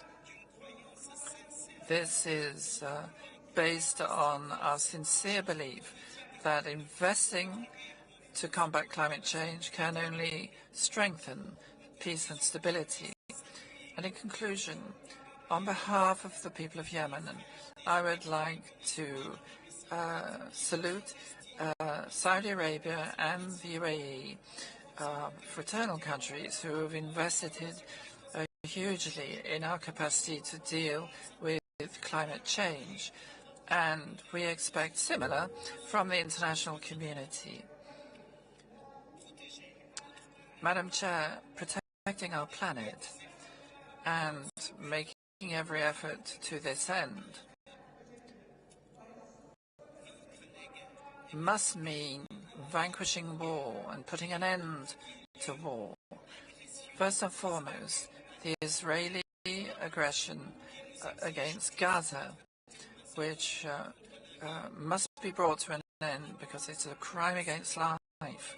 And we restate our solidarity with all countries fighting for their freedom and justice, first and foremost the Palestinian people who've been so patient and resolute in seeking their dignity and sovereign independence. And we support the conclusions yesterday of the Riyadh summit of the Arab League and the International Islamic Conference organization. It is vital to protect planet Earth. It's a collective responsibility which requires better cooperation from all of us to tackle these challenges. It doesn't mean investing in the present, it means investing in the future as well. And from this COP, we aspire to the taking of decisions which may create a transition to a better future and a more stable and prosperous future. Welcome His Excellency Mr. Michael Bisbet Usi, Vice President of Malawi. Your Excellency, you have the floor.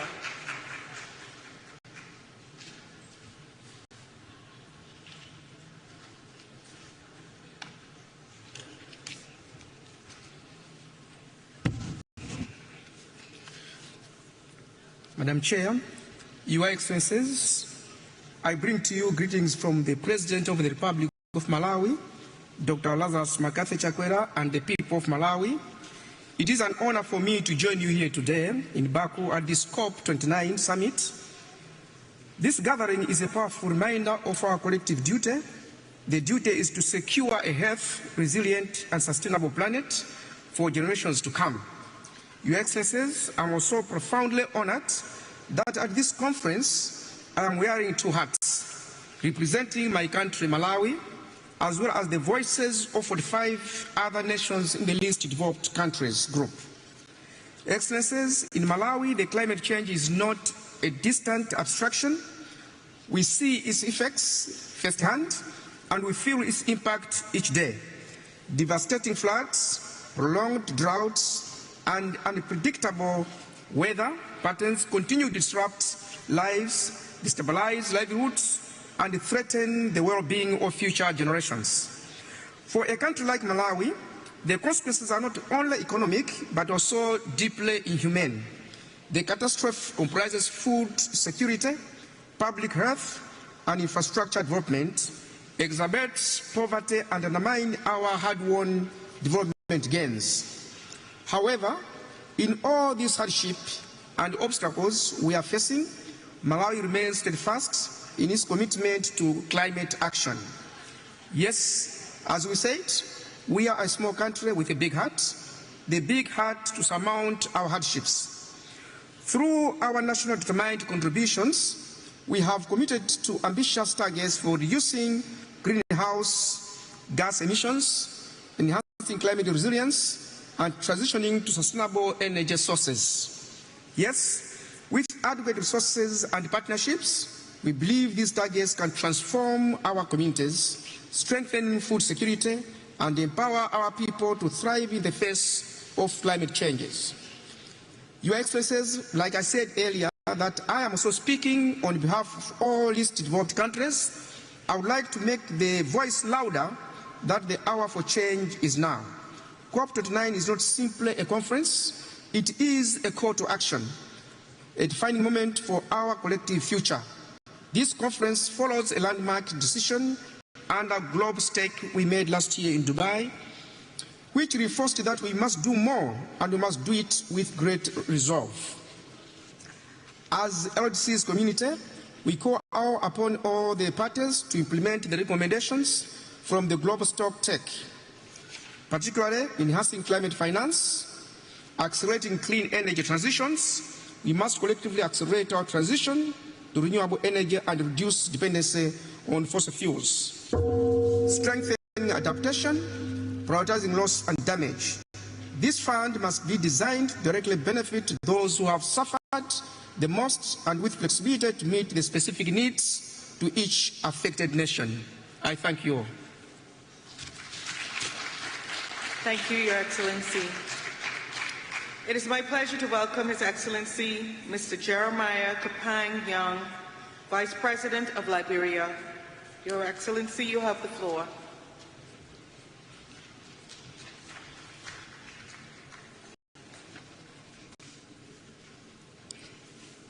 Madam President, Excellency, distinguished ladies and gentlemen, Liberia congratulates the government and people of Azerbaijan for assuming the presidency of COP29 and the warmest hospitality accorded us. I bring you greetings from Excellency Joseph Yuma Boakai, Senior President of the Republic of Liberia. Madam President, Excellency, we have gathered here in Baku to deliberate on issues of climate change and global challenges that continue to undermine national development. This year, we witnessed most of our lowlands being flooded, giving rise to loss of lives, destruction of property, and displacement of people. This is why COP29 must set the basis for loss and damage fund. We need a simple but accountable process that avoids unnecessary bureaucracy. Liberia calls for a stronger cooperative action and decision on Article 6.2, 6.4, and 6.8 at COP29, consistent with the African Group position in operationalizing carbon market and non-carbon credit mechanism. In 2021, Liberia formulated an ambitious second-generation nationally determined contribution committed to reduce greenhouse gas by 64% based on adequate financing. Excellency, I am pleased to inform this summit that Liberia will further increase her climate ambition during the formulation of the country's third-generation NDC, taking into consideration biodiversity protection, including the conservation of mangroves, freshwater ecosystem service, child rights, human mobility, and others. This means the issue of climate finance will be an integral part of the country's third-generation NDC. Therefore, I call on developed countries to increase their contribution in fulfilling the new collective quantified goal on climate financing. Madam President, Excellency, Liberia has established a national climate laboratory at the University of Liberia. This learning center is intended to build the human resource of the country in addressing climate challenges at the national level. To conclude, humanity has faced numerous problems in the past, but it is collective efforts that have kept us going. This is our time. If we hold together and speak with one voice, holding each other accountable, In a fair and equitable manner, we will fight the nightmare of climate change and global warming, and we will succeed. I thank you. Thank you, Your Excellency. It is my pleasure to welcome His Excellency Mr. Prosper Bazumambanza, Vice President of Burundi. Your Excellency, you have the floor.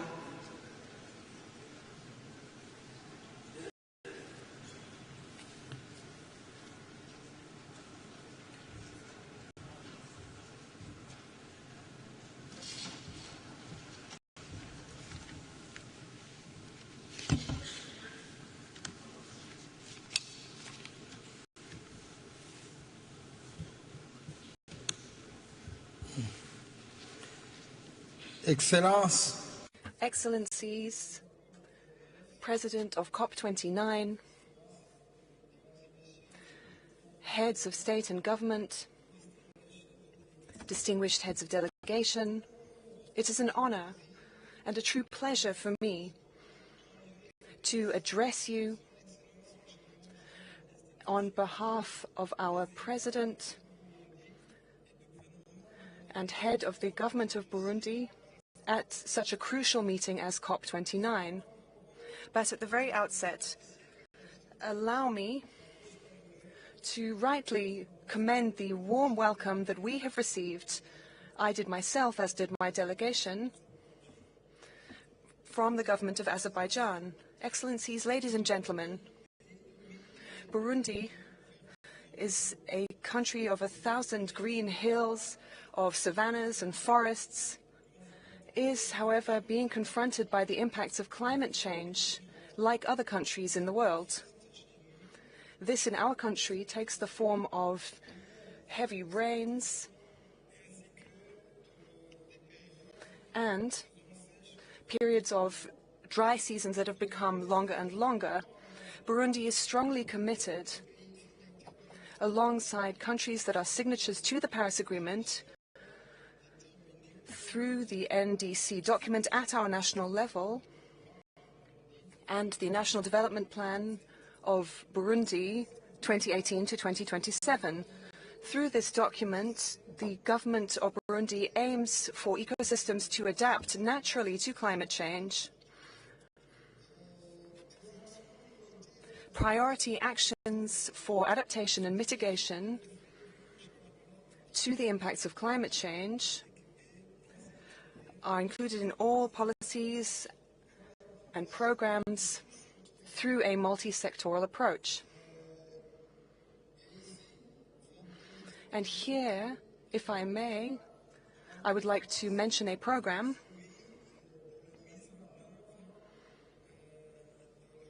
the implementation of reforestation throughout the country.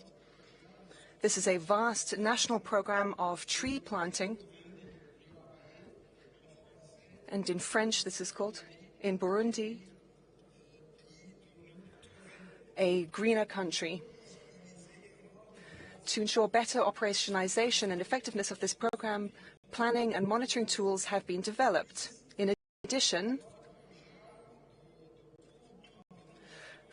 far-reaching environmental programs have been integrated into teaching programs, into curricula, that is, in all levels of education, from primary to tertiary.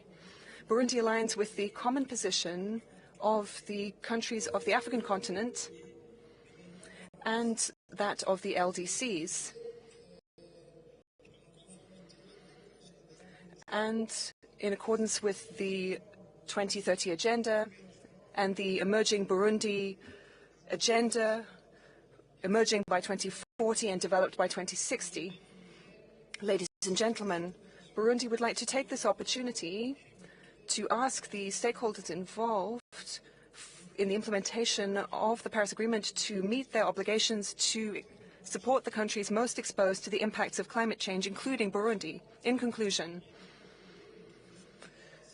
the financing mechanisms, we would ask you to set up simplified processes which allow for easy access to climate funding so that the most vulnerable countries can tackle the effects of climate change as swiftly as possible. Thank you very much for your kind attention. Thank you, Your Excellency. It is my pleasure to welcome His Excellency Mr. Pedro Sanchez Perez Castillo, President of the Government of Spain. Your Excellency, you have the floor.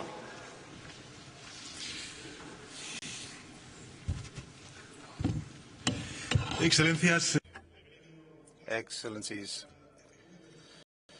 I've come to you to tell you a terrible truth, that we've known the science for so long, but still, some are still not accepting the fact that climate change kills. Last year, 300,000 people died, and it has just contributed to the death of over 220 of my compatriots in Spain, in the greatest natural disaster of our history. This disaster, which according to the first estimations would have been less likely and less intense without the effect of climate change. The planet, therefore, is giving us increasingly loud signals, and if we don't act in the near future, our countries will undergo more droughts, more heat waves, more torrential rain, more fires and more illnesses, and many economic sectors will collapse. Hundreds of towns and peoples will become uninhabitable, and the sea rise and the temperature rises will mean that it will be impossible to live in those places. This existential threat is obvious to everyone. They're in the academic articles and on our screens and through our windows. But at this crucial time for our humanity, we are seeing many governments hesitate and slow down when they should be accelerating, speeding up the pace, picking up the pace, and some are even denying evidence and actually turning back. They are investing in oil, they are deregulating so that the rich can become richer, knowing full well that this formula will lead us all to disaster. We can therefore not allow this to happen. We know what the problem is. We also know what we have to do to resolve this problem. We don't need drastic measures.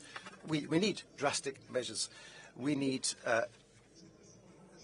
to transform. We need to change the way in which we create wealth and our relationship with the planet. We need to innovate. We need to undergo decarbonisation. We need to develop more material and processes, and we need to adapt our towns and our infrastructure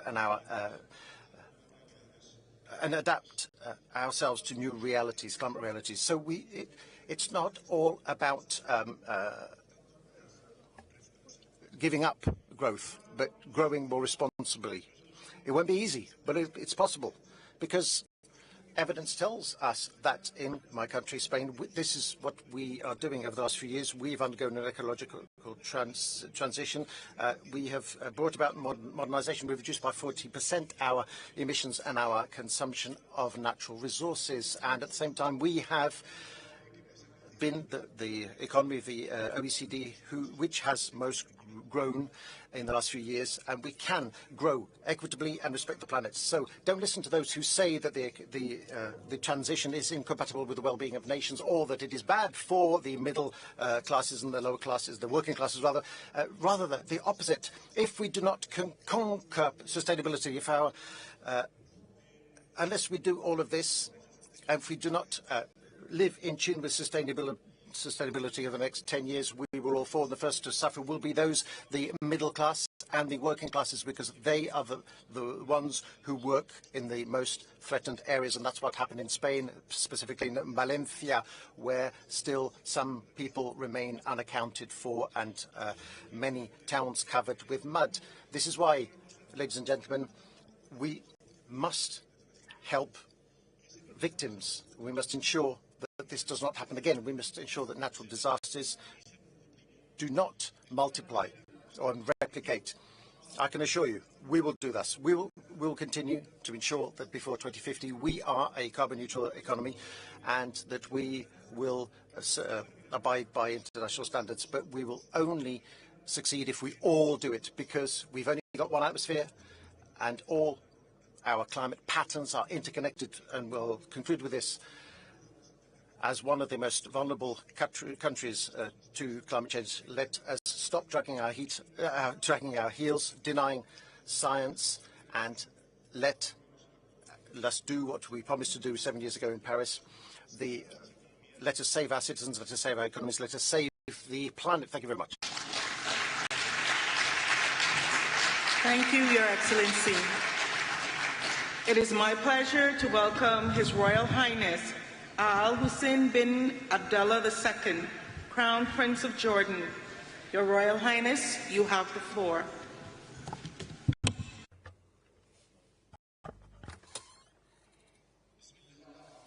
In the name of Allah, the most gracious, the most merciful, President Ilham Aliyev and the people and government of Azerbaijan for hosting this important summit.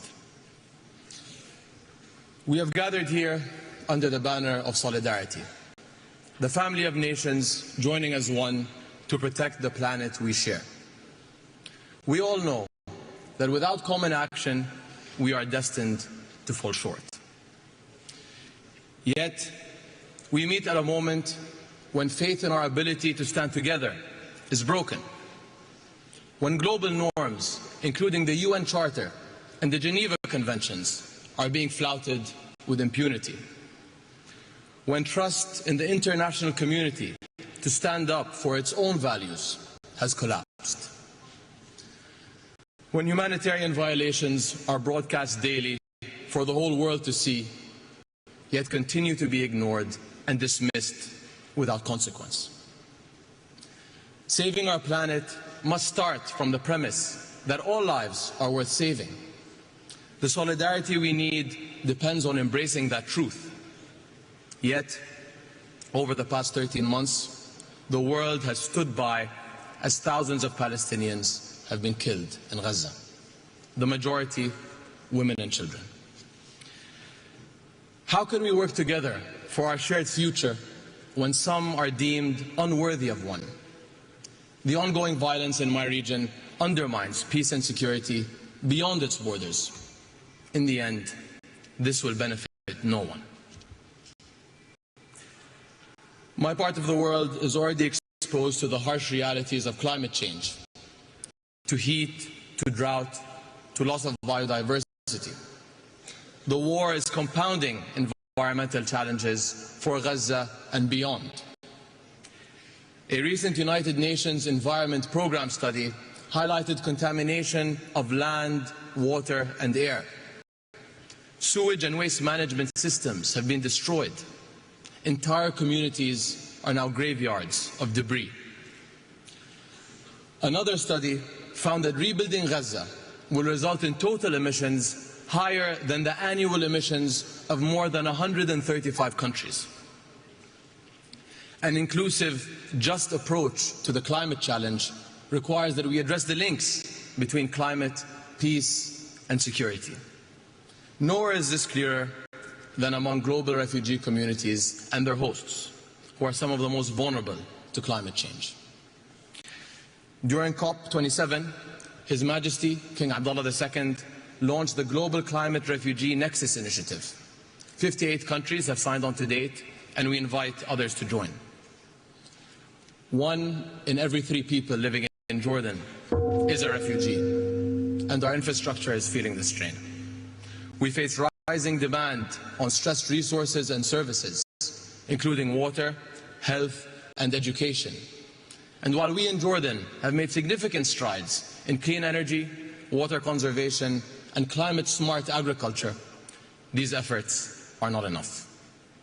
We need to rally communities around climate action and secure a better future for our youth and generations to come. In my country, we are implementing climate policies while grappling with the impacts of conflict. Yet, we can't solve these twin crises alone. As our summit works towards a new collective quantified goal, we must prioritize refugee-hosting countries, especially those in climate hotspots, and ensure that global climate financing mechanisms uphold accountability and transparency for all. Just as urgently, we must rebuild trust in the international community itself and acknowledge past failures. Our inability to collectively do what is right is turning us into passive observers, fully aware, yet unwilling to act. As His Majesty King Abdullah has said, no one is a bystander in the fight for life on Earth. That means fighting against climate change, fighting for peace, and fighting to alleviate human suffering together, because every life is worth fighting for. Thank you. Thank you, Your Excellency. It is my pleasure to welcome Her Excellency Ms. Mia Amor Mortley, Prime Minister of Barbados. Your Excellency, you have the floor. Thank you very much, Your Excellencies. It is fitting that this 29th COP should take place here in this beautiful city of Baku, standing as it does the sentinel between East and West doorway, between the global North and the global South, a bridge between the ancient, the modern, and indeed the future, with the majestic Caucasus Mountains behind us, reminding us of the heights that we must now scale in order to be successful in this process. We are in the midst of a climate crisis. We are in a season of superlatives. And the reality is that these extreme weather events that the world is facing daily suggest that humanity and the planet are hurtling towards catastrophe. The extreme weather requires from us a serious commitment at this COP with respect to new collective quantified goals that enable us to reverse the current trajectory and to fund mitigation, adaptation, and of course loss and damage. This commitment must encompass 7 critical elements. 1, the proper capitalization of the Loss and Damage Fund, and indeed the capitalization of the dedicated SIDS window in the GEF's Special Climate Change Fund. The latter remains unfunded, and the first underfunded. The reality is that the Loss and Damage Fund has only attracted $700 million, and this is despite the numerous crises besetting small island developing states, and indeed in our own region, Hurricane Beryl, which has caused serious damage to countries, from housing to public infrastructure, and indeed from agriculture to fisheries in my own country.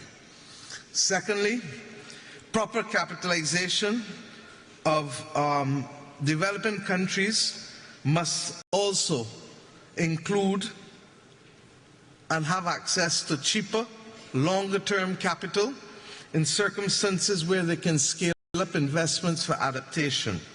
Thirdly, the economic noose of tightening the fiscal space must be loosened by adopting the principles, in our view, of Bridgetown Initiative 3.0 through the delivery of urgently needed financial reforms. We must change the rules of the game, shock-proof vulnerable economies, and indeed review debt sustainability while at the same time augmenting resources. Fourthly, rich countries must deliver on their commitments. We must ensure time and again that the commitments made, whether for 0.7% of GNI or indeed the $100 billion, or recently the $30 billion with respect to biodiversity, that these are met. We must have transparency and accountability on the part of everyone. Fifthly, we must agree in principle that developed countries and carbon producers can, in fact, along with others who are willing, help us find new money to augment the resources. We accept that the current commitments with public money may not be sufficient, and therefore we need to consider levies, as the Global Solidarity Levies Committee and Coalition is seeking to do. If we put a $5 per ton on CO2 for fossil fuel extraction, we can raise $210 billion a year. If we put $100 per ton on CO2 for shipping, we can raise in excess of $80 billion a year. And we've not addressed aviation or indeed the elephant in the room, a 0.1% levy on all bonds and stocks that can raise us in excess of 400 billion. Sixthly, we need to deal with methane. Methane is responsible for 45% of current global warming and is 80 times as devilish as CO2 with respect to warming the planet.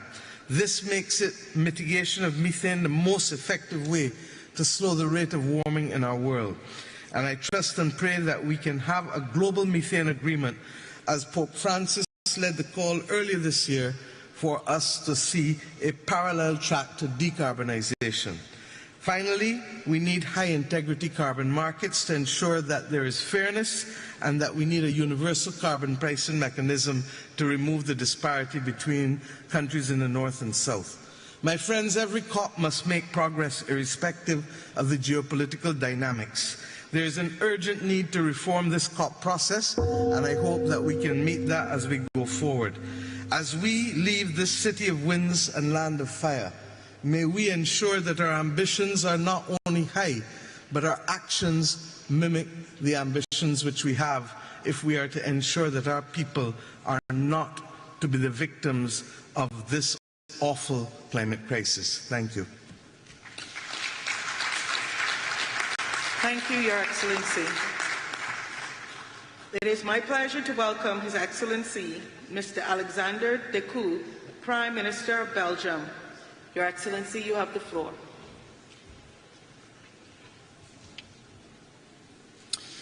Madam President, dear colleagues, this is not a time to falter. Emissions continue to rise, and we see more and more destructive climate disasters. There is one certainty. If we do not alter our policies, we will see an increase of 3 degrees Celsius by the end of the century. Our citizens expect us to show a way out. They want us to collaborate on a faster and more resolute decarbonization and moving away from fossil fuels. We have to be ambitious in our goals, but effective and flexible in how to achieve them. Dear colleagues, meetings like these are often perceived as talking shops. And yes, these strenuous negotiations are far from perfect. But if you compare climate policy now to a decade ago, we live in different worlds. A strong majority has embarked on the journey to net zero. Yet, many challenges remain. The safest, cleanest and cheapest energy is the one we do not use. We must do more on energy efficiency. It's a win-win. Investment in clean energy is increasing everywhere, but least developed countries are missing out. We are seeing massive amounts of renewable capacity being added to our grids, but interconnectivity and storage capacity have not followed the pace. In this climate challenge, there is no one silver bullet. There is not one solution that will fix all of our issues. We need to use everything we have.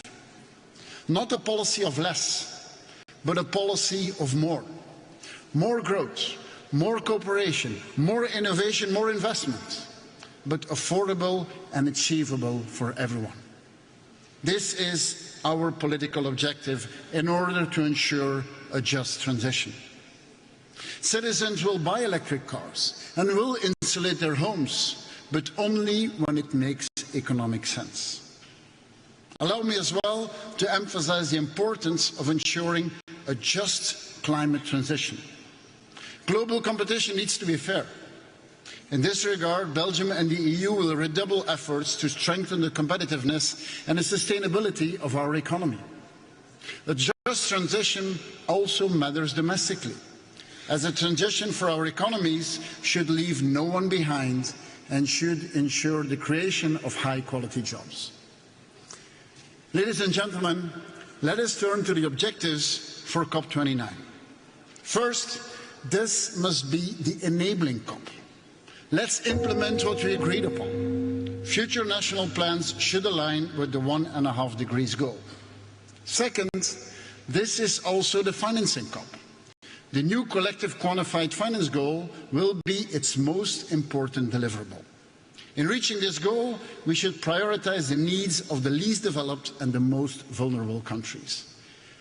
And only when we mobilize private actors, we will reach the trillions of investments that are needed globally. Dear colleagues, Belgium has doubled its climate finance, given mostly in grants and focused on the least developed countries. On top of this, thanks to public guarantees, we mobilize an additional €500 million to developing countries. Belgium is also an adaptation champion. We have to redouble our efforts in adaptation to reduce the impact of climate change on planet and people. Adaptation is absolutely crucial to convince our citizens that they can make a difference in their lives and ensure their safety. Ladies and gentlemen, humanity could easily despair and lose hope. We could also lose ourselves in the complexity and the impossibility of the task at hand. However, we should find inspiration in what we have achieved so far. Let's create a context where these solutions become accessible to everyone. Only then COP29 will be a success. Let's make this happen. I thank you. Thank you, Your Excellency. It is my pleasure to welcome His Excellency Sir Keir Starmer, Prime Minister of the United Kingdom of Great Britain and Northern Ireland. Your Excellency, you have the floor. Thank you very much. The United Kingdom is determined to stand alongside those countries on the front line of the climate crisis today and to seize the opportunities of tomorrow.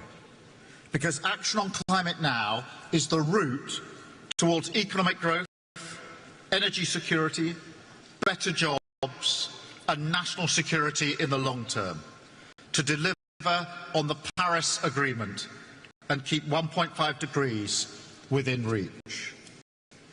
In the first 100 days of my government, we launched Great British Energy to create clean British power.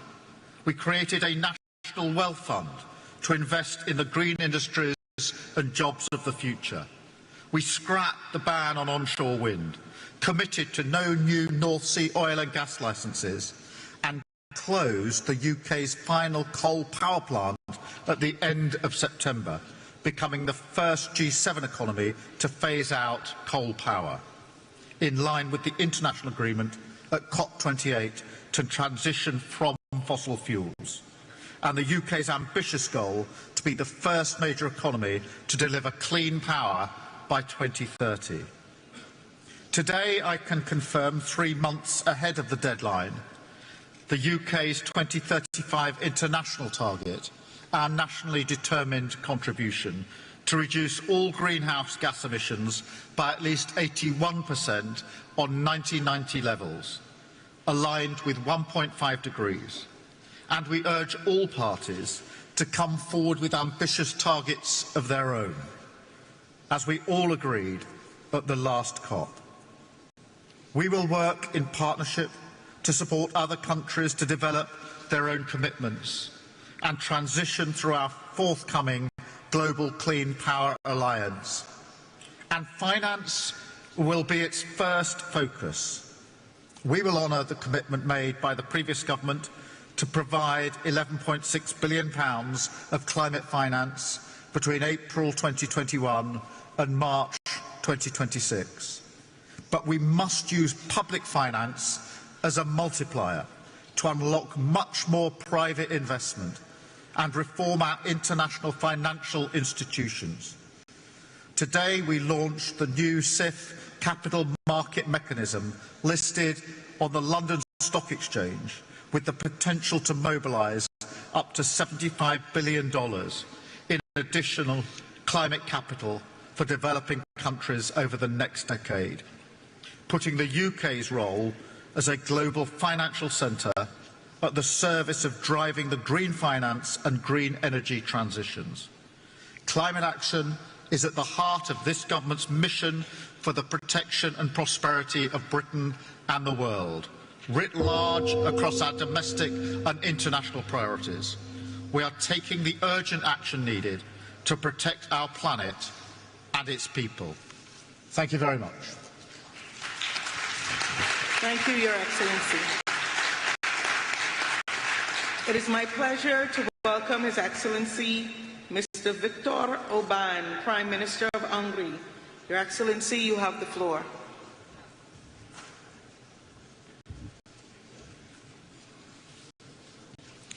Excellencies, ladies and gentlemen, first of all, I would like to thank President Aliyev for hosting this important conference. Azerbaijan is a key partner for Europe in reaching our climate goals, making it the ideal place to host today's conference. Last week, Budapest hosted the European Political Community Summit and the European Council Summit as well. Almost 50 heads of state and government gathered in Budapest, where European leaders adopted a new declaration on competitiveness. The Budapest Declaration will shape the European Union's approach to climate issues as well. Our mission is to make Europe more competitive, and we approach climate protection with this vision in our mind. We are proud that Hungary is among the few countries of the world in the recent years which has been able to enhance its economic performance parallel to decreasing its emissions. We cannot sacrifice our industry or agriculture in this process. We must continue advancing the green transition while also maintaining our use of natural gas, oil and nuclear energy. The price of climate change should not be paid by our farmers. Farmers are the backbone of our economy and society. We must offer them stability and predictability to thrive. We cannot impose unrealistic quotas or burdensome rules on farmers and companies, but should offer practical support for them. The green transition and the fight against climate change should not be done against the business community, but together with it. We need clear financial guarantees and significant investment.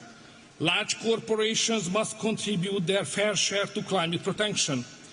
Our climate policy should be guided by careful consideration and common sense, not by ideology, alarmism or panic. Each should align with the opinion and interest of European citizens. In Hungary, we are also positioning ourselves to be a significant player in electric vehicle development and electricity storage. We continue to invest into our already robust nuclear industry, increasing its share to 70% when it comes to supplying our all electric demand. And geographically, we play a key role in energy transit between East and West. Hungary stands out in Europe with the lowest utility cost for citizens, while also achieving one of the highest rates of green energy expansion over the past several years. We are a leader in economically sustainable climate protection, ranking fourth among EU countries for reducing carbon emissions per unit of energy produced. Looking ahead, we have set even more ambitious goals by 2030. We aim not just for a 40% reduction in greenhouse emissions, but for 50%. I firmly believe that by working together, we can balance ambition with pragmatism, establishing Europe as a global leader in climate action, with compromising the prosperity of our industries and agriculture. Thank you very much for your attention. Thank you, Your Excellency. Distinguished heads of state and government, delegates, honored guests, this brings us to the end of our national statements for today. We will continue with the delivery of national statements tomorrow at 10:00 hours in this plenary. With this, I declare this joint meeting of the COP, CMP, and the CMA adjourned. Your Excellencies, dear colleagues, we will now hear special messages. It is my pleasure to welcome His Excellency Mr. Xi Jinping, President Xi Jinping's Special Representative and first Vice Premier of China. Your Excellency, you have the floor. Distinguished colleagues, ladies and gentlemen, friends, it gives me great pleasure to attend the World Leaders Climate Action Summit as the special representative of Chinese President Xi Jinping. First of all, I am honored to convey President Xi Jinping's best wishes to Azerbaijan for hosting this summit. President Xi Jinping highly commends the positive efforts and contributions made under Azerbaijan's presidency to promoting global climate governance and wishes COP29 a full success. It has been 30 years since the UNFCCC entered into force. Standing at this new starting point, we need to work together for satisfactory outcomes of COP29 to live up to the keen expectations of the international community. To this end, I would like to make 3 propositions. First, the principle of common but differentiated responsibilities is the cornerstone for strengthening global climate governance. Developed countries need to increase climate ambition and action, take the lead in fulfilling emission reduction obligations, and move up the timeline for carbon neutrality. Developing countries also need to do our best within our capabilities. The Chinese side will submit its 2035 nationally determined contributions that are economy-wide and cover all greenhouse gases and strive to achieve carbon neutrality before 2060. Second, the complete transformation of growth models is the fundamental solution to climate change. China's high-quality production capacity, as exemplified by its manufacturing of electric vehicles, lithium batteries, and PV products, provides a significant boost for the green development of the world. The international community should work together to accelerate energy transition in an equitable, orderly, and just manner, keep the industrial and supply chains of new energy stable, facilitate the accessibility and innovation of green products and technologies. Third, funds and technology are critical to improving the capacity to tackle climate change. Since 2016, China has provided and mobilized more than 177 billion yuan of project funds in support of other developing countries' climate response. We call on developed countries to increase financial support and technology transfer for developing countries and expect more ambitious funding targets to be set at COP29 so that confidence and guarantees can be provided for a global climate response in the next stage. China will work with all parties to uphold the vision of building a community with a shared future for mankind and jointly build a clean and beautiful world. Thank you. Thank you, Your Excellency. It is my pleasure to welcome Mr. Hashim Sumitro Dijojo Hadikusumo, Special Envoy to the President of Indonesia. You have the floor.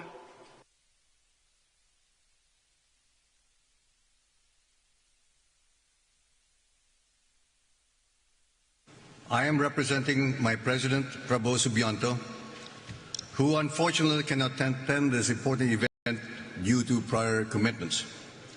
He promises to enhance Indonesia's climate action and continue the policies set out by his predecessors.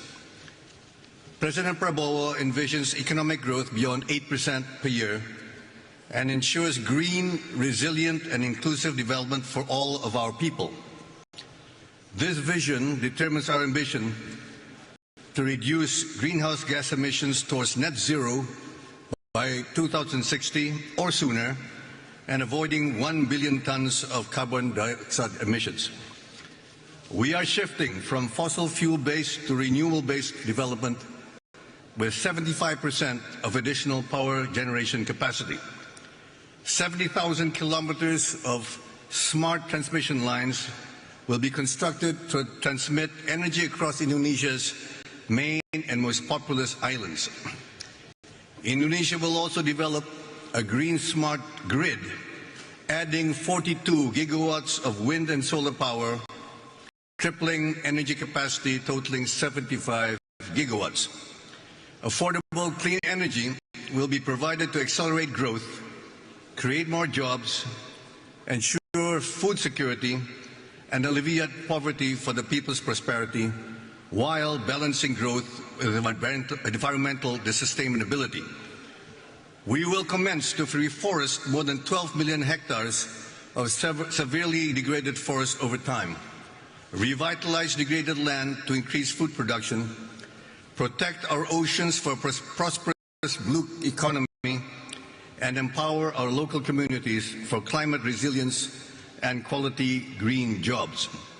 Our efforts require three enablers: a comprehensive green growth policy framework, which we are finalizing, massive investments of $235 billion, and international collaboration. We need to mobilize global resources in terms of technology, finance, and investment, forming a united front to combat global warming and reclaim humankind's right to survive. Indonesia is indeed blessed with extensive saline aquifers, which offer nearly 500 gigatons of carbon capture and storage capacity. Several multinational companies have expressed high interest in such multi-billion-dollar projects. We further commit to developing a robust carbon market, starting with optimizing Indonesia's 557 million tons of verified carbon credits. We must work together to provide a better future for next generations. Thank you very much. Thank you. Your Excellencies, dear colleagues, I wish you a good evening. The high-level segment will resume tomorrow.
11 de la mañana estamos. ¿Ha salido el programa? Ha dejado el micrófono encendido.